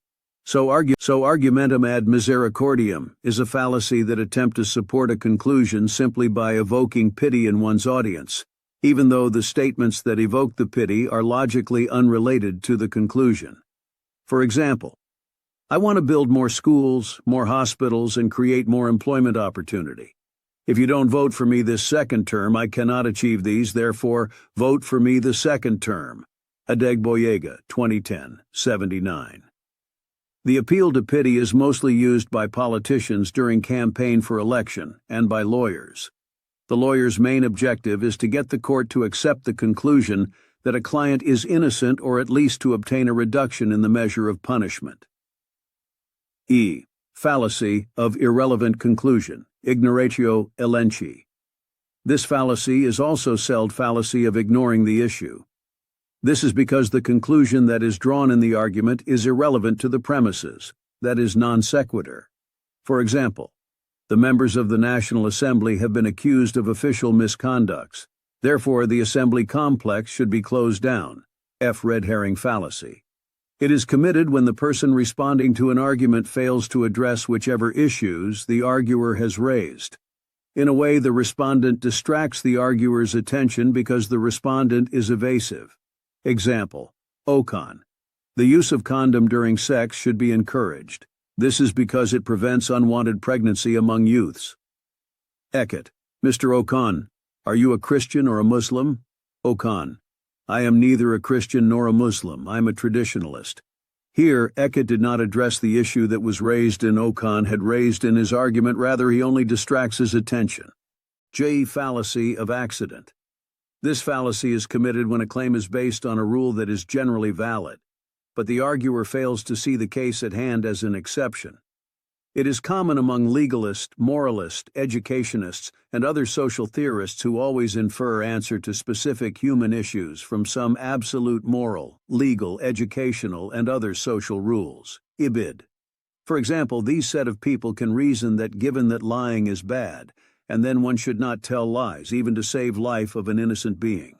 Or given that the idea of murder is bad, it is unhuman to commit abortion, even if it is to save life of the mother, or even when the fetus is to be epileptically defective. 4.0. Conclusion. Fallacies, ambiguity, and relevance are things worthy of note in our daily activities. Unit 2 Fallacies, Part 2, 1.0. Introduction. As already stated, although studies units are autonomous, they are interconnected as well. This study unit is the continuation of the preceding one. But here we will particularly be discussing the fallacies involving weak induction and fallacies of presumption. 2.0. Intended learning outcomes. By the end of this unit, you will be able to evaluate fallacies of presumption and weak induction. 3.0. Main content. 3.1. Fallacies of presumption. This fallacy is committed when there is the assumption in the argument's premises of what the arguer is out to prove. We shall discuss 3 of these types of fallacies, and these includes the fallacy of complex or loaded question, fallacy of leading question and begging the question, petito principii. 3. 1.1. Fallacy of complex or loaded question. This fallacy of complex question is committed when 2 or more questions are asked together at once, and as an answer to one question allows one to draw a conclusion regarding the other question. Example of such fallacy. Have you stopped beating your wife? Here the questioner thus assumes the person addressed has a wife and beats his wife. Hence it is a complex question to answer. 3. 1.2. Fallacy of leading question. This occurs when an arguer attempts to base his claim on a prepared answer such as a witness under cross-examination. For example, you don't know any of the accused person, do you? No, I don't. This fallacy is commonly used by lawyers and any other investigative officers to extract information from suspects and criminals. 1.3. Fallacy of begging the question. Petito praecipii. Petito praecipii is a Latin word which means begging the principle. The fallacy of begging the question is any form of argument whose conclusion is nothing more than a restatement of one of the premises. This form of fallacy is otherwise called circular reasoning. Example: God exists because the Bible tells us so. We know that whatever the Bible tells us must be true, because it is the revealed words of God. 3.2. Fallacies of weak induction. These fallacies are committed when in an argument the premises offer some but not enough evidence for the conclusion. Some of these fallacies are discussed below. 2.1. Fallacy of appeal to authority. Argumentum ad vericuitam. This is a fallacy based on accepting uncritically the judgment of an expert merely because he is an authority without mindful of the evidence contained in the premises of the argument which ought to indicate the conclusion. For example, Reverend Father Kuka has claimed that marriage must be between a man and a woman. Therefore, gay marriage should not be legalized. 2.2. Fallacy of appeal to ignorance. Argumentum ad ignorantiam. The appeal to ignorance means that the conclusion of an argument is proven simply because nobody has proved the opposite. Here is a typical example. After centuries trying, no one has been able to prove that reincarnation occurs. So at this point, I think we can safely conclude that reincarnation does not occur. You can see that this fallacy has its own limits. That it has not been proven may be erroneous. This logic cannot hold in scientific matters mostly based on hypothesis and wait-and-see attitude. 2.3. Fallacy of false cause. There are many forms of false cause fallacy. Uduma, 2015. But the most common form is called in Latin post hoc, ergo propter hoc, which means after this, therefore because of this. Generally, a false cause fallacy occurs when the arguer illegitimately assumes a possible cause of a phenomenon to be the only cause, although reasons are lacking for excluding other possible causes. Here is an example. Since I came into office 2 years ago, the rate of violent crime has decreased significantly. So the longer prison sentences we recommended are working. Layman, 2151. There is false cause because the longer prison sentences may be a causal factor. But the simple fact that the longer sentences preceded the decrease in violent crime does not prove this. There is no doubt that other causal factors need to be considered. 2.4. Slippery slope. A slippery slope argument, of course fallacious, has a unique structure as follows. There is a slope, a chain of causes. It is slippery. Therefore, if you take even one step on the slope, you will slide and fall all the way to the bottom. Since the bottom is a bad place to be, you should not take the first step. Slippery slope fallacy occurs when in argument it is concluded that an event should be prevented from happening due to the belief that its occurrence will bring the occurrence of certain other events we do not want or wish to have them happen. Example: if there is labor strike, schools will not run. Pupils will stay at home, market will be closed, the economy will be affected. So strike should not be allowed or labor strike should be prevented or avoided.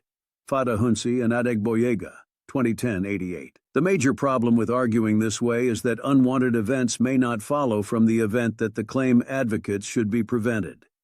2.5. Fallacy of hasty generalization. This fallacy is an argument which applies not only to the premise cases, but also to cases that are different in kind from those referred to in the premises. For example, someone who has observed the performance of most logic students at interviews, and then concludes that the understanding of logic enhances human skill at answering questions. Thus, its study must be enforced in schools. 2.6. Gambler's fallacy. This fallacy is committed when one argues that given the sequential or the frequent occurrences of an event in series, the probability of the event reoccurrence will increase. For instance, Socrates played Ludo game 10 times and he lost, therefore the probability that he will lose the 11th game has decreased. You need to know that the winning or losing of the game at the 11th time should be seen on 50/50 basis. The game can end in either ways for Socrates, irrespective of the previous sequential frequent occurrences. 2.7. False dilemma. In logic, the fallacy of false dilemma simply means that you use a premise that unjustifiably reduces the number of alternatives to be considered. In other words, there is a fallacy of false dilemma when the arguer assumes without justification a limited number of possible alternatives when there is more than that. Here is a typical case. I'm tired of all these young people criticizing their own country. What I say is this: Nigeria, love it or leave it. And since these people obviously do not want to leave the country, they should love it instead of criticizing it. There is a fallacy of false dilemma here because the argument presupposes that there are only two options. Either you love Nigeria, uncritically, or you emigrate. However, you should know that there are other possibilities or alternatives. You should also know that an argument cannot be called false dilemma unless you are able to specify at least one alternative that has been ignored. You should also remember that it is not every false cause fallacy that involves the unwarranted assumption that if X precedes Y, then X causes Y. 4.0. Conclusion. This study unit dealt with fallacies of ambiguity and unwarranted assumptions. Unit 3, Definitions, Part 1. 1.0. Introduction. A definition is a sine qua non tool for effective communication. We cannot avoid vagueness, ambiguity, or equivocation unless we rightly define our words or terms. It is the major means through which we understand the meaning of words. It is different from explanation, verbal definition, translation, or mere interpretation. It is true that definition contains all of them, but they are not identical. Definition is different from them in the sense that it is sharp, short, delimited, and consisting of the word to be defined. That is, the definiendum, which may be a single word, and the expression which defines the expression, that is, the definitions, which must contain more than one word. Stebbing, 1993. Although there are many types of definitions, this section introduces you to the major types of definition that are most helpful in clarifying and sharpening arguments. 2.0. Intended learning outcome. By the end of this unit, you will be able to apply basic philosophical definitions, lexical, theoretical, intentional, extensional, denotative, and connotative in solving philosophical challenges. 3.0. Main content. You need to know from the outset here what definition is. Definition of a thing has been described as statement of essence of a thing. This description was given by the classical thought, and it has its origin in Aristotle's assertion that an object's essential attribute forms its essential nature. Thus, in defining such object, its essential attributes must be included. You need to know here that the classical idea of definition has led to philosophers' distinction between nominal and real essence. That is, while the name home, nominal, is meaningful and we may know it, however, we may not know the essential nature, real essence of home. Thus, the meaning of a name is distinct from the nature a thing may have in order that the name apply to it. As distinction can be drawn between nominal and real essence, philosophers over the years have also made distinctions between nominal and real definition. A nominal definition, one that explains what a word means. That is, it says what the nominal essence is.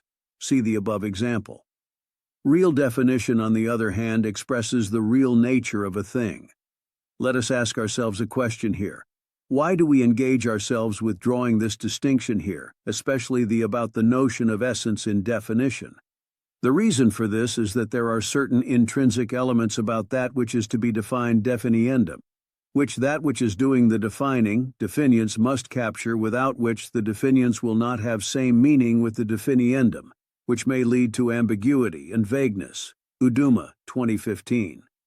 As stated earlier, although there are many types of definition, this section is to introduce you to the major types of definition that are most helpful in clarifying and sharpening arguments. 3.1. Major types of definitions. In most introductory logic textbooks, we can identify at least 7 major types of definitions. This section will focus only on the lexical, theoretical, intensional, and extensional definitions and denotative and connotative. 3.2. Lexical definition. A lexical definition is identical with a dictionary definition. It is the conventional or established meaning of a term. It is a definition that is usually expected from request for definition. Such definition is usually stated as simply as possible in other to convey information to the widest audience. This form of definition also reports a meaning the definiendum already has. It does not give the definiendum a new meaning. In short, a lexical definition is descriptive, reporting actual usage of the term, within speaker's usage of the term rather than prescriptive, which would be to stick within a version regarded as correct, regardless of drift in accepted meaning. We need to state here that since lexical definitions report actual usage of terms, lexical definitions may be either true or false. Uduma, 2015. If the definition the definiens conforms to, that is, give true report, how a language community uses the definiendum, this definition will be true, but it will be false if the definiens does not conform to, that is, gives false report, the meaning a particular community attaches to the definiendum. For instance, the definition of garage as a building where cars are packed is true because it reports, conforms to, how the English-speaking people use it. But the definition of garage as a place of worship is false because it does not agree to its usage in the English language. You should note that while this kind of definitions may be false or true, it still does not have anything to do with the question of whether the definiendum names any real or existent thing. Therefore, the definitions of all words with long-established usage like unicorn, as animal like a white horse with a long straight horn growing on its head, is a lexical definition, and it is true because of the definiendum, unicorn, is meant by the way the definiens uses it. 3.3. Theoretical definition. This kind of definition has been described as a special brand of stipulative and precising definitions. It is distinguished from the two by the attempt of the two establish the use of this term within the context of a broader intellectual framework. This form of definition expresses the meaning of a word based on available theories in specific discipline. Theoretical definitions is directed at developing coherent theoretical account of the subject at hand. The definition does not attempt overcoming ambiguity or to achieve precision. Rather, it focuses on formulating a theory within which a fully correct definition of important terms could be stated. This form of definitions is found in disciplines that do formulate theory, and such theories requires precise definition, and results of such theories are always accepted as correct. Scientific discipline's a good example of this definition. In this kind of discipline, the definition of term is not likely to contradict another definition based on another theory, as we may have in other non-scientific disciplines like arts and social sciences. 3.4. Intentional and extensional definitions. You cannot attain clarity about meaning unless you succeed in distinguishing between intentional and extensional definitions. According to Copy, 1978, an intentional definition is the collection of properties shared by all and only those objects in a term's extension. For instance, the intentional definition of a term like zebra refers us to a certain four-footed animal that has white and black stripes throughout the body.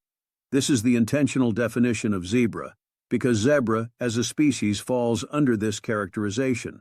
So only zebras as a species have the distinctiveness and universality of the definition as it applies to them. In other words, the extension of a term consists of the set of things to which the term applies, while the intension of a term consists of the properties a thing must have to be included in the term's extension. And according to Salmon Wesley, since you can specify the meaning of a word through its extension or its intention, the distinction between extensional and intentional definitions becomes very necessary in language. 1984.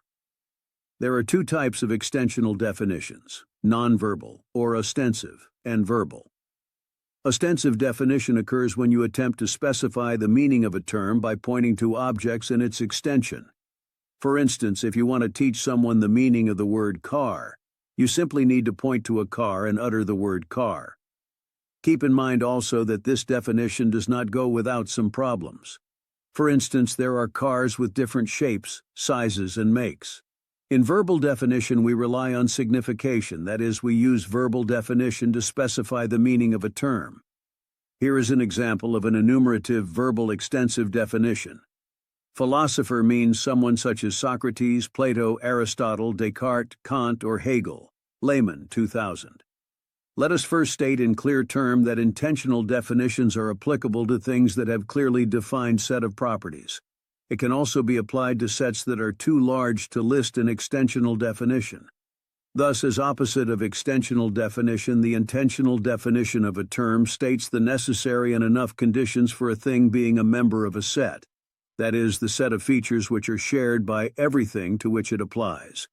For example, an intentional definition of spinster is unmarried woman. Being an unmarried woman is an essential property of something referred to as a spinster. So we can say that it is a necessary condition, as one cannot be a spinster without being an unmarried woman. It also remains enough condition that any unmarried woman is a spinster. From our discussion of both intentional and extensional meanings, we can say that they are closely connected to each other, or that they are interrelated.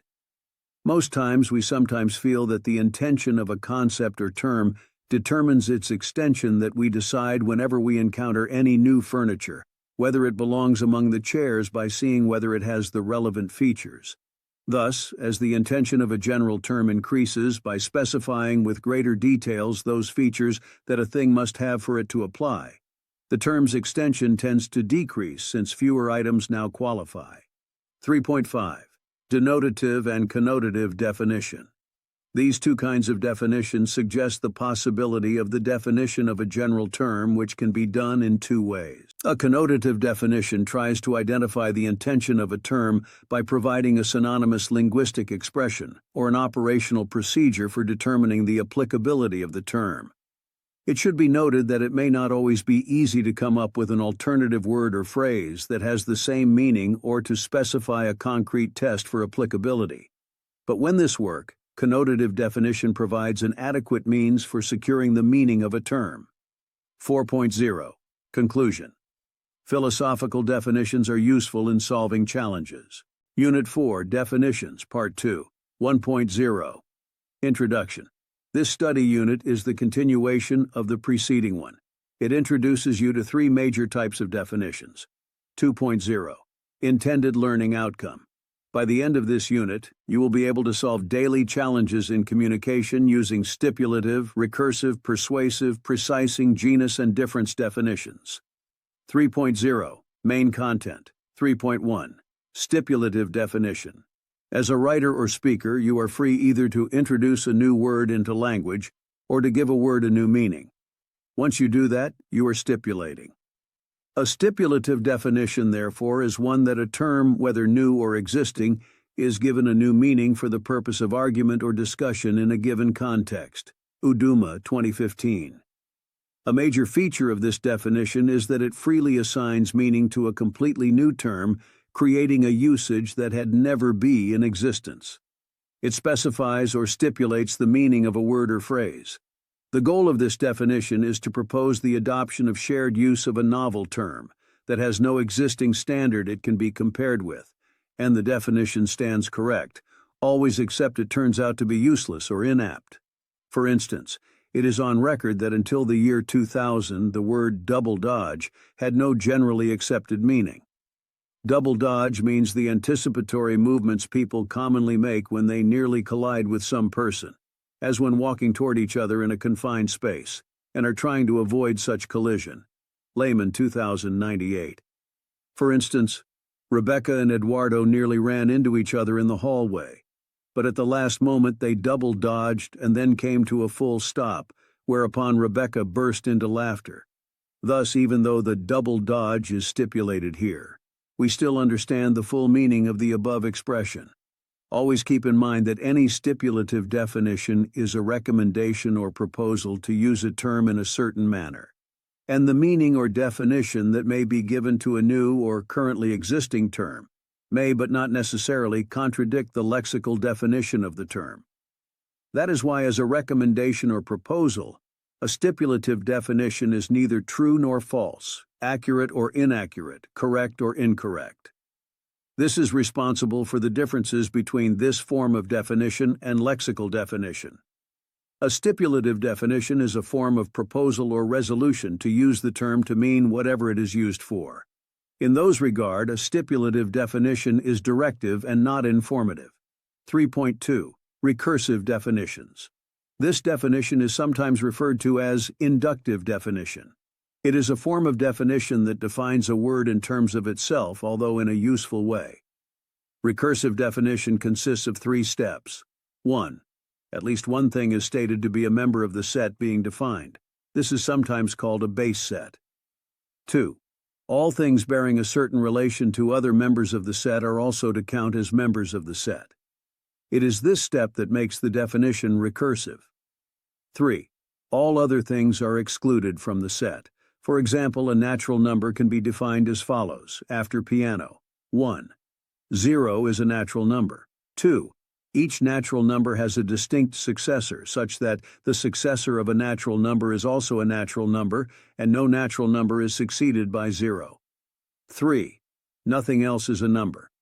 Here 0 will have exactly one successor, which for convenience we call 1. In turn, 1 will have exactly one successor, which we would call 2, and so on. You will notice that the second condition in the definition itself refers to natural numbers, and hence involves self-reference. Although this kind of definition involves a form of circularity, it is vicious, and definitions is quite successful. 3.2. Persuasive definition. Whenever a definition attempt to attach emotive meaning to the use of term, and thereby confuse the literal meaning of the term, such definition is said to be persuasive. In other words, a persuasive definition is one that has its term defined in such a way as to be an argument for a position. It is deceptive in that it has the surface of a dictionary definition. This is what makes persuasive definition to be different from lexical definition. Lexical definition aims to be neutral to all usages. Persuasive definitions are usually formulated to influence the attitude, excite, or stir the emotion of its hearers or readers. It is on this ground that a persuasive definition is always rejected, as it is often considered to be fallacious. This form of definitions is common in politics, sex, and religion. An example of this definition is found in Ambrose Bierce in the Devil's Dictionary, when he defines heathen as a benighted creature who has the folly to worship something that can see and feel.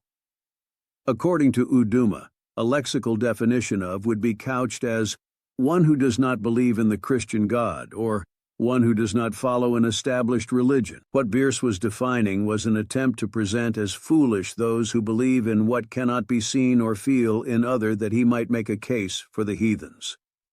3.3. Precising definition. Precising definition is a form of definition that is used in contexts where the vagueness of a word, term, proposition is unacceptable. It is developed to take care of the ambiguity or vagueness that some other forms of definitions, particularly stipulative and lexical definitions, may give up on. This definition extends the lexical of a term for specific purpose by including additional criteria that narrow down the set of things meeting the definition. This sort of definition begins with the lexical definition of a term, but then proposed to sharpen it by stipulating more narrow limits on its use. In this regard, precising definition combined 2 techniques to arrive at its form of definition. That is, the techniques of the lexical and stipulative definitions. This is done to reduce vagueness of a word or phrase.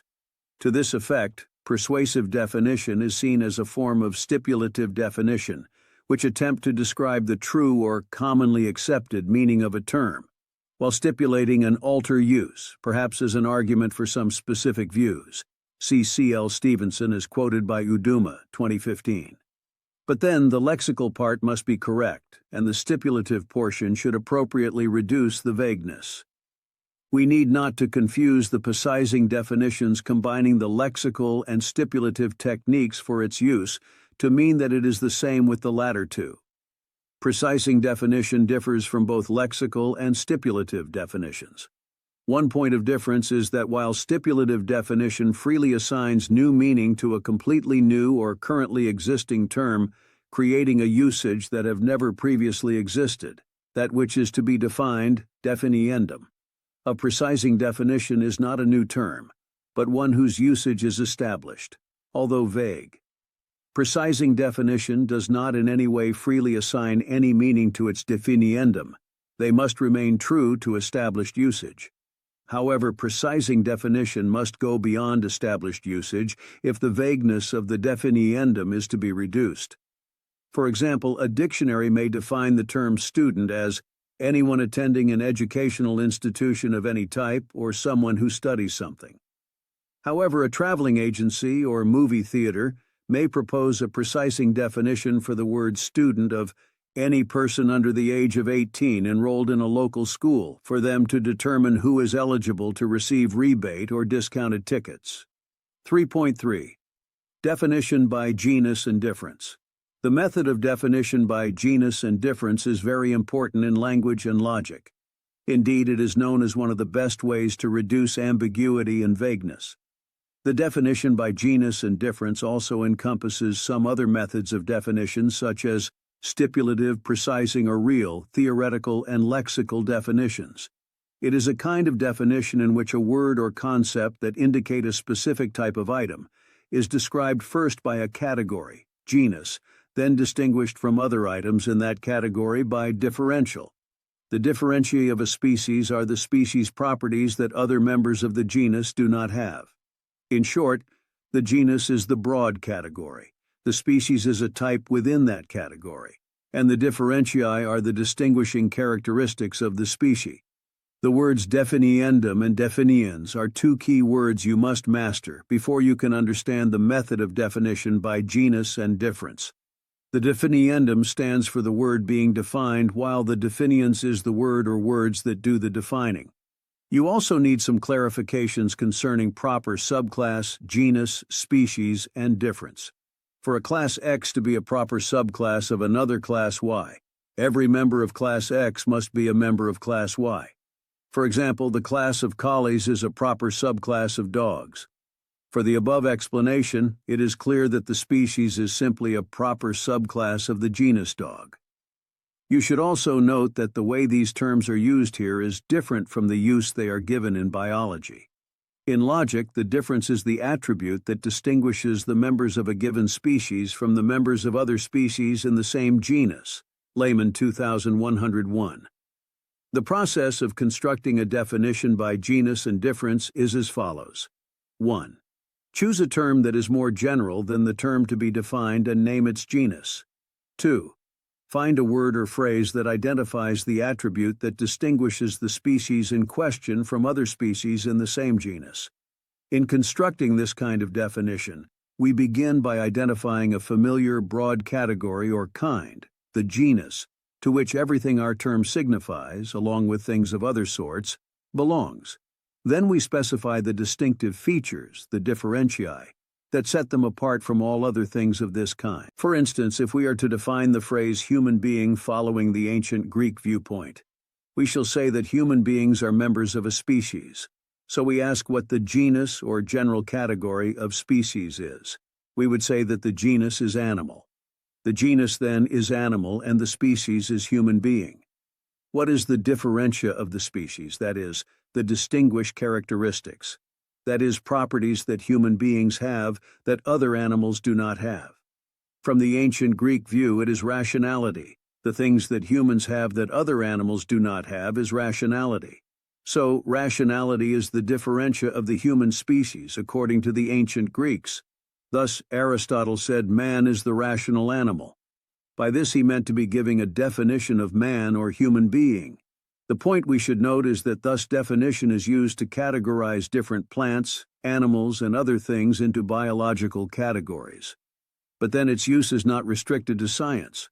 The idea behind this definition is the natural thing to do if we are to explain the meaning of a word to someone. According to Uduma O. Uduma, 2015, there are at least six criteria we need for this method of definition by genus and difference to be adequate.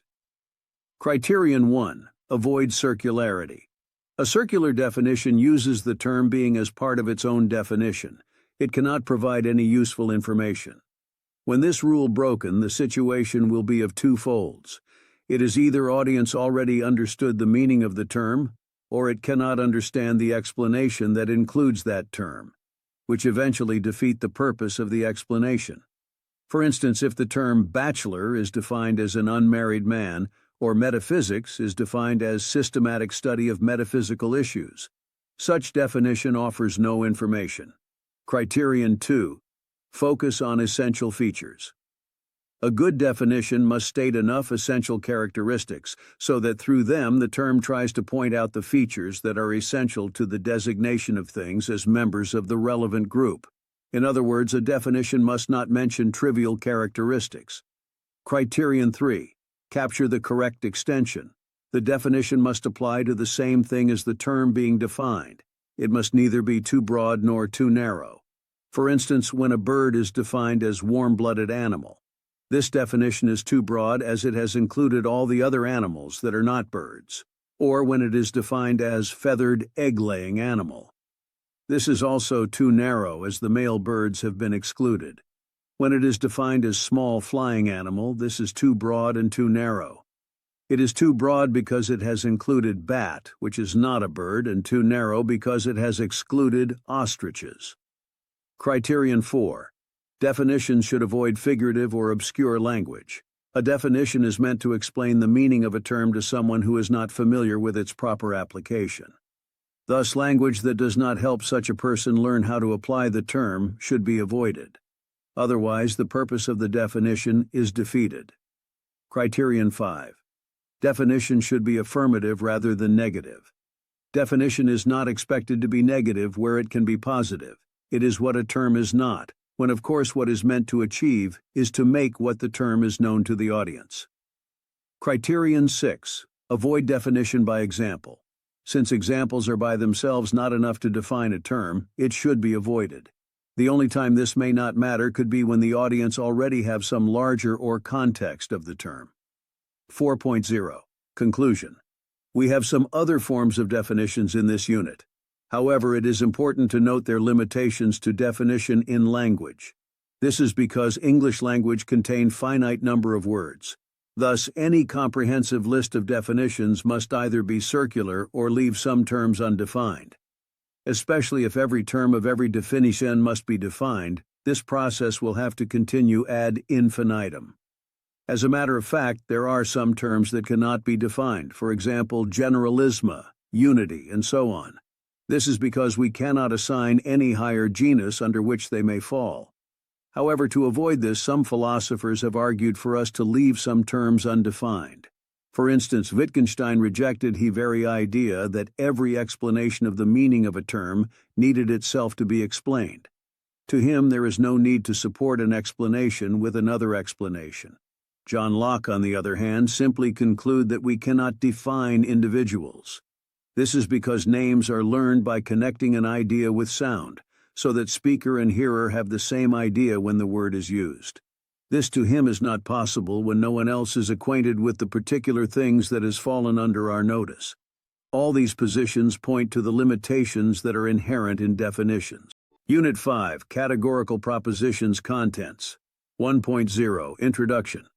This study unit introduces you to different types of categorical propositions.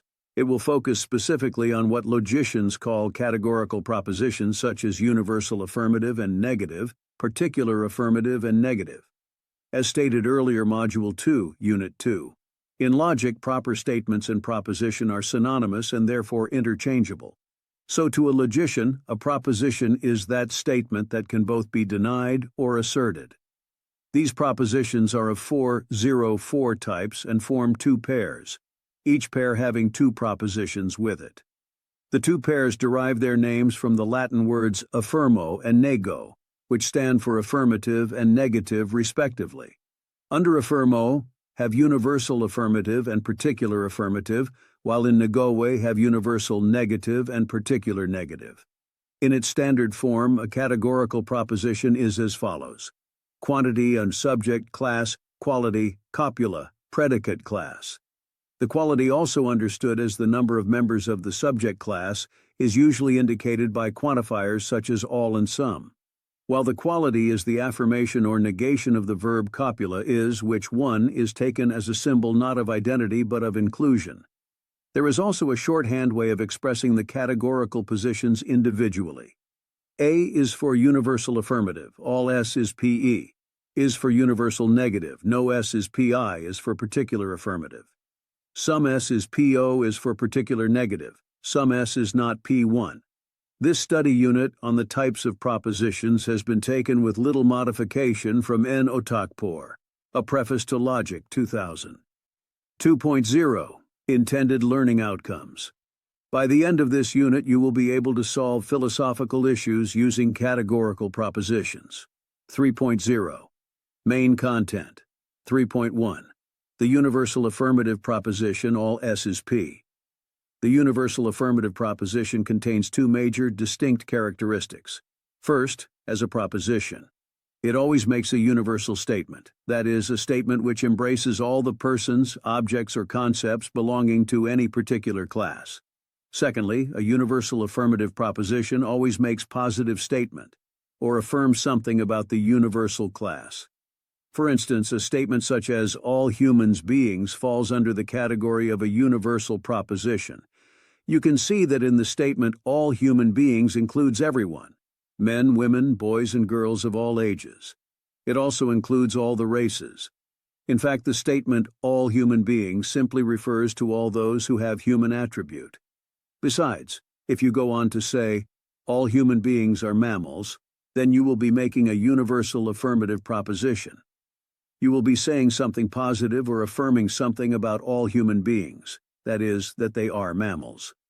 Your statement is categorical because you have not expressed any doubt about whether they are mammals. Otakpor, 2058. You should also keep in mind that the use of the adjective all to stress the universal character of this proposition is not always necessary.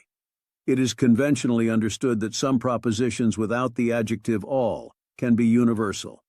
For instance, the statement, beings are mammals, clearly implies that all human beings are mammals. The adjective all is also called a quantifier. Here are some examples of universal affirmative prepositions. 1. Bride prices should be abolished. 2. Men should content themselves with one wife. 3. All politicians are liars. 4. All private schools are profit-making. 5. All educated Nigerian girls are proud. 6. All taxi drivers have clear vision. 7. All policemen take bribes. 8. All economists are stingy. 9.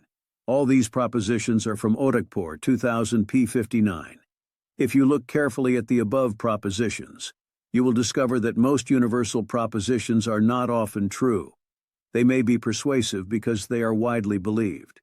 These examples also expose you to the danger of making broad assertions or claims. 3.2. The universal negative proposition, no S is P. The universal affirmative and universal negative propositions share the same characteristics. The only difference lies in the fact that one affirms while the other denies. That is, the universal affirmative proposition makes affirmative statements, while the universal negative makes negative statements. For example, if the universal affirmative proposition says, all human beings are mammals, the universal negative proposition will say, no human beings are mammals. However, they make an all-embracing and sweeping general statements which may sound plausible, but which may be false. Otakpor, 2000. 64. Other examples are, bride prices should not be abolished. B. Men should not content themselves with one wife. As stated earlier, universal propositions mostly depend on public bias or prejudice either for or against something, persons, a class, or objects. For this reason, it is not often true. 3.3. The particular affirmative proposition. S is P. As already stated, we have two pairs of categorical propositions, affirmative and negative. Under the pair of affirmative, we have the universal affirmative and the particular affirmative proposition.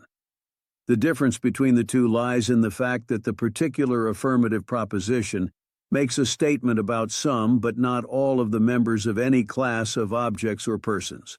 For instance, if you make a statement such as, some students are lazy, you are simply making a particular affirmative preposition. You are making a positive statement about some members of the class of students. That is, that some students are lazy. Not that all students are lazy. 3.4. The particular negative proposition, some S is not P. It is the opposite of a particular affirmative proposition. Although it belongs to the pair of negative affirmative proposition, it still remains different from the universal negative. The particular negative proposition denies something about some members of a class.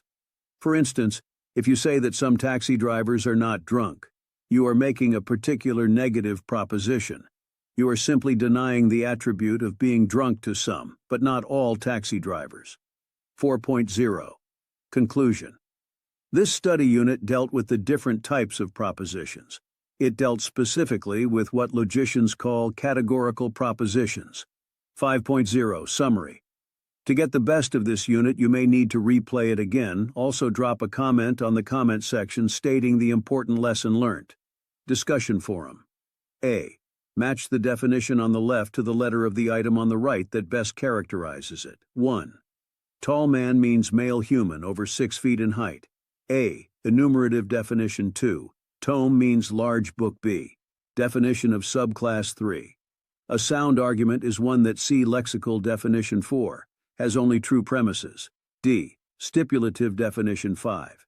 Is valid, that is, its conclusion cannot E. Precising definition be false while its premises are true. 6. Humans means rational F. Theoretical definition B. Identify one defect in each of the following definitions using the 6 criteria for definition by genus and difference. 1. Penguin means bird that can't fly, but not an ostrich, cassowary, or emu. 2. An octagon is a figure shaped like a stop sign. 3. A triangle is a closed plane figure having 3 sides of equal length. 4. An ellipse is a cross between a circle and a rectangle. 5. Homosexual means a man who is erotically attracted exclusively, or at least primarily, to other men. 6. A wealthy person is one who has as much money as Bill Gates or Aliko Dangote. 7. Evil is defined as the darkness that lies within the human soul. 8. Blue means having a bluish color. 9. Time is the great container into which we pour our lives. 10. Oligarchy means a form of government in which the ruling power belongs to a few persons. 11. Post your answers on the comment section. Module 5. Argument Forms and Law of Thought. Unit 1, Argument Forms 1.0. Introduction. This study unit introduces you to the various forms of arguments in philosophy and logic. 2.0. Intended learning outcomes. By the end of this unit, you'll be able to analyze arguments forms in solving communication issues. 3.0. Main content. 3.1. Argument forms. Having defined and discussed what statement and statement forms are all about, you should always remember that an argument form is to arguments what statement form is to statements.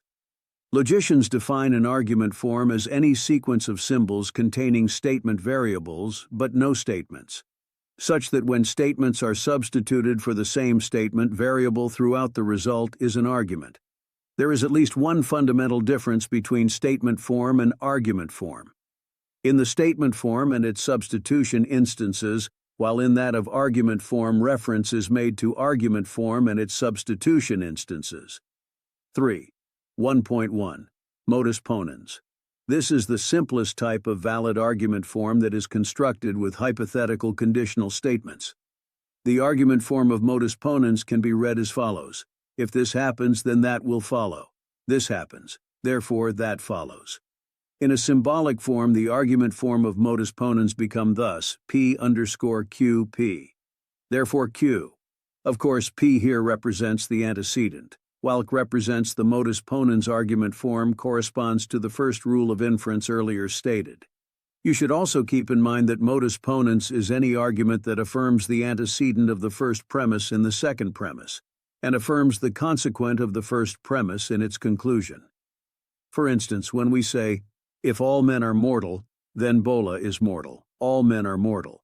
Therefore Bola is mortal. The form of this argument is as follows. P_QP, therefore, Q. However, you should bear in mind that any argument form that denies the antecedent is invalid and therefore commits the fallacy of denying the antecedent. 3. 1.2. Modus tollens, P_QQP. From the above you can see that the characteristics of modus tollens argument form is that it always denies the consequent. So you should always remember that any argument that denies the consequent of the first premise, in the second premise, in its conclusion, is of the modus tollens form. For instance, when we say, if all men mortal, then Bola is mortal. Bola is not mortal. Therefore, all men are not mortal. The form of this argument is as follows. P_QQ, therefore P3, 1.3, hypothetical syllogism. P_QQ_R, therefore P_R. What makes hypothetical syllogism unique is that the first premise and conclusion have the same antecedent. The second premise and conclusion have the same consequent, and the consequent of the first premise is the same as the antecedent of the second premise. So any hypothetical syllogism that follows the above character is a valid one. For instance, when we say, if Bola is a father, then he has children. If he has children, then he has a wife. Therefore, if Bola is a father, then he has a wife. The form of this argument is as follows. P_QQ_R, therefore P_R3, 1.4 disjunctive syllogism, PVQ, P, therefore Q. As the name says, disjunctive syllogism is that form of argument that has a disjunction as first premise. It is unique in the sense that although the second premise always denies or contradicts one of the two disjuncts of the first premise, it goes on to validly infer in the conclusion that the other disjunct is true. Take the following example. Either Tope will cook or Tope will eat in the restaurant. Tope will not cook. Therefore, Tope will eat in the restaurant. The form of this argument is as follows. PVQ, P, therefore Q. Always remember that in a disjunctive syllogism, any of the two disjuncts can be negated. And if the first disjunct, for instance, is negated, the second become automatically true and vice versa. This is the principle of any disjunctive syllogism. 4.0. Conclusion. This study unit dealt with the rules of inference and argument forms. It is clear to you now that logicians acknowledge at least 4 common forms of arguments, which are modus ponens, modus tollens, hypothetical syllogism, and disjunctive syllogism. 5.0. Unit 2. Laws of Thought. 1.0. Introduction. This study unit introduces you to the laws of thought as laid down by Aristotle. According to the Greek philosopher Aristotle, these principles or laws can be classified as follows. Law of identity, law of non-contradiction, and law of excluded middle. 2.0. Intended learning outcome. By the end of this unit, you will be able to analyze sentences and statements using the law of thought. 3.0. Main content. As stated earlier, Aristotle laid down these 3 principles or laws of thought which are our main concern in this unit. These laws are 1. Law of identity. 2. Law of non-contradiction, and C. Law of excluded middle. 3.1. The law of identity. The law of identity is always stated as follows. A is A. Here A stands for anything whatever. The originality of this law is that it simply states that anything is what it is. For example, A is A, B is B, and C is C. Everything you say presupposes that thing.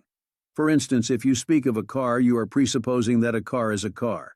You should also keep in mind that the law of identity, A is A, does not give you specific information concerning the qualities of A.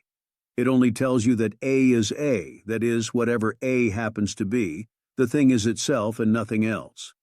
It does not matter what the A is made to represent. The law of identity is always true. Logicians call it a tautological statement because the statement A is a necessary truth. Moreover, the statement a car is a car can never be false. 3.2. The law of non-contradiction. The law of non-contradiction states that nothing can be both a and not a. According to the law, if this is A, then it cannot at the same time be A. For instance, if this is a chalk, it cannot be anything else than a chalk. If this is a house, it cannot be anything else than a house. It must be one or the other. It cannot be both. It must either be A or not ta. If it happens to be A and not ta, then it becomes self-contradictory. The only way to avoid self-contradiction is to obey the law of non-contradiction. 3.3. The law of excluded middle. The law of excluded middle is the third law of thought, and it states that everything is either A or not A. As it indicates, the law of excluded middle excludes the middle ground between A and not A. According to the law, everything must choose to be either A or not A. It cannot choose to be neither. For instance, this is either a car or not a car. It cannot be neither a car nor not a car. It must be either a house or not a house. It must be one or the other. According to the law of excluded middle, you cannot refuse to be this and also refuse to be the other. The overall aim of these laws of thought is to set patterns for anyone who wants to think and speak correctly. Their main duty is to ensure consistent and non-self-contradictory thinking, speaking, and writing. For instance, the law of identity tells you that a thing is what it is and nothing else. The law of non-contradiction tells you that a thing must be one thing or another thing. It cannot be that very thing and be another thing at the same time. The law of excluded middle tells you that a thing must be one thing or not that very thing. It cannot be neither that very thing nor not that very thing. It must be one or the other. These laws of thought are very important because they are presupposed in all our speech whenever we speak about anything. 4.0. Conclusion. This study unit dealt with different laws of thought. There are generally three standard laws of thought laid down by the Greek philosopher Aristotle, 384–322 BC. These laws are: 1. The law of identity. 2. The law of non-contradiction. 3. The law of excluded middle. 5.0. Summary. To get the best of this unit, you may need to replay it again. Also, drop a comment on the comment section stating the important lesson learned. Discussion forum. In your context, identify 2 issues each that involve argument forms and law of thought. State the issue and analyze. Post on the comment section.